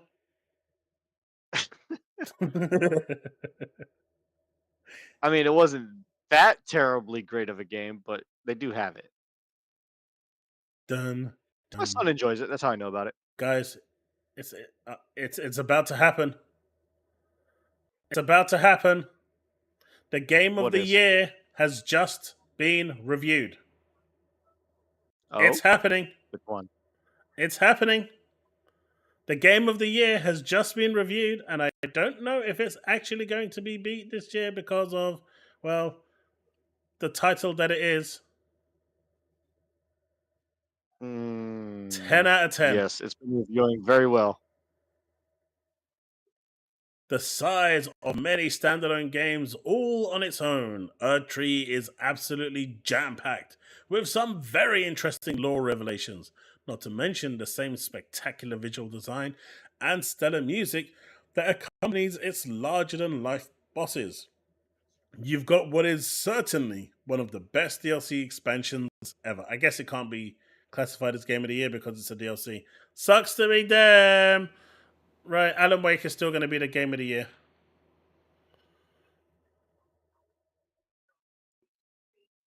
You know, they released the DLC. Alan Wake, let's go. No? Not anyone? Do you recommend all access? I mean, I'm happy for Elden Ring. It's not my type of game. I don't like Souls likes, but the game is absolutely beautiful. That's that monthly plan thing, right? To get an Xbox. Honestly, my personal opinion, I don't like going into debt. I've been in debt before and I got into a really, really bad spiral. So my philosophy now is I never go into debt. If I can't afford to buy it outright, I just don't buy it. If you know that you can control it and the payments aren't bad, it does. I think the way all access works is when the next generation comes out, you can trade that one in and get the new one. So you're kind of paying a subscription to have. It's a subscription essentially. So it works. I know people that use it, and I know people that have it, and people that are really happy with it.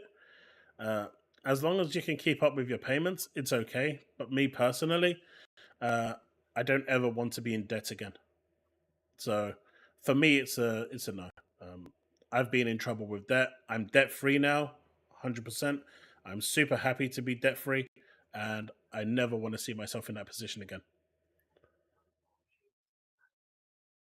So I would, I would err on caution because you don't want to fall into a position where it's saying apparently Fairy Tale 2 is not releasing on Xbox either. It's releasing Really? on PS5, PS4, Switch, and PC. No Xbox. Like loads of games are skipping Xbox. But if you realize the majority of the games that are skipping them are more of the Eastern style games.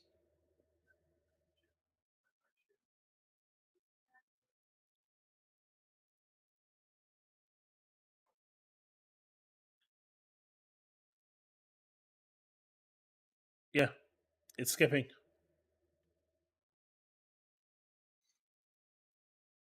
Interesting. Koei Tecmo only releases, if I'm not mistaken, their games on Game Pass. And if Microsoft doesn't pay for a Game Pass release, they just won't release it. And I guess Microsoft did not pay for it. You can definitely stack. You can stack Game Pass for 3 years, I think. That's think my true. Game Pass RE4 is. remake was a contender last year. They Yeah, were but trying that's to set not. a precedent. But that's not DLC.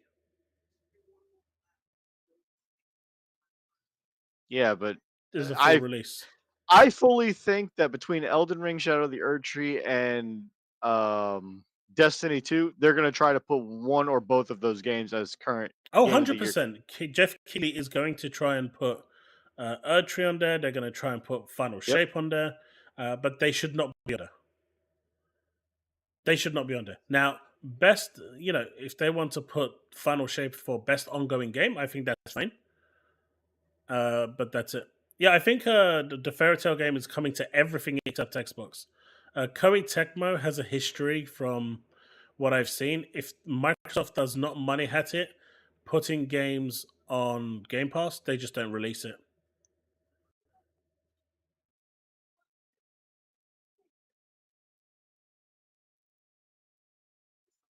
So,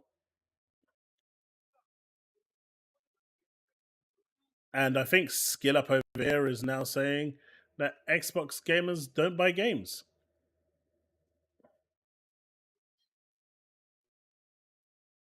Let's see what he has to say. Let's see what my dude has to say. But how much are developers sacrificing in order to prop up that model? I don't know the answers to that, right? Interestingly, Edmund, a member of my team, he reached out to about a dozen game makers to ask them, like, how are you feeling about publishing your games on Xbox? And one of the things that came back from a few of those developers was the idea that it's not worth putting your game, and they're smaller game makers, by the way, AA and indie. And they're like, it's not worth putting your game on Xbox unless you have a Game Pass deal, because Xbox consumers are essentially conditioned now to expect their games on Game Pass. So if you're going to port your game to Xbox and expect to make your money back from sales alone, it's probably not going to happen. It's not worth it. The ones that Edmund spoke. What do you think about that? What do you think about that? Power? I don't know. It's a powerful statement. Very, but I don't know if that's. Wait, was that community noted? Let me see. No, not yet. It's not approved yet. Oh, okay. Gotcha.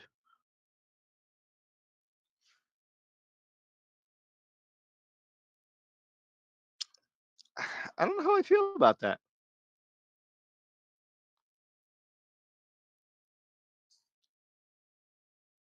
Chat, what do you think?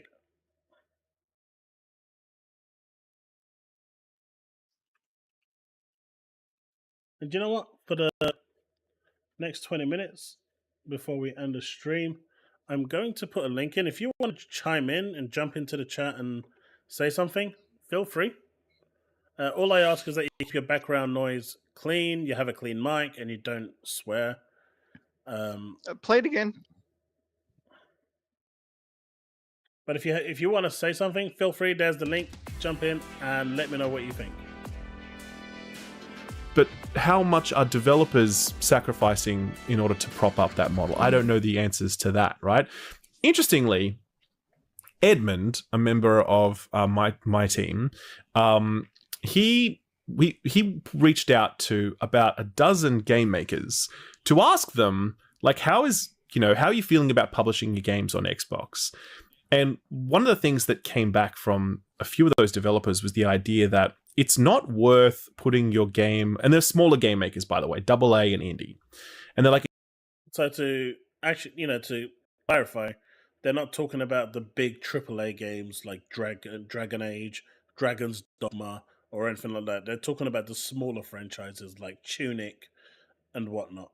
And Devastator, thank you for that $2 Canadian. That's PlayStation owners, though, because Hypercharge was definitely a unique experience. I'm happy for the guy. He made bank. It's not worth putting your game on Xbox unless you have a Game Pass deal, because Xbox consumers are essentially conditioned now to expect their games on Game Pass. So if you're going to port your game to Xbox and expect to make your money back from sales alone, it's probably not going to happen. It's not worth it. The ones that Edmund spoke to, that's what came back. Interestingly, if you're interested to read that whole thing, that's on the Patreon right now. I'm not spruiking the Patreon. It's free to everyone, by the way. It's not behind a paywall, so just go and grab it if you like. But really fascinating insight about how Game Pass has shaped consumer behavior specific to the Xbox platform, to the point where developers don't want to port a game unless they get that Game Pass deal to lock in their revenue. Okay, so basically what he's saying is if it's an indie or AA game going to Xbox, if it is not on Game Pass, it's not worth it for them because they are not guaranteed to make their money back. Yes. Because we know that if it goes on Game Pass, they get a flat paid out sum, and then after maybe so many copies are bought, then they start getting royalties and, like a 50-50 split or whatever the hell the deal is. It depends on the contract. If it's exclusive to Xbox for a timed exclusivity, then they get the development cost paid for them.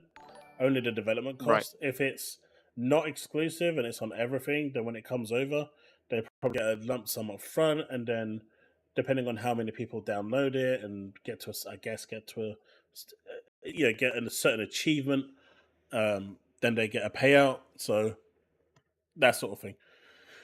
But that's what I'm saying. The smaller company, the AA and indie are essentially saying, unless we get that deal, we have no reason to put the game on the Xbox platform because the risk of return is very small. Yeah, I don't know how I feel about that, because that if developers are looking at that are Indian double A's and saying that that's not worth it if it's not on Game Pass to port it to Xbox, that's a little concerning. That you know,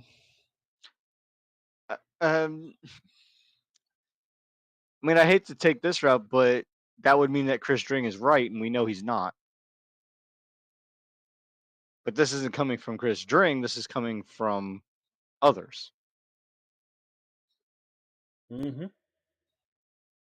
Now, I think Chris Dring is full of shit because he pads it, twists it, manipulates it, and says it in a way that is designed to undermine and belittle Xbox. That's his problem. Even the fact that he turned around and said that the Nintendo Showcase clearly won the presentation showing clearly tells you just how biased that guy really is. What he's saying here is totally different. He's not saying all developers think like this from the couple dozen that they actually looked at it. It was only a few. But the few that did come back came back with that impression. So he's not saying all of them, unlike Chris String, who was saying all do this. He is saying the few that did come back gave this feedback. Right. So he's not saying everyone is saying that. Obviously, some of them see a bigger picture or have different expectations. So, I mean, if he turned around and said everyone, then he'd be, I'd say, on the same level as Chris String. But this is slightly different. He's not saying everyone, all the developers feel like this. He's just saying that there are developers out there that don't see putting it on the Xbox platform as a viable option because of Game Pass.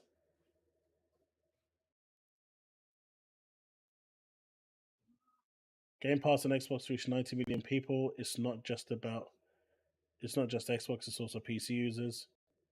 Yeah, if those games, but the 90 million people, are they buying it or just playing it for Game Pass?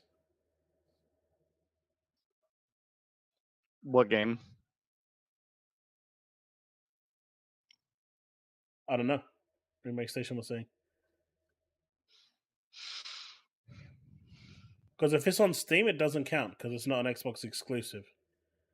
The only numbers that count here is PC Game Pass and Xbox Game Pass.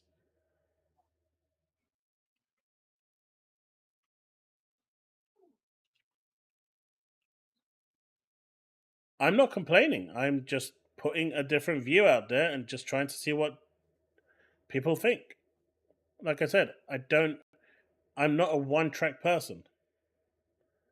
I like having these discussions. Hypercharge did really well, so that is definitely that actually E ranks goes with what Skill Up was saying, right? Not all developers think like this. Hypercharge proves that there are developers out there that do believe that this, they can make a difference if their game is good. And I think there's a certain element of that. We see a lot of these indie games that are just you question yourself, why do they even exist? But it's that's a question that I always ask when I see some of these indie games. Why? Who in their craziest, wildest scientific mind thought that these would be a good thing?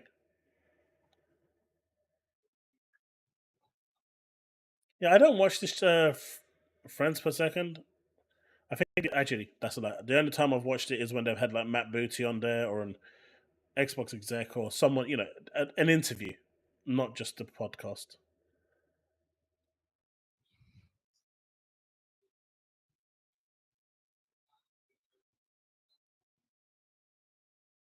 Larian was, even though he got very upset with me.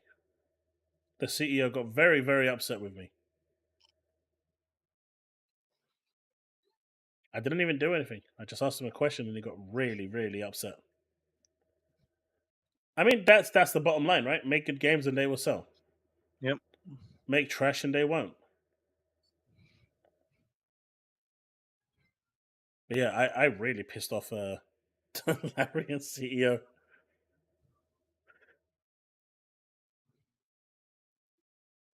He was not very happy with me when I was when Baldur's Gate 3 wasn't working on the Series S. I was, I work in QA and have a background in games as well. So I thought, I'll throw some things at him, see what he returns. And he got really offended that I did that. Really offended that I did that.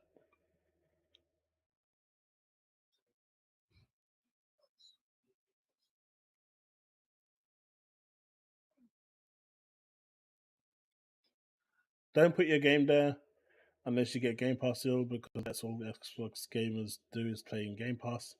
How did this before?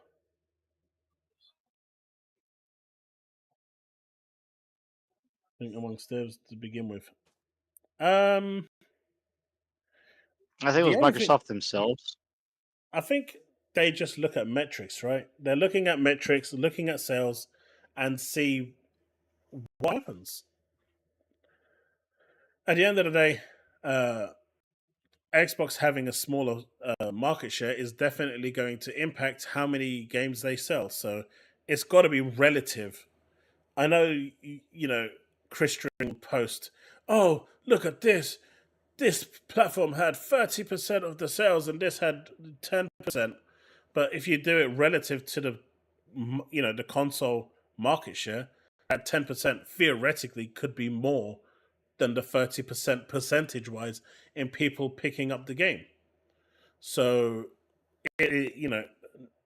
giving just flat numbers like that is generally pointless and not useful because it doesn't give you anything. Obviously, no matter how you look at it, the 30% is going to make more money. But in terms of how many people in that market actually pick to come the game up, that 10% could be actually, 15% of the share of the market for console base, for example. So it gives different facts and figures, but it is interesting to see that.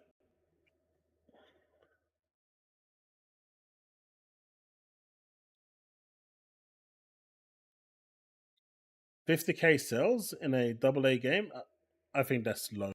That's got to be low.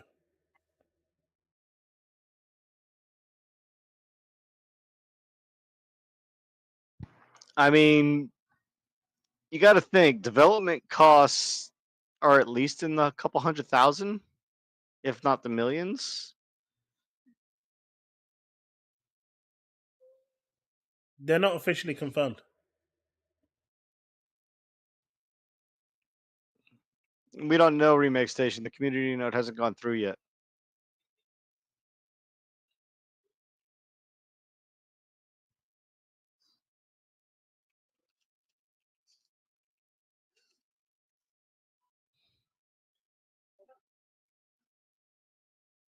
But I thought it was interesting. I think it's an interesting point. I know I do feel like some developers, indie developers, AA developers, and publishers are holding out for that Xbox bag. I think they do that on purpose. Like the Capcom versus the Marvel versus Capcom 2 thing. I honestly believe that Capcom was waiting for Microsoft to offer to put it on Game Pass. And they weren't prepared to do it themselves. And I think that expectation from for certain games at least, has started to materialize.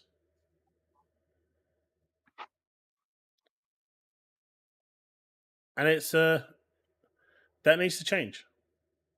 Before we either end stream or move on to the next topic, what do y'all think about oh, what was I gonna say? I had it and then I lost it. That's a bit unfortunate.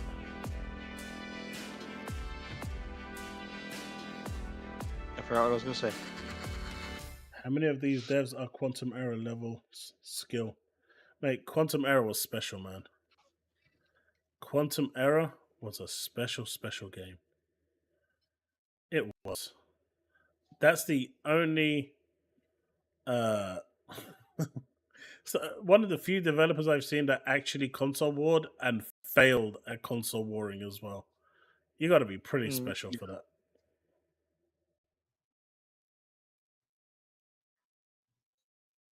Oh, look. That's this month's well, next month's Game Pass. There's a bunch of bullshit. I'm actually looking forward to SteamWorld Dig 2. In SteamWorld Dig, I got the previous one that they've got on Game Pass already, SteamWorld. I forget what it's called right now, but it's actually pretty fun. It's a small game, but it provides hours of good play. So I'm excited to see what those two have. Quantum Error stuff. That is the answer to stuff. Remake Station. That's a good question. Removing Game Pass, I don't think is the answer. They make way too much money off Game Pass. I think they make like 400 million, around 400 million a month. So that's a lot of money. EA and Ubisoft are doing it as well. Same with Sony and Nintendo. Just Game Pass does it best. Yeah, they also are the cheapest.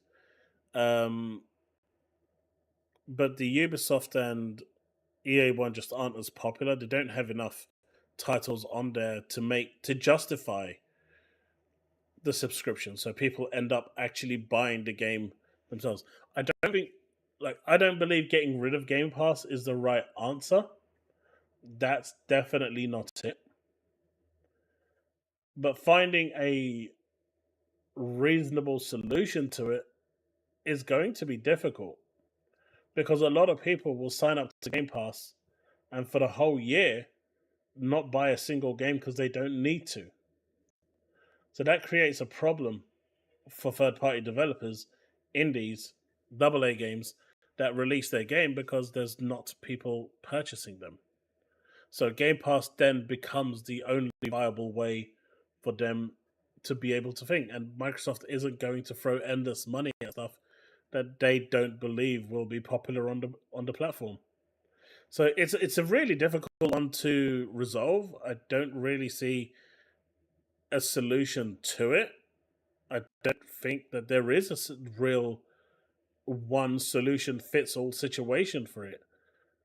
Some people just won't buy games at all now because of Game Pass, and at the end of the day, that was Microsoft's choice when they went into this, and they made they created the situation, and it is what it is. But ultimately, there are people out there who want to play third-party games, and they're not, or indie games, and they're not going to get it because of the situation you're in right now. So ultimately, there is, just thinking right now, if you wanted an answer from me this second, the only solution I can find right now is to go in the direction of putting another launcher that will provide those games to your platform.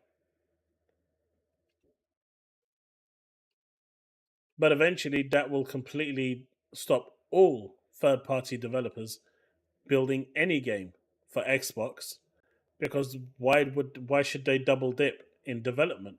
They can just make it for Epic Games or Steam or whatever, whichever platform you've got it on there.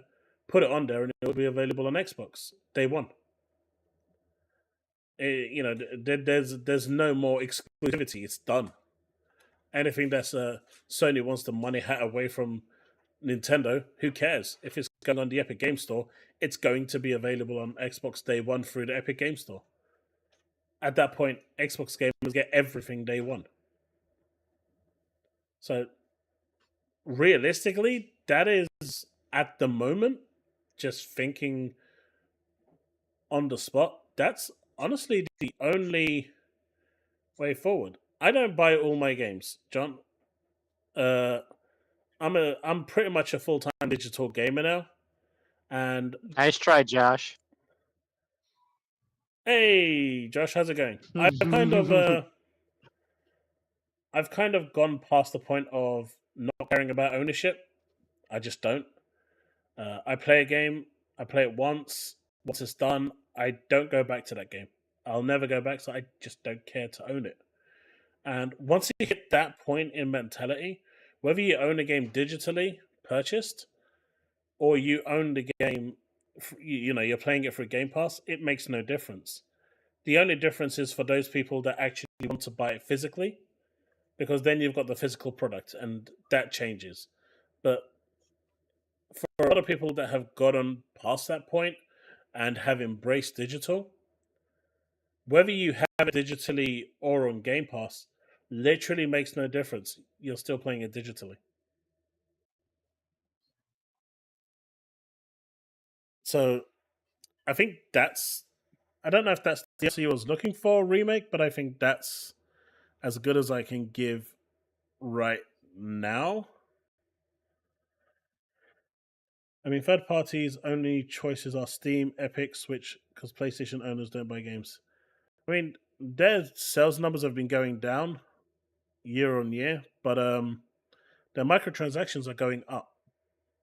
And as long as Microsoft is going up as well, microtransactions has been killing it at the moment. It's been king.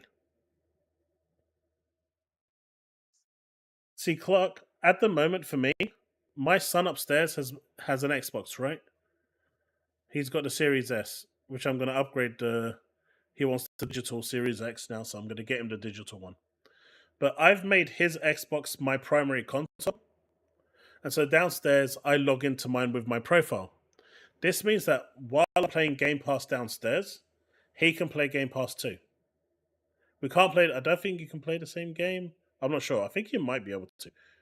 I think you can. I can't remember. Either way, I don't think you can. Anyway, it doesn't matter. The point is, by making it digital, I've now paid for one subscription for Game Pass, and we can both use it simultaneously playing different games. And there's no real restriction there to stop that from happening. So, yes, my kid, I get that you want to you pass on your collection one day. That's fair. But for me, and for many others, this situation where you get to share your game with your family now is really, really, really a good thing.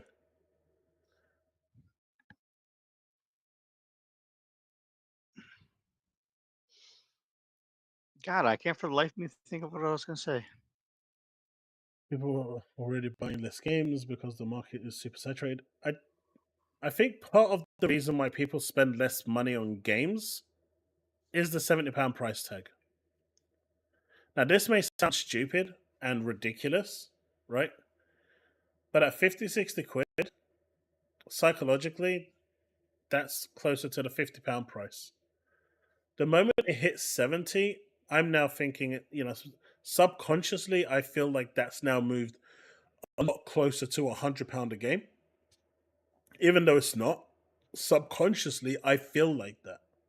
So I now have second thoughts about buying a game day one because of that £70 price tag. I do believe that if they actually went back to £50, £60 prices or £50 prices, they would sell a shitload more. If they priced Helldivers 2 at 50 quid or 60 quid or 70 quid, it would, at 70, let's just say 70 quid for the argument case on this one, I don't feel it would have sold. I don't think it would have done nowhere near as well. But at $35, it was worth the punt, and it done phenomenally well. I think even at $40, it would have done well. I think pricing is really important for these games, really important, and I feel like the way they're pricing them, they are excluding part of their market in doing so. And this isn't just an Xbox thing. This is a PlayStation thing, a Nintendo thing. This is everything. I think the £70 price, and they're looking to increase it even more, is actually going to hurt game sales more than they actually realize.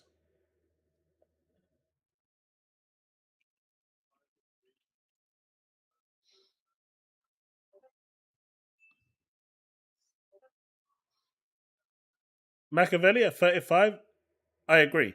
But before you played it, would you have spent 70 quid on it? Blind. That's the question. Would you have spent 70 quid on it to try it on the notion that you might like? And that's the point, right? That's the point.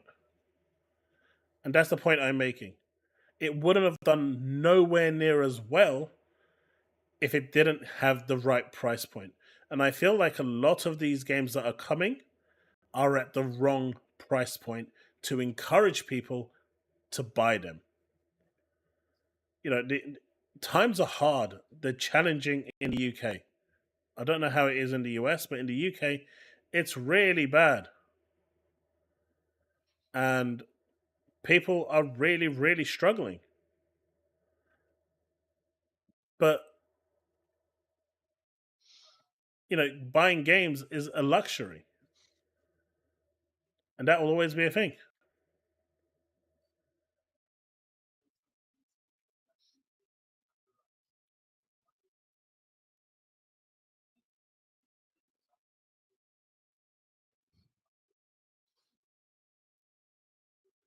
Yeah, I can agree with that. This, however, feels like difficulty for difficulty's sake turned up to 11.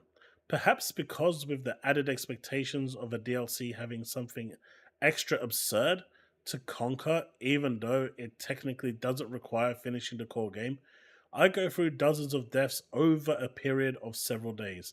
And despite taking breaks to go off and do other things and explore other areas, I realize I just don't want to do this anymore. Is that in response to Shadow of the Erdtree? 60%.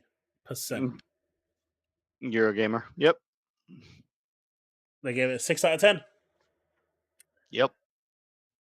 And they're the pretty much outlier because they can't be bothered to beat Moog and the other boss to get to the DLC area. No, they've got past that point. They're saying that after you've gone into the DLC area, they've pushed the difficulty up to an 11. And it's difficult for the sake of difficult, not because the mechanics are difficult. It's difficult for the sake of it. And that's been one of my biggest issues with Souls-like games.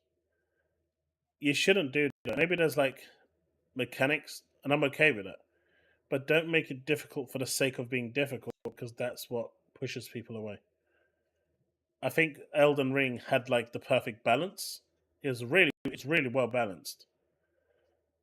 But if you go to the point where you're just making it stupidly difficult for the sake of it, there's one of the optional fights in what is it? Stellar Blade. There's an optional boss fight in there where you have to fight two bosses at the same time. And the game just isn't designed for that. And they're both ranged, right? They both have ranged attacks. And you can't parry both. It's difficult for the difficulty of that fight on those that one random boss that I encountered for two bosses at the same time was made astronomically harder just because the mechanics for that fight were just terrible. It was badly designed. And if you're gonna do that, then you get situations like this. And I kind of agree with it. It does ruin the experience. Maybe to an extent.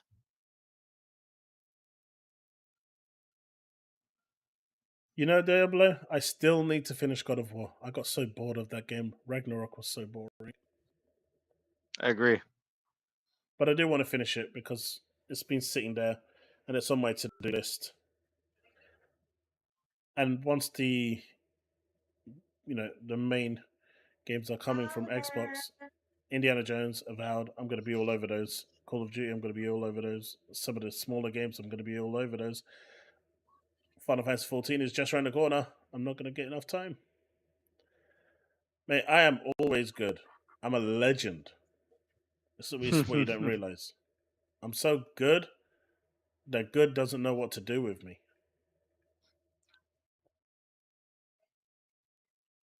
I'm surprised you're a good Destiny 2 player. Mate, I am a boss, even though that ending was. I'm not going to spoil it for people, but let's just say I heard it was pretty good. that ending hit me so hard, man.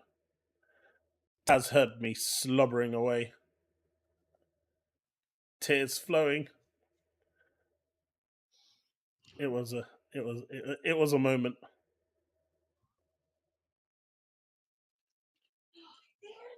John, for me, it was the pacing. Unlike God of War 1, I felt the pacing was really well. In God of War 2, I felt like everything was extended for the sake of extending the game. It felt like a chore. Like the parts that worked exceptionally well. But you could clearly see where they were padding the game, extending it for no reason. And it didn't need that padding. And it kind of ruined the immersion. It disconnected me from the experience. But for those of you that have completed it, I'm at this area. It's like an all white area. That's where I stopped playing. I don't know where it is. It could be Valhalla. I don't know. But that's where I got to. But I just felt the pacing was just all over the place. And it really, really hurt the game. And that was my biggest issue with it, because it just broke my focus on the game. It broke my immersion. Like, I just got to points where I just didn't care what they were saying, because they're just talking for the sake of talking. It wasn't actually adding anything to the story. Atreus running off for the 19th time doing the same exact bullshit. I got it the first time. I got it the second time. But continuously doing that same shit got annoying. So I think, I'm not saying the game is bad. I think the game is actually well done. I don't think it's a 10 out of 10 by any means. I think the first game was way better. But the pacing was just, and some of the design choices for me just were baffling. I agree.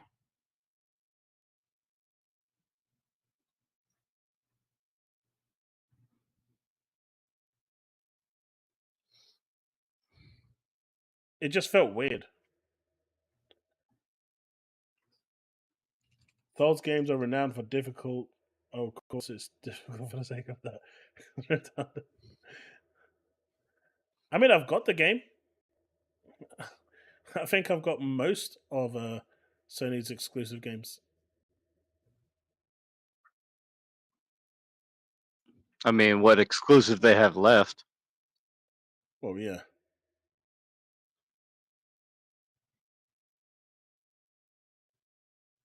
So Dragon Quest 1, 2, and 3 are on Xbox. Fantasian's on Xbox. Fairy Tail 2 is not. Phantom Brave the Lost Hero is not. Romancing Saga 2 is not. Darkest Dungeon 2 is not. Marvel vs. Capcom is not. And Mio is on Xbox from the Nintendo Showcase.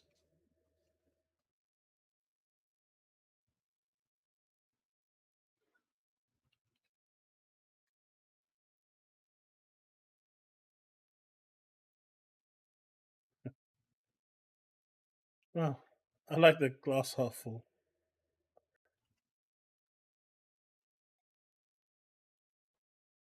Yeah, so I hope that's answered your question.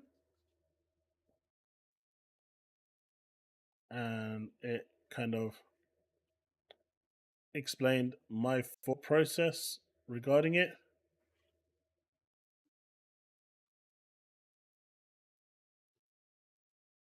Never trust a game's journalist's opinion on what's difficult because they found Mario Odyssey difficult for the sake of difficulty. Do you remember Cuphead? One of them couldn't actually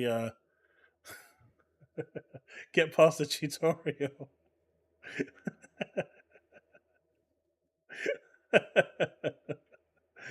Oh, that was good. That was good. Imagine getting stuck on a tutorial.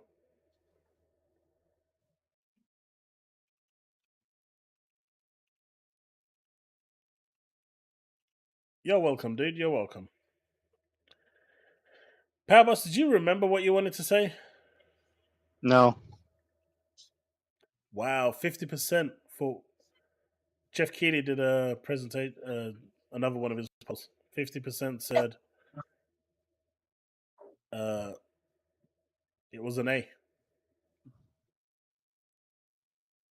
I mean, I feel it was more of a B. I gave it a C. Or a C. Or a C. I didn't think there was enough in there. I gave it a C. I don't think there was enough there to warrant it any higher. Metroid wasn't, they didn't show enough from Metroid, in my opinion, to make me want to think, to get really excited. And I knew it existed before, and I'm in the same position as I am now. Yeah, I agree. They didn't show enough of it.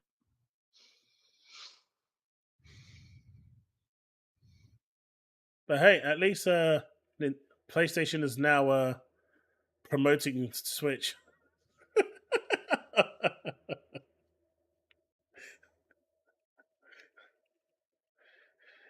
In the words of Chris Pratt, third party, here we come.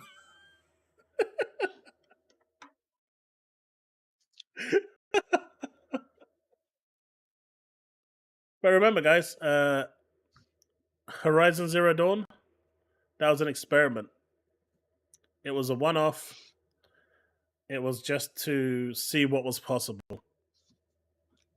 Just like I found it funny Horizon. that the Nintendo Direct showed more of the game and gave it more hype than the PlayStation State of Play did.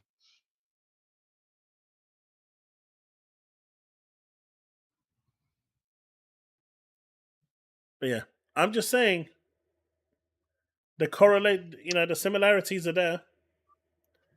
PC started with Horizon. Their third-party venture started with Horizon. And You ain't gonna get a rise out of me, Josh. I know how good I am at MVC2. They both said it was an experiment. It was a one-off. Yep. And that nothing else was coming. I mean, PC even said that they're going to be releasing sequels, but Ragnarok is going on there, so they lied about that too. Yep.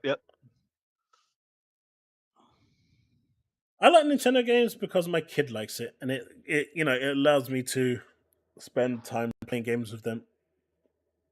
They do enjoy those games, so it gives me a nice bonding time.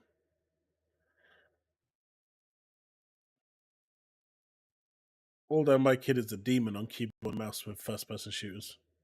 The one that you saw earlier in the stream. My young child, my 9-year-old. Dude, he's a monster on FPS games.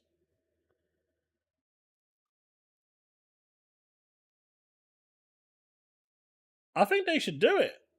I think they should do a Lego Halo and a Lego Gears, but knowing Microsoft, they'd put that everywhere. The idiots. Probably. Yeah, they shouldn't.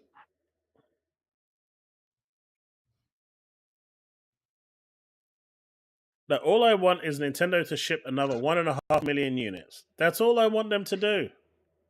Hell, I'm Josh even tempted to help them. mustache ride.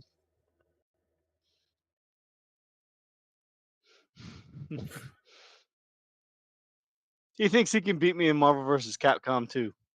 He doesn't realize how good at that game I am. I've owned that on the PS3 for ages.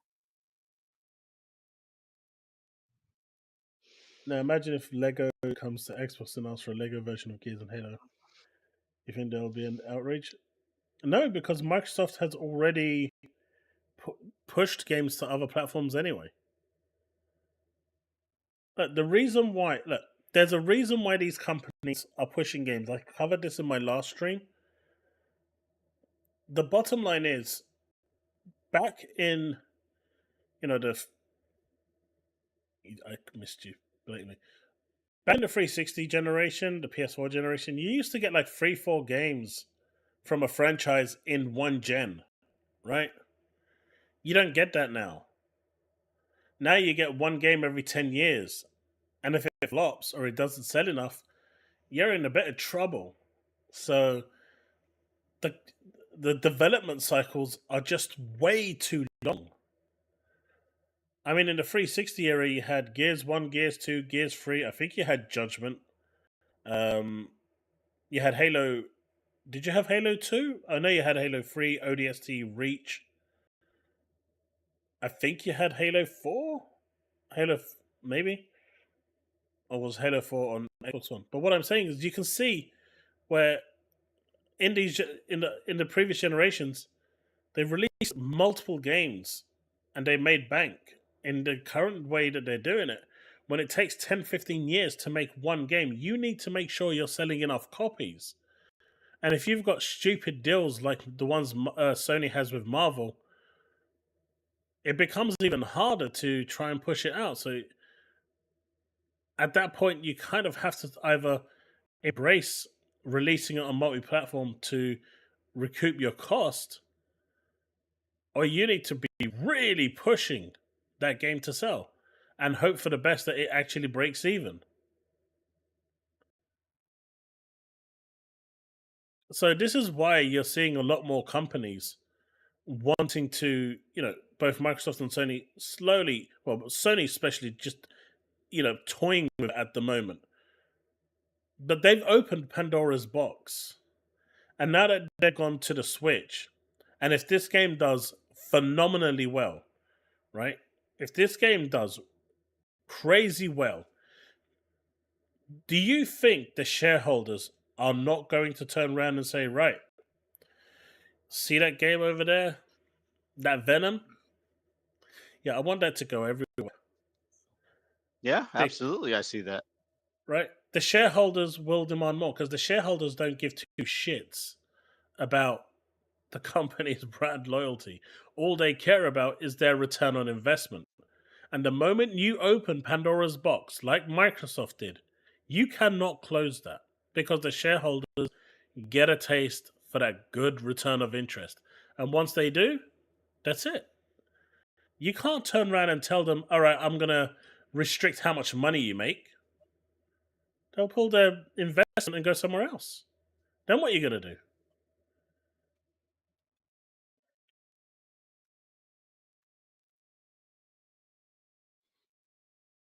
I wish they actually revealed this information. I mean, I wish all companies publicly revealed this information. It'd be easy to see where the company stood, to gauge them. But at the end of the day, once you open Pandora's box, that's it. It's over. You're not closing it. And Sony going down this route, they've opened Pandora's box. Even if they want to stupidly, ignorantly not release it on Xbox, that's fine. But they've opened the box. And if this game does relatively well, you'll see games like Astro Bot coming to the Switch too. Without a shadow of doubt. I agree. I don't think the Switch can run Astro Bot, but I'm pretty sure the Switch 2 can. And you'll see it. Now, the only surprise that I have for this one is them not releasing it on the PS4. That made no sense. If you're releasing it on an Etch-a-Sketch, surely you can release it on your own platform. I mean, they I'm will worried make about some of the games that were announced as PS4 and no PS5. Mate, if it does 100 million units, you're gonna see the likes of Spider-Man, God of War, Uncharted go day and day everywhere.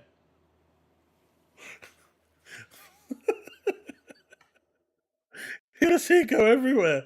Everything, the whole fucking slate, the shareholders are gonna say, screw you, man. Anyone that tries to oppose them, we pull our funding or we replace you. They're getting replaced with someone that wants to toe the shareholder line.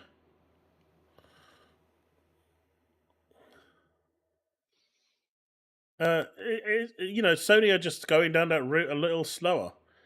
they know that once they go down that route, there's no coming back. It's just that simple, and it's going to happen. But it's because games take too long to make. The development cycle is too long. The cost is great, and they're not making the money back fast enough to reinvest. Investors aren't making their money back fast enough, and they want a faster return.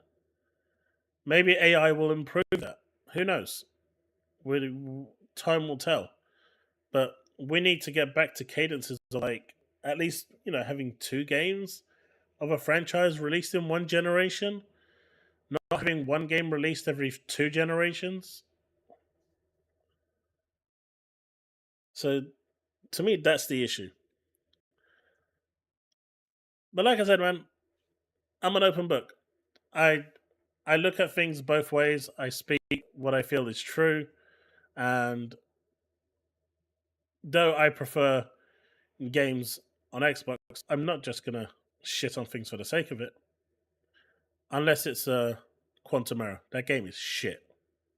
Mm-hmm. And if there's any PlayStation fans in here right now that wants to defend Quantum Error, I have an air guitar that you might be interested in. I can ship it tomorrow. It costs you £900. It's really, really good. Just putting it out there. Reach out to me on Discord. We can come to an arrangement.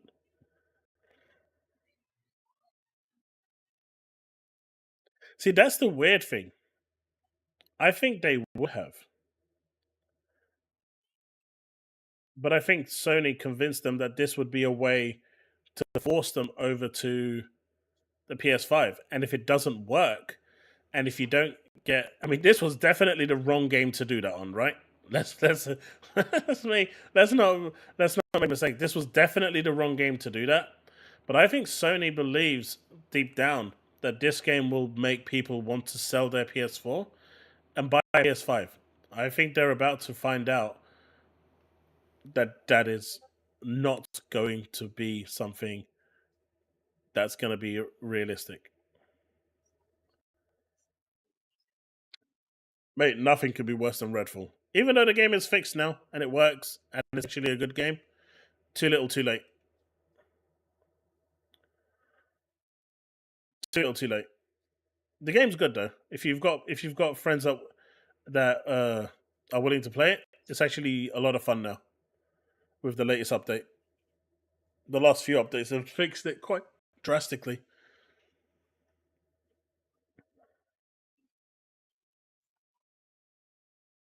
But Pal, if you can't remember what I was going to say, I'm about to call it there because it is 1 a.m. and I am well tired. Nope, I can't remember. Okay then. Do you want to plug your shiz before I say my final words? I'm everywhere. You find me streaming on Twitch myself on occasion, Powerboss123. I restream, or I don't restream. I re-upload on YouTube afterwards. I don't monetize, and I plug everybody everywhere. But you'll probably find me in most Xbox Central chats. A couple PC people like Gara of the Rage, Klutzy King, mynxy1, Alex, and Frit Fritenga. But yeah, if you're around, you'll probably see me. I appreciate that, Machiavelli. I appreciate that. But yeah, this is my main channel for my Xbox stuff. I also stream over at Twitch. Monday, I'm generally streaming a gacha game, but Wednesdays, I stream other games that are just regardless of platform, what I'm usually on a backlog on. So tomorrow, for example, I'm going to be, well, today for me, tomorrow for you guys, I'm going to be streaming Final Fantasy 14, trying to catch up with the Relic grind before Dawn Trail comes out. So that's my plan for tomorrow over at Twitch. Link in the description below if you want to come hang out tomorrow over at Twitch. I'll be back here again on Thursday, and if I have time to stream on Friday we might have a short stream with maybe a little gaming session. See what we can do. I've got to take my son to the Yes, prom, Josh, so I'm on your streams when you do too. I've got to take my son to the prom on Friday. So depending on the timing of that, that might actually hinder me streaming on Friday. So Friday it's optional for the time being. So I might push that to Good luck Saturday. with that. But Wednesday, tomorrow, is going to be Final Fantasy 14. And then Thursday we'll be back again. But thanks so much for hanging out, guys. I appreciate it. And I will see you all. Well, those of you popping over tomorrow to my Twitch, I'll see you there tomorrow. And those of you not, I will see you on Thursday. Or enjoy the video that I'll be releasing tomorrow. Peace out. Don't forget to like, subscribe. It really helps the channel grow. I am trying to hit 7,000 subs, 10,000 by the end of the year. It really means a lot to me. Thank you for all the super chats. I really appreciate it, and for all the subs that have come in. And I will see you all next time. As always, remain legend. Peace out.